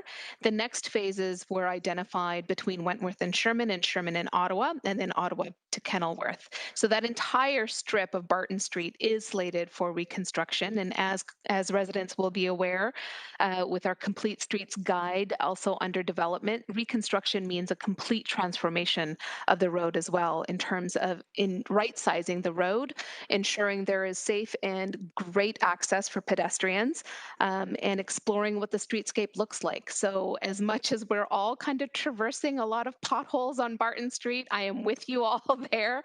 I just wanted to reassure residents that it is on the master plan. It is identified for reconstruction. It remains a priority and has been one that has been studied by the city, and from our asset management perspective is slated for multi-year, multi-phase investment for that. A couple of other announcements too from the Ward 3 office. We are hosting a meeting on June 11th with neighbors who live adjacent to Tim Hortons Field in order to discuss some of the concerns that have been raised over the course of the pandemic, but also post-pandemic, as the field has been hosting large-scale events, everything from the Heritage Classic to the Grey Cup games, and then the regular season for both Forge and the Ticats, and some of the, I would say, neighborly issues that spawn from those kinds of events being hosted in terms of excess debris and waste in the neighborhood. So we have coordinated a meeting for residents with our city staff to be able to address the issues of garbage, parking during events, noise pollution, light pollution, etc. So join us on June 21st at 6:30 p.m. For more information, head on over to either our social media pages or drop us an email at ward3@hamilton.ca. The next meeting in June that the Ward 3 office is happy to co-host with our staff. In roads is the community consultation for the Ward 3 Complete Streets report. So as residents will remember, hundreds and hundreds of input through our Engage Hamilton platform to the work that is the Complete Streets review for Ward 3 has taken place. That information has been now collected, and we will be co-hosting a virtual meeting to review all the community-informed areas of concern, as well as to provide input to potential design interventions that will enhance safety and reduce speed on our road network throughout Ward 3. So all residents of Ward 3 are invited to attend. It will take place on June 23rd from 6:30 to 8 p.m. You are encouraged to register in advance. Please email us at ward3@hamilton.ca. And finally, if I could, my one community plug, residents asked me to appeal to those who might be interested in supporting the graduating class of Prince of Wales Elementary School, grade 8, who are hosting and co-hosting their own community-led graduation dance. So because of changes in policy with Hamilton Wentworth District School Board, although graduation ceremonies will take place in person for all the schools, the graduation events in terms of dances and whatnot are not consistently occurring. So a group of parents and grade 8 students have mustered the strength to put on a fundraiser. They're looking to raise $500, folks. They've already raised $195. Let's push them over the edge. They have a GoFundMe up right now so that they can host a dance for the grade 8 graduates, and hoping to have an appeal that way. If you're looking for how to donate, please head over to my social media on Instagram and on Facebook, and please consider a small donation towards that $500 goal. Thank you. Thank you. Thank you for your update on Barton Street. I don't think people realize that it's the longest road we have in Hamilton. It starts in Winona, ends in Waterdown, or starts in Waterdown, ends in Winona. I don't know. We're still out on that one. Councillor Farr. Yeah, thank you, Deputy Mayor. I will definitely pledge a few dollars to the old Queen Mary arch rival Prince of Wales grad fund for sure. I will hit Councillor Nan's social and get on that right after this meeting. That's pretty cool, and I'm sure the kids have worked pretty hard for it, and the parents are doing the right thing there. Just the downtown promenade, just want to remind everyone that, in that beautiful city center, the heritage asset that is ours, that is everyone's, that is Gore Park. The BIA has been at it for a while now, really bringing it to life with the downtown promenade each and every summer. And I can assure everyone it's worth a visit. They really got it down. Tuesdays, Wednesdays, and Thursdays from 11 a.m. until 3 p.m. There's an incredible amount of fun for the kids and adults alike, if it's whether it's the office crowd or anybody who wants to do that local tourist thing, or even tourists from outside the city. Giant chess, checker games, all of that. Lots of places to sit in what is being increasingly seen as shade as the trees grow from that overhaul some years ago. And lots of great musical entertainment thanks to the Musicians Guild, Local 293, who've been helping out for years now too. Great bands from about noon to 3 during the promenade. Again, Tuesdays, Wednesdays, and Thursdays, thanks to all of the sponsors who help make it happen. And of course, all of the volunteers on the BIA, with a special shout out to our friends at Dr. Disc, who always supply the sound for us. So really brings Gore Park alive with the promenade every summer, Tuesday, Wednesdays, Thursdays from 11 until 3. Thank you very much. Thank you. And it's now Councillor Wilson. Thank you, Deputy Mayor. I was going to pass, but I would like to thank Councillor Pauls for the plug for the run on June the 18th in Victoria Park. And I think what she failed to mention was that if you come for the run, you'll be able to see on display such athleticism from both of us, and how I happened to train her for the Iron Person and transfer those skills to her. So you'll be able to see that as well. And I promise to take it easy on Councillor Pauls so that, she can keep up that enthusiasm that she's known for. And I would happily give her the mic on the 18th, because I think her enthusiasm for this is unmatched, and I'll be happy to be there with her. And I would encourage anyone and everyone to join us because this is an organization that is first in class in terms of being an inclusive place. We have there are residents there who have been living there for over 20 years. I think, which is a reflection on the quality of care and service that is provided. So happy to be there, and thank you to Councillor Pauls for mentioning it. Thank you. Thank you very much. Please bring your cell phones, folks. We want to see lots of pictures. Could you please take the chair? I have a few community announcements, please. So this Saturday, if you're looking for a great deal, both the Village of Mount Hope and the Village of Bimbrook are having community-wide garage sales. Monday, June the 20th to the 24th, the Glanbrook Community Services are hosting a book sale fundraiser at the Glanbrook Municipal Center. Donations can be dropped off at the office. Please go to my website for more details. On Saturday, June the 25th, from 9 to noon at the Bimbrook Fairgrounds, the Bimbrook Artisan Farmers Market will host its first monthly artisan market featuring products from local farmers as well as craft makers, artists, and small businesses. And then, if you stick around, 12:30 to 4, the Bimbrook Santa Claus Parade Committee is hosting their Halfway to Christmas fundraising event at the Bimbrook Fairgrounds as well. It'll be an afternoon filled with fun for the family, food trucks, raffles, and more. I just want to put a shout out to the Wing 447, which is situated in Mount Hope in the old Lee's restaurant. They celebrated their 60th anniversary last week. I encourage every one of you to go and have a visit. One time I was there, I was reading, there was a picture on the wall of a young aviator back in the Korean War, and he was standing beside his plane. All these deeds and all these things he accomplished in that short time that he was in the Korean War. And the bartender said, "Did you like that?" And I said, "Yeah, I think this is fascinating." She goes, "Well, why don't you go talk to him? He's over there having lunch with his grandson." So for good food, good company, please, please, please visit the 447 Wing.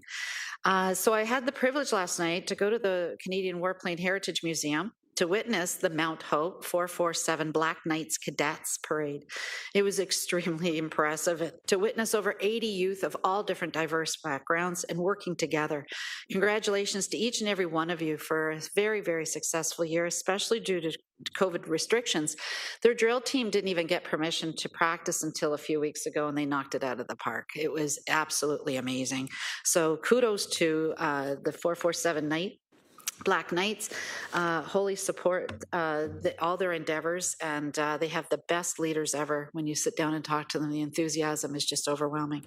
So thank you. And one last personal happy 39th birthday to my baby boy. Brian will be 39 next week. So I'll take the chair back. Thank you very much. So I think we have to... A motion, Councillor Wilson, to receive the council communication updates. My apologies. No worries.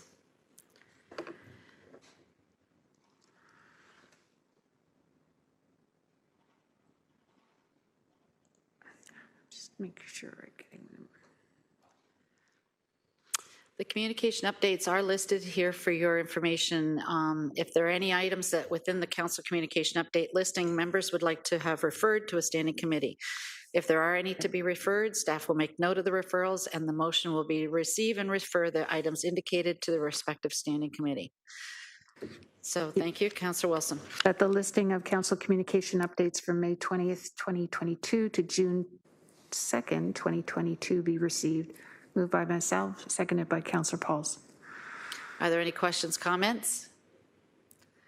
I'm seeing none. Please vote. Councillor Powers, myself, thumbs up.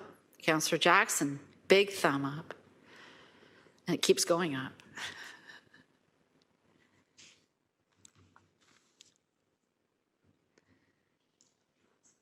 Thumbs up for Councillor Pauls too, please. There are gremlins in here today. And I don't see Councillor Ferguson in attendance, so I'm going to mark him as absent. Well, don't go by me. Everybody's been blanking out on the screen for me, so. He did leave a note in the chat that he had to leave for a meeting in Brampton. Oh, thank you. Okay, folks, we're on to private and confidential. So it has been moved by Councillor Pearson, second by Councillor Jackson, that we approve the closed session minutes of May 25th, 2022 as presented. Any comments, questions? We need to go in camera to discuss. If not, please vote accordingly.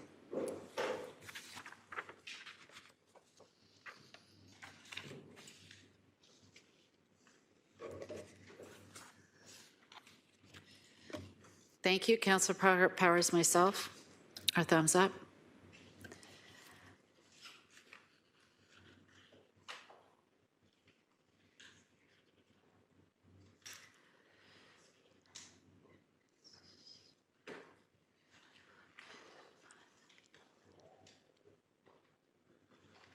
How are we doing for the, oh, there we go.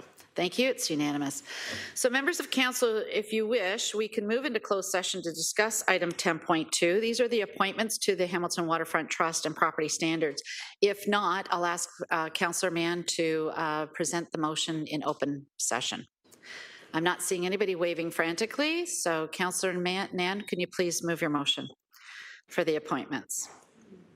Do you have it there, or can I read it? I do. Just one quick second. There we go. That the appointments to the Hamilton Waterfront Trust and Property Standards Committee for the remainder of the 2018-2022 term of council effective June 9th, 2022 be approved. And do I name the individual acting mayor? You can now, yes, because we're in open session and nobody wanted to go in camera, correct?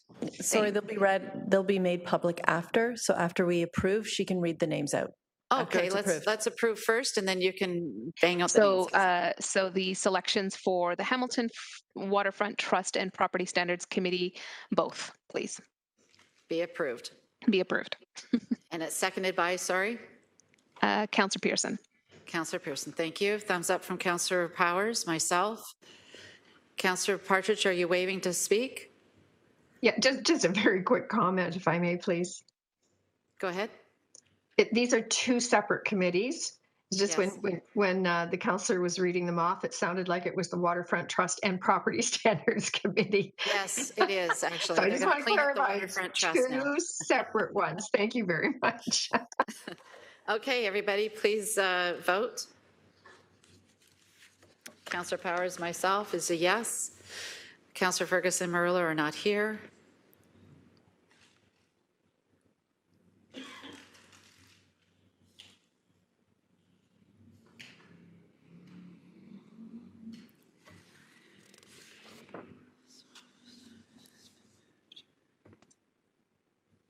Just waiting for Councillor Nan's vote to come through.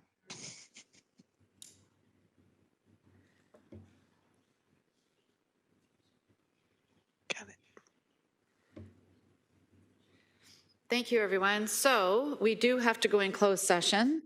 So it has been moved by Councillor Danko, second by Councillor Vanderbeek, that we have a motion to move into closed session to consider the item 10.3 respecting the Red Hill Valley Parkway Inquiry Update LS 19036I, citywide pursuant to section 9.1, subsections E, F, I, and K of the city's procedural bylaw 21-021, as amended, and section 2392, subsections E, F, I, and K of the Ontario Municipal Act 2001, as amended, as the subject matter pertains to litigation or potential litigation, including matters before administrative tribunals affecting the city or a local board.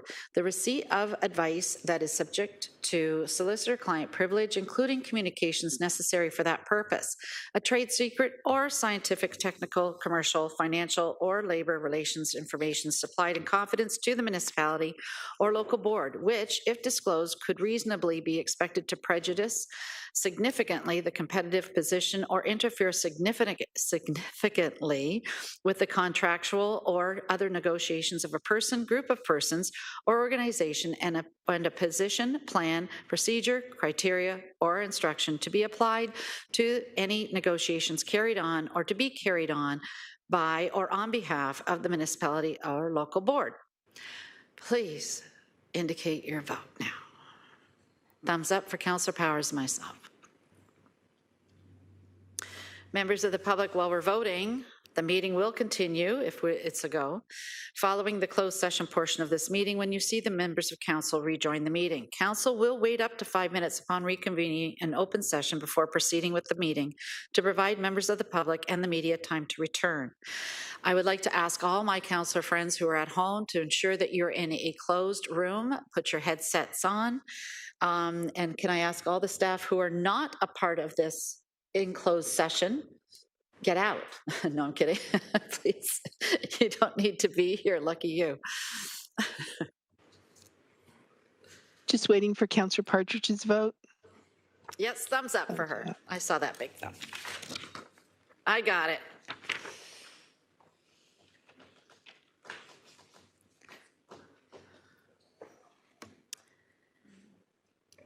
That carries unanimously. Thank you, everybody.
So folks, make sure you're back in the open session of your eScribe. Jason, you can let your cat back in.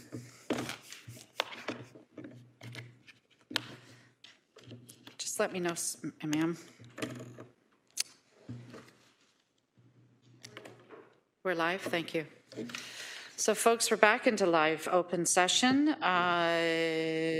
So 10.3, Red Hill Valley Parkway Inquiry Update, LS 19036I citywide. I need a motion from Councillor Danko, seconded by Councillor Farr, that we approve the we receive the directions. We received the report in closed session and directions were given to staff and maintain the confidentiality of the report. I hope I got that right. Did you want, so that's A and B, did you want to vote it on separately or together?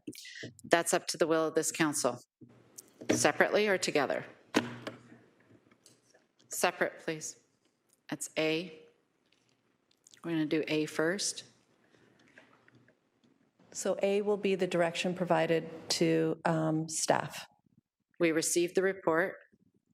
Direction was given to staff. Report remains confidential. So what do we need to break up? A will be the direction provided to staff, and B will be that the report remain confidential. Okay. So we received the report. Direction was given to staff. Please vote accordingly. Councillor Powers, thumbs up. Councillor Farr, thumbs up. Myself, thumbs up. Councillor Wilson, where's your thumb up? Sorry. Oh, no, that's okay. I saw you when I'm watching hands now. Thank you.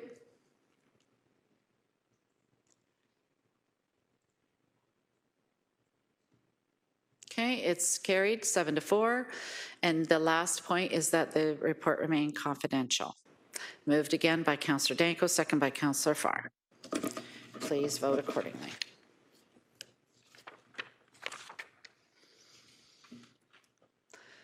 Thank you. Councillor Farr, thumbs up. So is Councillor Powers and myself.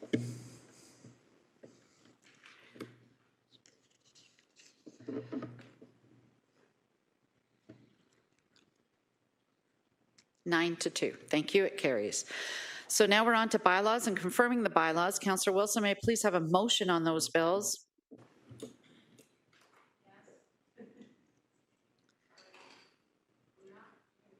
Your microphone, please. Do you want me to have clerk read it off for you and then you can? No, I have it. Thank you. You got it? My apologies, everyone, for keeping you. That the June 8th, 2022 bills be passed and that the corporate seal be affixed thereto and signed by the mayor and the city clerk. Thank you. Please vote accordingly. Councillor Powers, Councillor Farr, myself, thumbs up. Seconded by Councillor Pauls, please. Councillor Pauls is the seconder. Sorry, Clerk Pilon.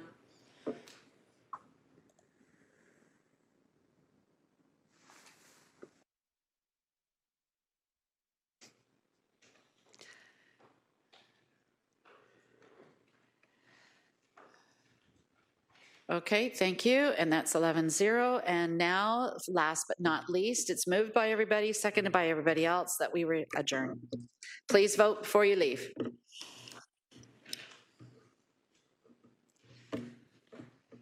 Thank you, everyone. See you next week. Good job, Madam Chair. Great leadership, Acting Mayor. Well done. I thought I said it, Your Highness would be good.